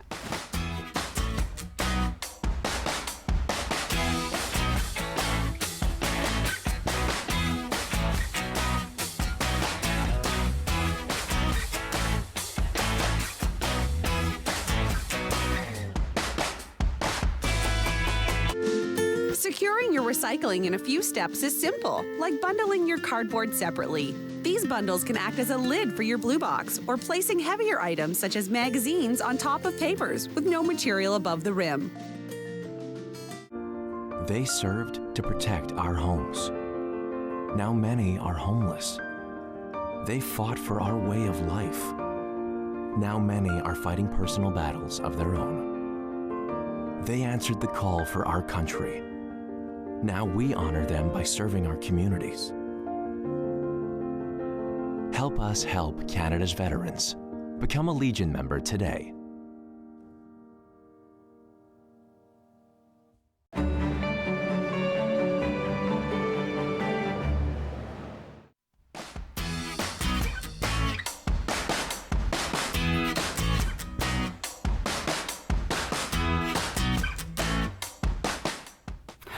It's very important to get outside of the house and stay social and active as you get older. Have you heard of the BOAA? Well, let's welcome Angie and Chelsea to discuss this awesome association. So this paper that they brought is a hard copy of all the things that BOAA does. And I want to welcome you guys. Thank you so much for coming. The BOAA. What is it? So for everybody who doesn't know what the BOAA does and is. Well, we're the Bowmanville Older Adult Association. We're a registered not-for-profit charity, and we host tons of different social, active, fitness, music, art programs, events, and services. We also have an excellent transportation program that will take you from home and bring you to the center as well, and to enjoy whatever you're doing there and take you back home again. So we've kind of made ourselves out to be a one-stop shop. People come and they get their hair done in the morning, they do their yoga class, they stay for lunch in the cafe, and then they go home again. So what do you do at the BOAA? My role is events and marketing, so I run most of the events and plan in advance all of the events, and then in addition I look after the marketing and advertising, so the social media, the Facebook and the Instagram, all those things, that's what I look after. Awesome. And Angie, what do you do at the BOAA? I'm blessed to be the executive director of the BOA, so I get to do all of the grant writing and the board work and managing the staff and looking after the whole center as it is, so the structure of the center and the maintenance and upkeep of the facility as well. And then I get to do a tremendous amount of membership service, so just hanging out and talking to the members and making sure they're happy and helping out in areas that if they need help with events or programs or different things. So. Nice. How many members do you think you have right now? Just a little shy of 1,800 members are registered at the center, and then we have a couple of corporate sponsorships programs with local retirement residents as well. So, how old do you have to be in the Older Adult Association? Well, because we're incorporated federally, it means we have the ability to have members and non-members. So to be a registered member of the BOA, you need to be 55 years of age or older, or married to somebody 55, and then you can participate as a non-member in any of our events or programs. So how much is it to become a member? It's $30 annually. And it goes from the day you join for 12 months after that. So if you join tomorrow, you're good till next February. Great. And where is the BOAA located? Obviously Bowmanville. Yes, we're located downtown Bowmanville in the historical district, 26 Beach Avenue. We've got a beautiful facility there in the old neighborhood, and we're independent, so we're the only ones in that facility at this point. So this facility is big enough to hold all of your events, and let me tell you, there are many, many events that you guys are doing, and it runs off of volunteers. Yes, we've got a fantastic volunteer coordinator, Kristen, and she has 300 plus volunteers that really are the cornerstone of the building. So they do everything from maintenance to the front desk to cafe to catering, helping Chelsea with events. They're out on the street doing our marketing at events. Are you looking for volunteers right now? Always. Okay. Always looking. That's great. So some programs they have to offer. Like I've got lists and lists. The things that are so cool. There's a kielbasa sale and a pie sale. So you want some kielbasa? Then there's something like the computer and technology program, which I know that my mother-in-law would appreciate because she calls me and says, how do I work the Facebook? Yes. Yeah, we have two great instructors that do our sort of digital media type, so Tanya Cochran and Brian Greenway.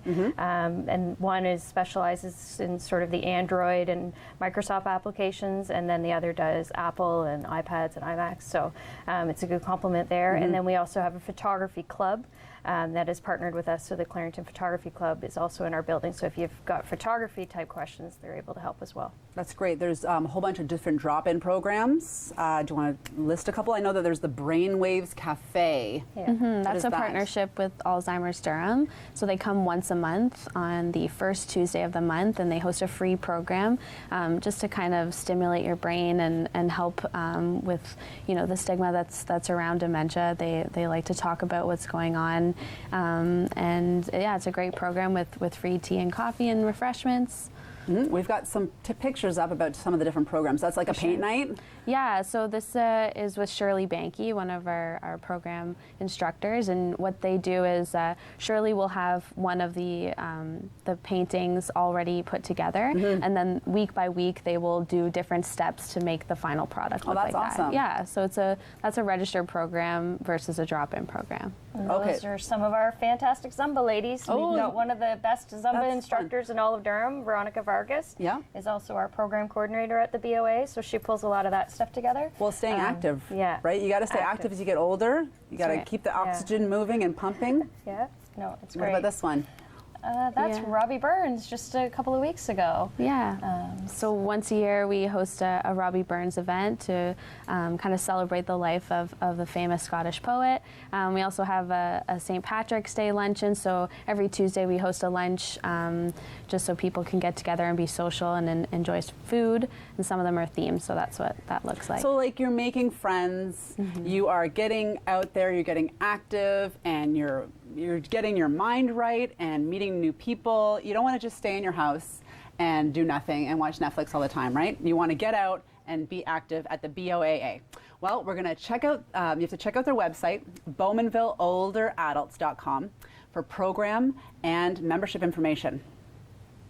We'll see you after the break. That's great.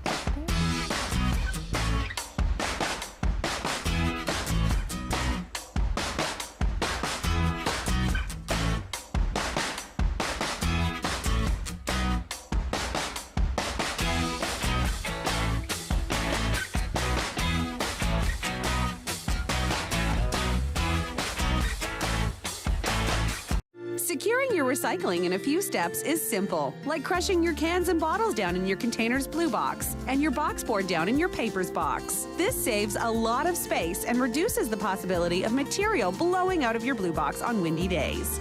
It started with a passion to innovate, with a young man determined to honor his father's legacy. By purchasing Canada's first FM radio station, he would change our communications landscape forever. Now that exceeds my wildest dreams. 60 years ago, Ted Rogers started our company to connect Canadians to the people, places, and things that matter most, and to make more possible for all of us. You can make more. I'm Don Reese. Join me each week for Pathways to Success as I speak with individuals, young and old, who have successfully overcome or are overcoming disabilities. That's Pathways to Success, only on Rogers TV.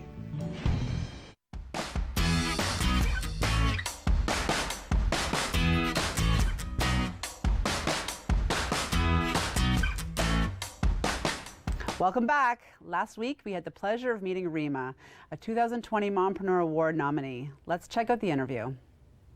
Me. National Award, awesome, congratulations. Thank you. Do you know how it started? Like, what is it, Mompreneurs? Mompreneurs, founded by Maria Locker in 2010. And the organization is great. I've been part of it for many years. And the platform is really there for moms who are in business to connect, support each other, grow, learn, and that's what the organization is for. Women it's supporting women. Women supporting women, which is something I'm super passionate about. So how did you know that you were nominated? I actually don't know how I was nominated, but I received an email from the Mompreneurs organization saying that I was on the short list of candidates, and I think there was a few hundred on that list. And yeah, from across Canada, women that are running their businesses that are moms as well.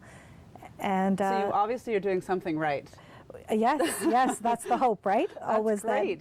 And what you're with Arbonne? I am with Arbonne, yes. Okay, and you are now national, what is it, a VP? I'm a national vice president with the company, an independent consultant, and basically what that means is I've promoted to the top level of the organization. So it can be done. It can be done, people, because I did a little bit of independent consulting at the lowest level, like star area. Okay. And then there's, obviously, you've just kept climbing that ladder. Yes, I did. So you do that, and obviously with other things in your life? Well, I mean, really, my background was in recruiting, and I owned my own recruiting business for years. Loved that, but after leaving that business and starting a family, I was looking for something that was a little bit more flexible, that would give me the time that I wanted with my family. Yes. But at the same time, I'm ambitious, so I wanted to join an organization that would allow me to have the same comforts that I had with my own brick and mortar business, but the flexibility of working at home. That's where I love working. Yes, it's awesome. It's amazing just to be able to be there for my kids as well. Yeah, that's great. So you're doing double duty of many different things in your life, which is great. Right. You're not just sitting back, you're taking charge. Yes, taking absolutely. charge and taking names. Yes, yes. So you absolutely. said 20 out of how many? Do you know? Like you said, you're in the 25 now. I'm in the top 25 now, top 25 the finalists, and this is the final shortlist, and the awards are on Saturday, March 28th, and that's when the winner will be announced. How can we, so it goes from 25 to 10 or just 25 to 1? I believe that there are a few categories within that top 25, and so there will be a few, I guess, awards given out. And then there's the one Mompreneur of the Year as well. Mompreneur. Yes. Do you know what? Do you get like a trophy? I actually don't know what you get. I think just just getting that recognition in itself is fantastic. So I'm not sure what else comes with it. Is Mompreneur on like Facebook? Is there different, is there a website? There is a website that people can go on. They can check on social media. So they're on Instagram. They're on most of the social media sort of outlets right now. I will definitely check out Mompreneur, because I'm assuming there would be lots of different. Obviously, you said there were you said out of 100, because Mompreneur you said was national. It is national. It is national, absolutely. Okay, so you've got what is it, 100-ish people that started off being nominated. I'm sure there were more. There were several hundred that were nominated, and then it was. Oh, I'm getting tingles. 25. That's great. It is exciting. It's super exciting, and it's exciting to be nominated in a category that's so important to me. Being a mom and an entrepreneur are the two things I'm super passionate about. So yeah, it's exciting. Wow. So you said it was on March, what was it, March 28th is when the event takes place. Okay, where's the event? It is in Toronto, and all of the details can be found out just by, going to Mompreneurs, and whether it's on Facebook or through, just Google it, and you'll be able to find all the details for that. So that's exciting. I am excited to go on Mompreneurs on the websites and stuff and check out, because I would assume that all the different people that were nominated, there's a little bit of backstory on everybody. Yes, everybody has a business that they're part of, and a story attached to that. And I think that's what makes it so interesting. Like just myself seeing the 25, it's definitely an honor to be selected amongst you know, the 25 women that are there. Okay, so when you got this email, yes, you're like, what were you like, husband? Yeah, Family? it was literally calling my husband Omar, and I said, I've been nominated for this, and it makes you feel so good. It feels really great because being a home-based business owner and working with Arbonne, you know, and I have a huge passion for that. It's a lot of it is behind closed doors, so there's really no recognition, so to speak, that you're getting on a day-to-day basis because it's within closed doors. So, well, and you know, you have to believe in the product that you're marketing too, right? Absolutely. And you obviously love Arbonne. I do love Arbonne. I mean, it's a part of our daily lives, and making that jump from recruiting to Arbonne was. So how long have you been with the company? So I have been 2010. It's going to be 10 years this May. 10 years. Yeah. Wow, congratulations. And now you're VP. And now I'm a national VP, yes. That's amazing. Yes, with them. Well, congratulations. I am so excited for you. Thank you. And I would love to see it. I hope they go live on Facebook or live on some sort of social media. Yes. So we can watch, because I will totally tune in. Absolutely. Great. And if anyone is interested in learning more about Arbonne, they can visit our website. Perfect. rima.arbonne.com. Okay. And happy to share more information with anyone who wants to learn a little bit more about running a home-based business. Thanks, Rima. We're rooting for you. Mompreneurs is dedicated to the support, education, and promotion of women entrepreneurs across Canada. Check out themompreneur.com for more info.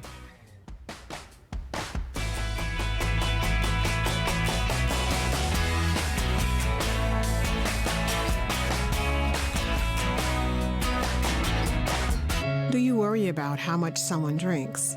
Do you feel angry or depressed most of the time? Do you feel neglected or unloved? Do you feel that if the drinker loved you, she or he would stop drinking?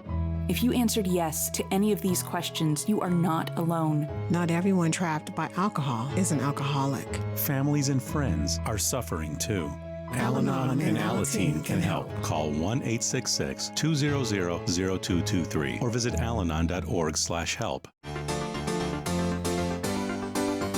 Critics agree Jojo Rabbit is a film that really shouldn't work. Exactly. Wait, no. But does. Apparently we're doing just fine. And now it's been nominated for 6 Academy Awards, including Best Picture. It's time to show it to the world, don't you think? Cementing Taika Waititi as one of the most interesting directors of his generation. It's weird now, isn't it? Extremely.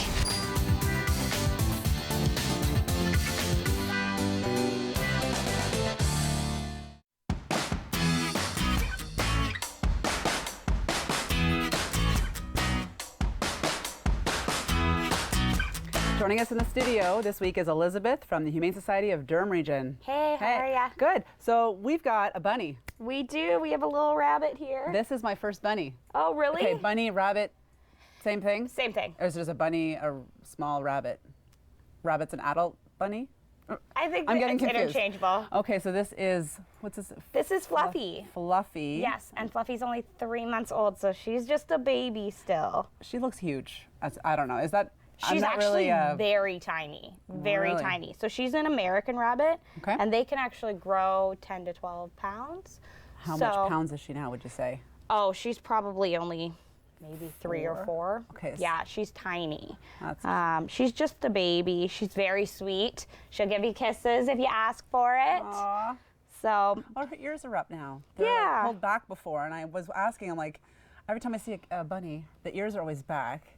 But she looks more like a bunny now. She's relaxing a little bit. She's relaxing. She's got all 4 feet on the ground, and that makes her a little more comfortable. Great. So this bunny, 3 months old, you said. Yep. And it will be spayed. It's a girl. Yep. So she'll be spayed. Yes. And how old do they have to be for that?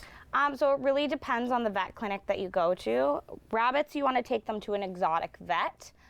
So you get those you have to go looking for them. Mm-hmm. So it really just depends on what each vet clinic is looking for in terms of it. Before you someone adopts her, you'll get her? Yes. Okay. Yeah. So we spay and neuter all of our rabbits. Okay. So if somebody comes in and wants to adopt Fluffy. Yep. How long until they would be able to bring her home? It might be a week or 2, Okay. just because she is still too small to get fixed at this point. but it will be quite soon that she's ready to go home. So do these bunnies, can you put them in like a caged area? Can you let them just wander your house? Yeah, so rabbits can actually be free roaming in your home just like cats or dogs. So she would do fine out wandering the house. We are trying to litter train her right now, which is actually very possible. Hold on, you can litter train a bunny? You can, yes. There are many rabbits out there who are litter trained, and we do our best to get that accomplished while they're at the shelter. So I'm assuming no other animals in the house? No, you know what? Rabbits can do fine with other animals in the house. We've had people who have had cats and dogs, and they do just fine. You want to make sure your dog doesn't have much of a prey drive. That's a big one. No, they can be really great animals. You just have to remember that they are used to being a prey animal, so they get nervous like that. So you want to give them lots of space, lots of quiet space. If you're not going to have them free roaming, if you're going to have them in a cage, they need at least 4 hours a day outside of the cage to wander and sort of stretch their legs. What would Fluffy's ideal diet look like? So mostly hay and pellets. It really helps just keep her teeth nice and trimmed. But if you want to add a little bit of fruits or veggies as little treats here and there, she'd probably be real happy with you. I'm assuming carrots, lettuce. Yep, absolutely, absolutely. Wow. Yeah. Well, it looks like a nice animal just to sit and cuddle with. Oh, she's real sweet. She's really, really sweet. She's still so young, so she's got so much opportunity. How long do they live? Rabbits can live up to like 10 or 11 years. Wow. Like, Yeah, so this is just the beginning. Oh, yeah, she's just a baby. Great. Well, I'm so glad you guys could come. Thank you. Hey, buddy. Great. Well, I want to thank all of our guests, and I hope you enjoyed Inside Durham this week.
Call the Rogers TV viewer response line, email us, or connect with us on social media.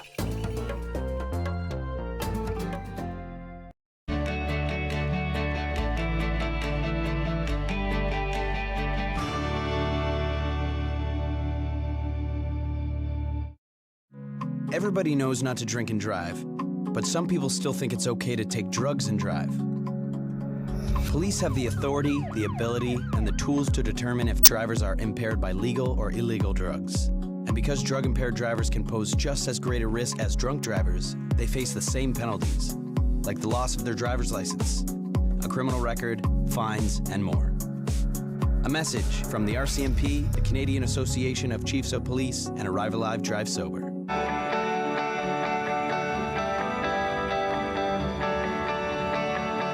This is Rogers TV, Durham Region. The opinions expressed in the following program are those of the participants and do not necessarily reflect those of Rogers nor Rogers TV.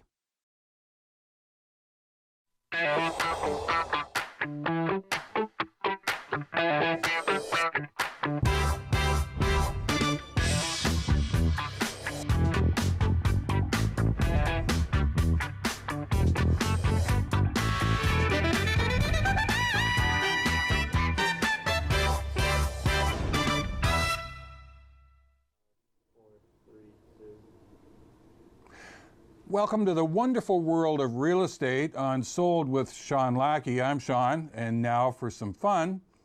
Pick up a newspaper or go online and all you read about is the condo craze in the GTA. It seems to be the new hula hoop. At any rate, we thought it might be wise to take a closer look at what's going on in the condo market.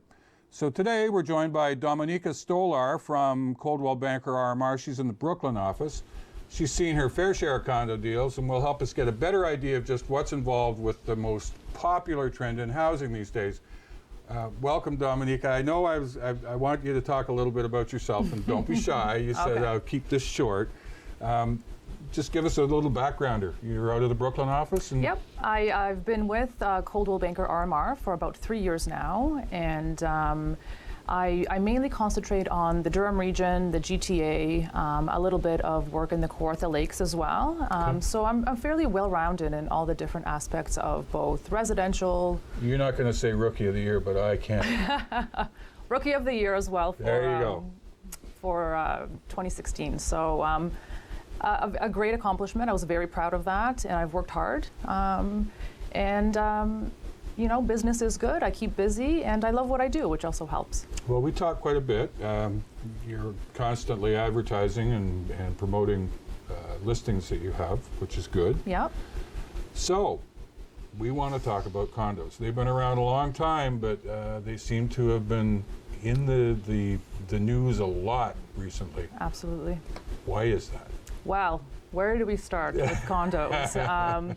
I mean, the biggest driving factor that I see is the skyrocketing prices of single-family homes. Right. So a lot of buyers, unfortunately, are priced out of the market, and specifically first-time buyers that just can't afford to buy even an entry-level single-family home. And that's right across the board, right? Right across the board. Whether it's Toronto or Durham region or anywhere. That's right. Yeah. That's right. So, with that, you know, you're basically faced with, do we rent or do we buy a condo and at least just get in the market? That's right. With the increase, well, you've seen some of the increases in prices in condos lately. Oh, absolutely. I mean, the average increase year over year is about 20% that we're seeing for condos. Slightly lower in the Durham region, about 17%, and in Toronto, anywhere from 14 to 23% year over year growth. Right. And in a market where we're seeing a lot of declining prices, both in the GTA and in Durham region, a lot of buyers are finding that a condo is a much better investment right now for them. I was going to say, how do you explain that? You know, it sort of goes counterproductive to what's going on. The house prices are kind of settling down. I mean, we saw the madness in the early part of 2017, and it was both sides. It was crazy in condos, and it was crazy in the detached homes sector. Right. Lately, the last 6 months, like late 2017, early 2018, we've seen everything sort of flatten off. Right. Except for some areas, still. Yes. But condos, can't get enough of them. They can't build them fast enough. That's right. And it comes down to affordability. I really think it comes down to affordability for buyers that just cannot come up with either the down payments or qualify for a mortgage to be able to afford a single-family home, both in Durham and in the GTA as a whole. And you were mentioning before we started here about location. Yes. Yeah. You know, the developments that we're seeing in areas that are close to transit, that provide great amenities, that are close to entertainment, that essentially provide an ease of life for both the millennials and the first-time buyers coming into the market, and also people that are downsizing. Right. Where they're empty nesters, they own large properties that are now hard to take care of and are no longer needed really for a two-person home. So those type of buyers are now flocking to the condos as well to have an easier lifestyle, less maintenance, you know, better security. A lot of people that like to travel more as they get older now have an ease of mind that they're leaving a property behind that they don't have to really stress over. Okay. You know. Let's go back to the first part of your sentence there. You said you're representing a first-time buyer. Yes. So you're representing a first-time buyer. What are they looking for? What are the key points that you're looking for with a condo, with a first-time buyer? Well, I personally like to really promote resale value. Let's be real, this is not going to be your forever home, and a lot of buyers, it's also putting in perspective what the important factors are about purchasing your first home. It's not your dream home, so you know, having the beautiful finishes and the large square footage may not be a realistic expectation for a buyer, for a first-time buyer. So having a property that is, again, has the amenities, has an affordable condo fee monthly, because sometimes the condo fees can get quite expensive.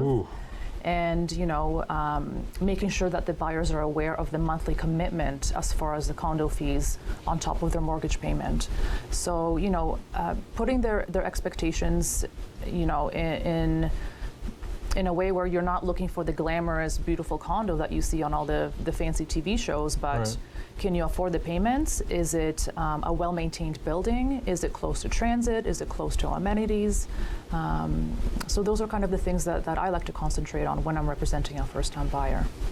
Are things different for a first-time buyer versus maybe somebody that's buying for the second or third time, and then maybe that buyer that's buying, as you said, downsizing and saying, we've gotten rid of the house, we're empty nesting, we're going in. Are their criterias different, or are they all kind of the same? How does that work? Well, the criteria is a little bit different.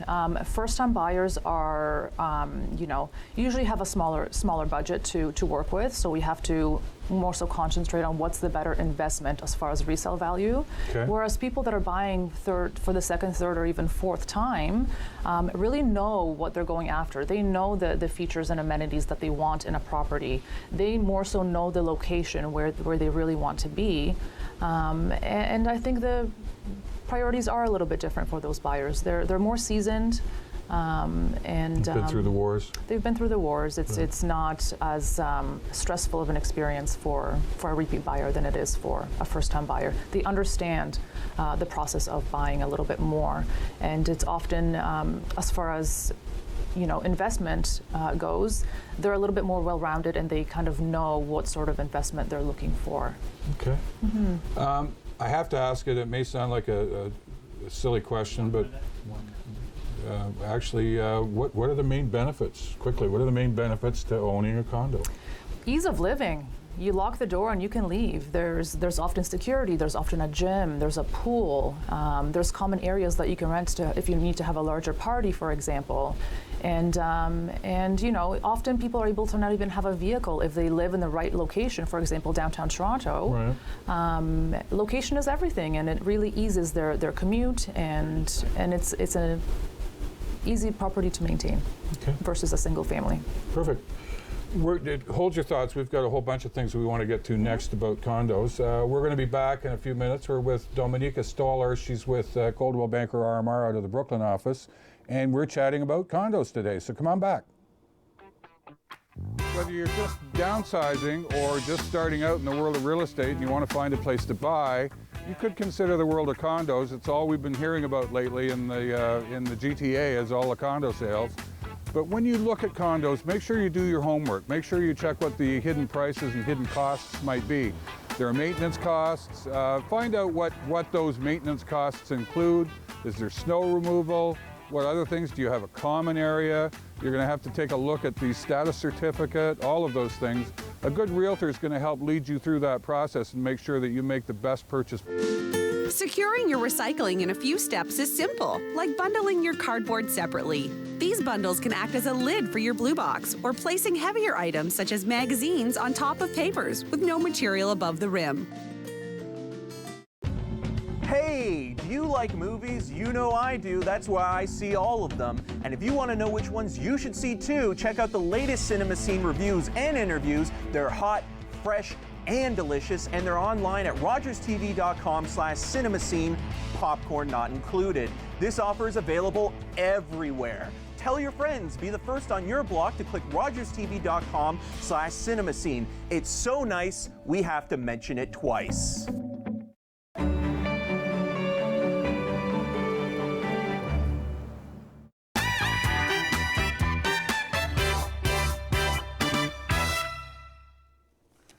Welcome back. We're with Dominika Stolar from Coldwell Banker RMR in the Brooklyn office, and we're talking about condos today. I want you to take a look at this headline first, and we're going to chat basically about what's the difference between the resale value of a condo, and is it as relevant as the resale value of a regular detached home?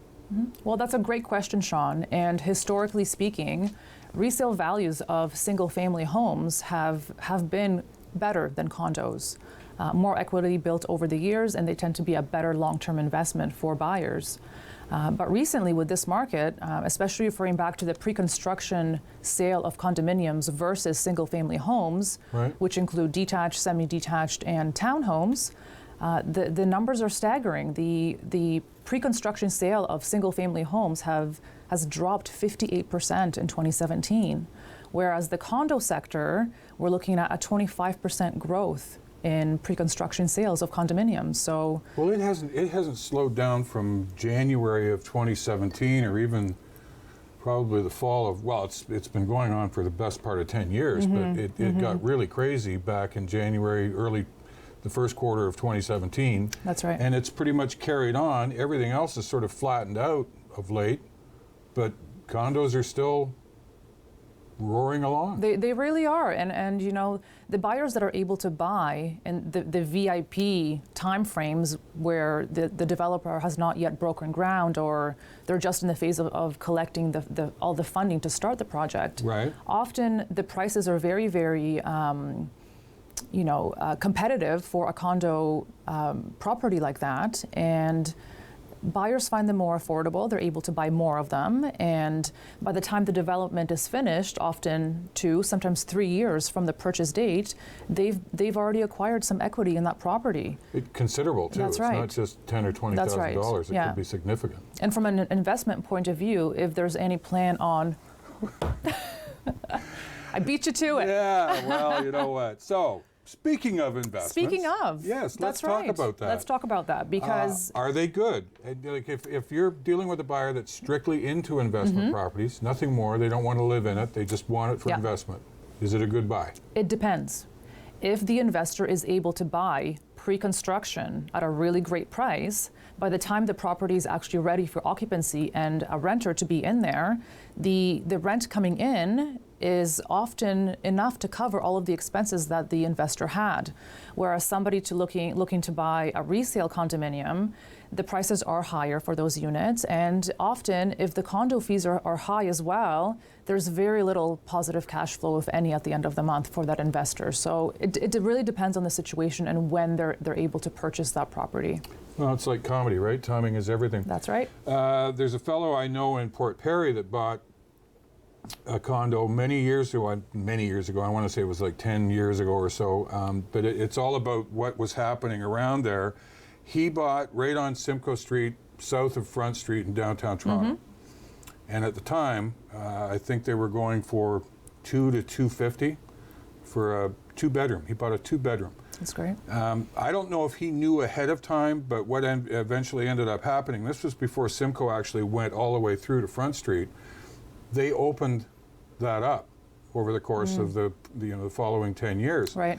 So now he's got a condo that actually fronts onto Simcoe Street, that's south of Front, and it's in a prime area. Wow. If you walk out the front on their balcony, you're looking across at the back end of the Sky Dome. Wow. Or the Rogers Centre, sorry.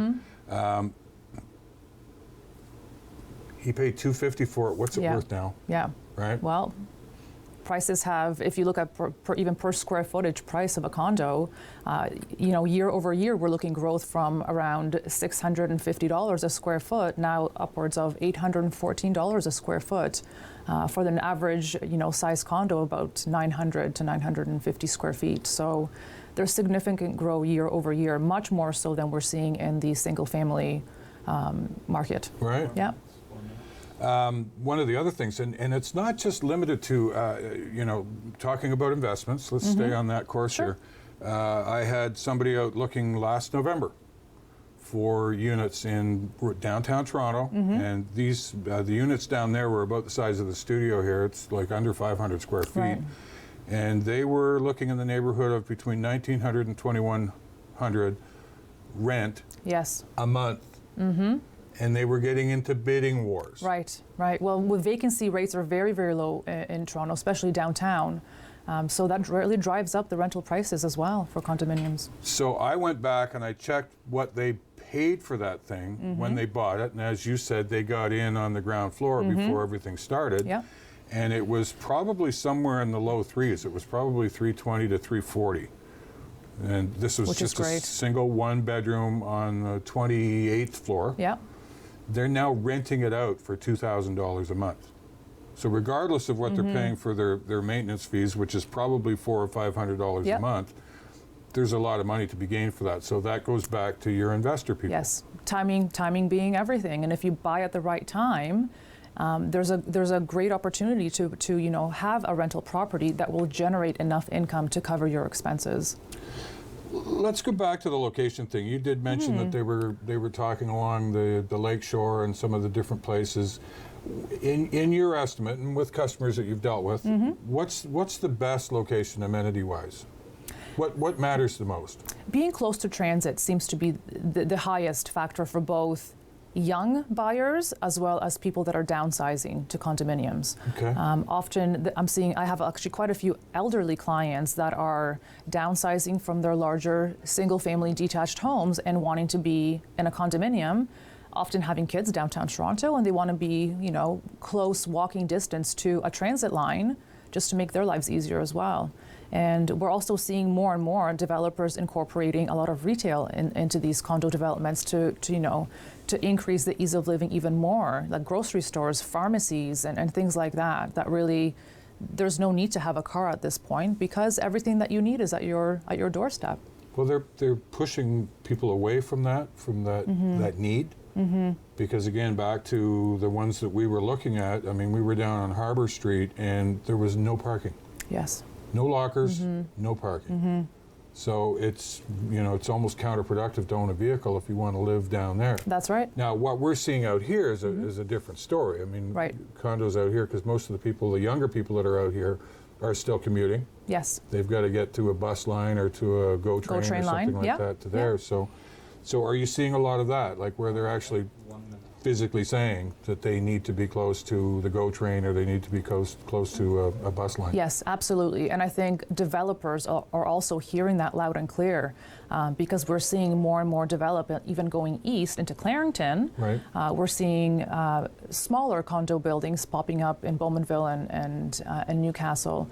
And it really shows that, people that invest in condos, whether it's going to be for their own personal use or as a rental, that transit factor is number one on the list. Cool. Yeah.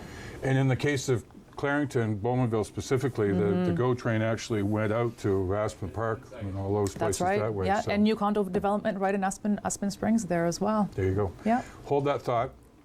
We're going to take a break. We're with Dominika Stoller here with Coldwell Banker RMR, and we're talking condos, and we want you to come back so we can talk a little bit more condos. If you've done your homework and made the choice that you are indeed going to buy a condo, make sure that you find a good realtor that's going to help you in the condo area, that knows condos inside out. As I said before, you're going to probably need some help with the status certificate. You're going to need to know things like maintenance fees, what they include, all those things that sort of factor into whether or not you should buy. Is it the right neighborhood? Is there good resale value on this place? And, first and foremost, is it livable? Is it something that you could feel really comfortable in?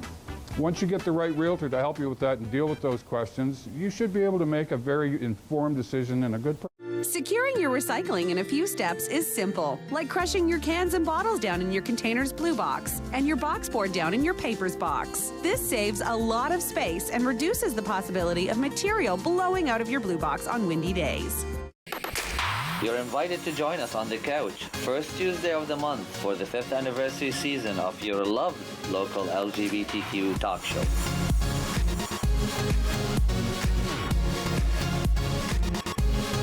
Hello, I'm Liz Dowdswell, Lieutenant Governor of Ontario.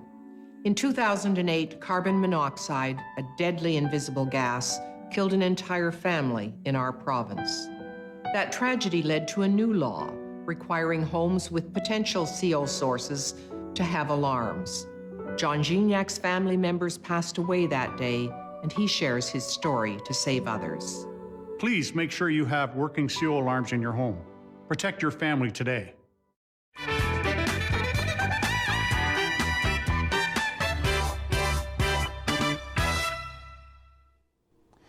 Welcome back to Sold with Sean Lackey. We're with Dominika Stoller from Coldwell Banker RMR out of the Brooklyn office. We're talking condos. Put you on the spot here and say if you had a choice between a freehold and a condo, which would you buy and why? Well, definitely putting me on the spot. At this point in my life and at this point in my investment career, I would definitely lean towards a condominium. And again, going back to timing is everything, being able to buy a pre-construction condo in an area where I know the rent will be high enough to carry my expenses, right. and renting it out and having somebody else occupy that property until maybe down the road I'll eventually take possession of it. But buy and hold is the way that I think about investing. Other people's money. That's right, yeah. So, even buying a couple of units, if it's a great building and the pre-construction price is a decent price in an area that, we know there's growth and development coming, then it's a good long-term investment. What's a good area? Sure. Well, again, going back to the transit, anywhere along transit lines, anywhere where there's entertainment and amenities and ease of living. Yeah. Close to the city is always great because of how great the rental market is downtown Toronto. Sure. But really having, anywhere along the transit lines, I would be looking at. You almost have to have a crystal ball. You do. You can do your research, but sometimes we do have great instincts for these types of purchases.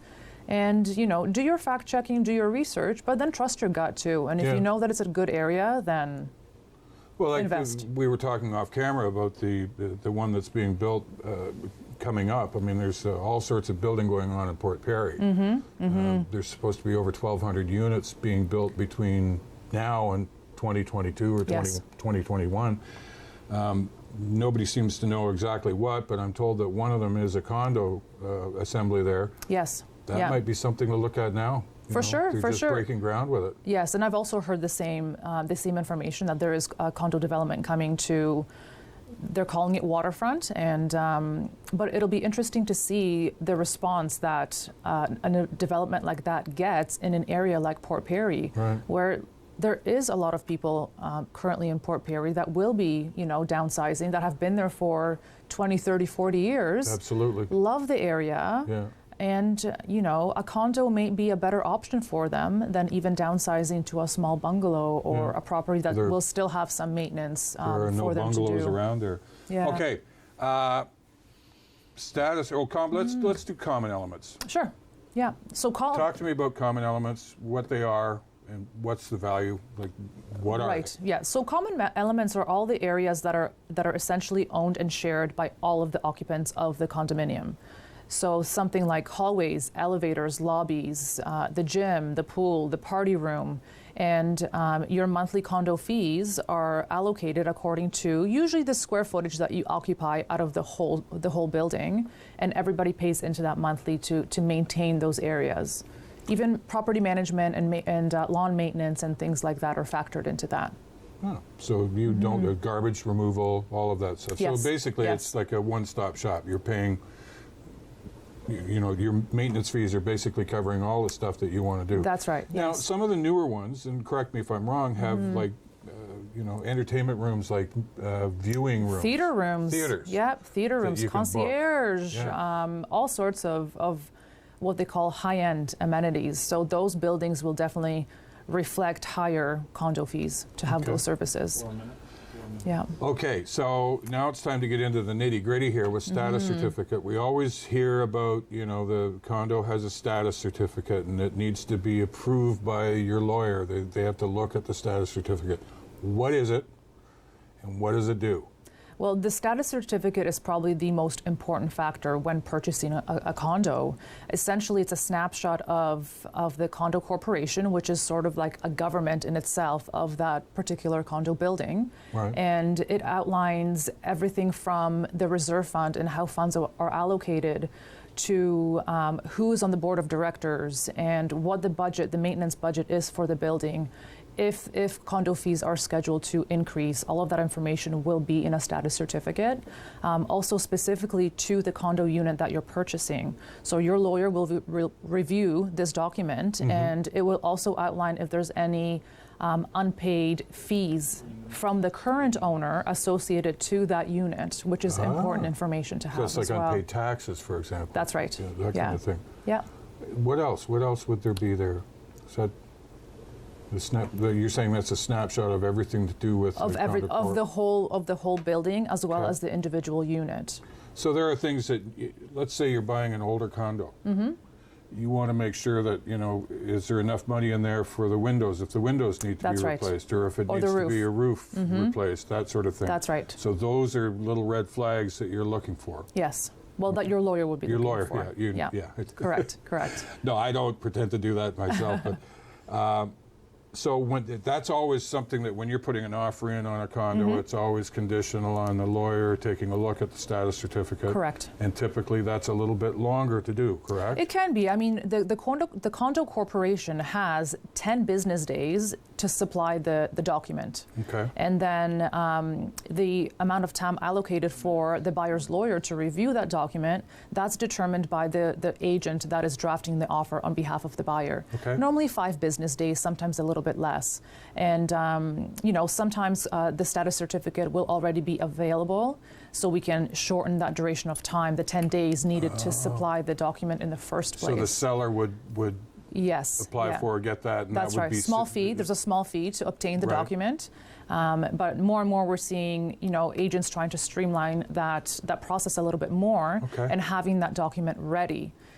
There's a bit of a danger with that as well, because the document is only valid for 60, 90 days before you have to apply for a new one, because it has to be current.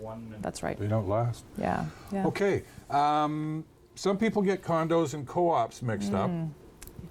Very quickly, because we're running out of time. Sure. But what's the difference between a condo and a co-op? Well, the easiest way to explain it is, in a condo, you own your own individual units with the condo fee that helps to pay for the shared areas with other owners. Okay. In a cooperative, you own a share in a company that owns the whole entire building, and your monthly fee reflects your portion of the mortgage to pay for that particular building. See, that was the answer I was looking for. Yes. I knew I could count on you for that.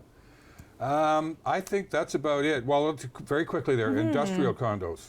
Are they big? Great question. Industrial condos are becoming a really great option for business owners, because lease prices these days have skyrocketed as well. Right. So often buying an industrial condo, your monthly expense will be lower than if you were paying a lease to a landlord. And there's more freedom. You're the owner, you're the landlord, and you're also building equity over time in that purchase. Perfect.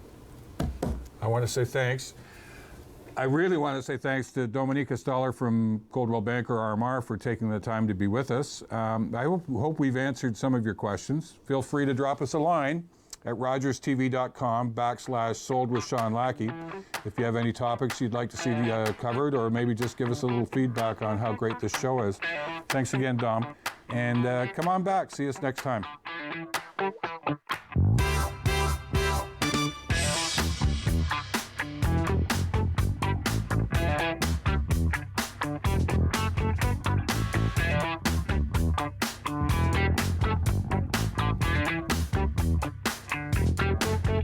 Call the Rogers TV viewer response line, email us, or connect with us on social media.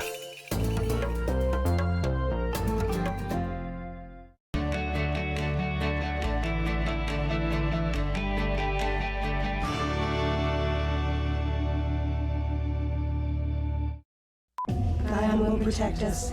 She is our strength. She is our light. Did you say Guyon? Of course.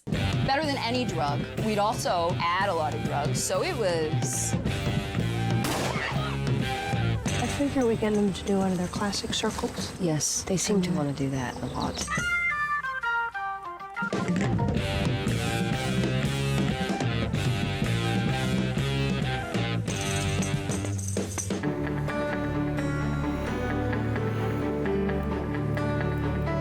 You're watching Rogers TV.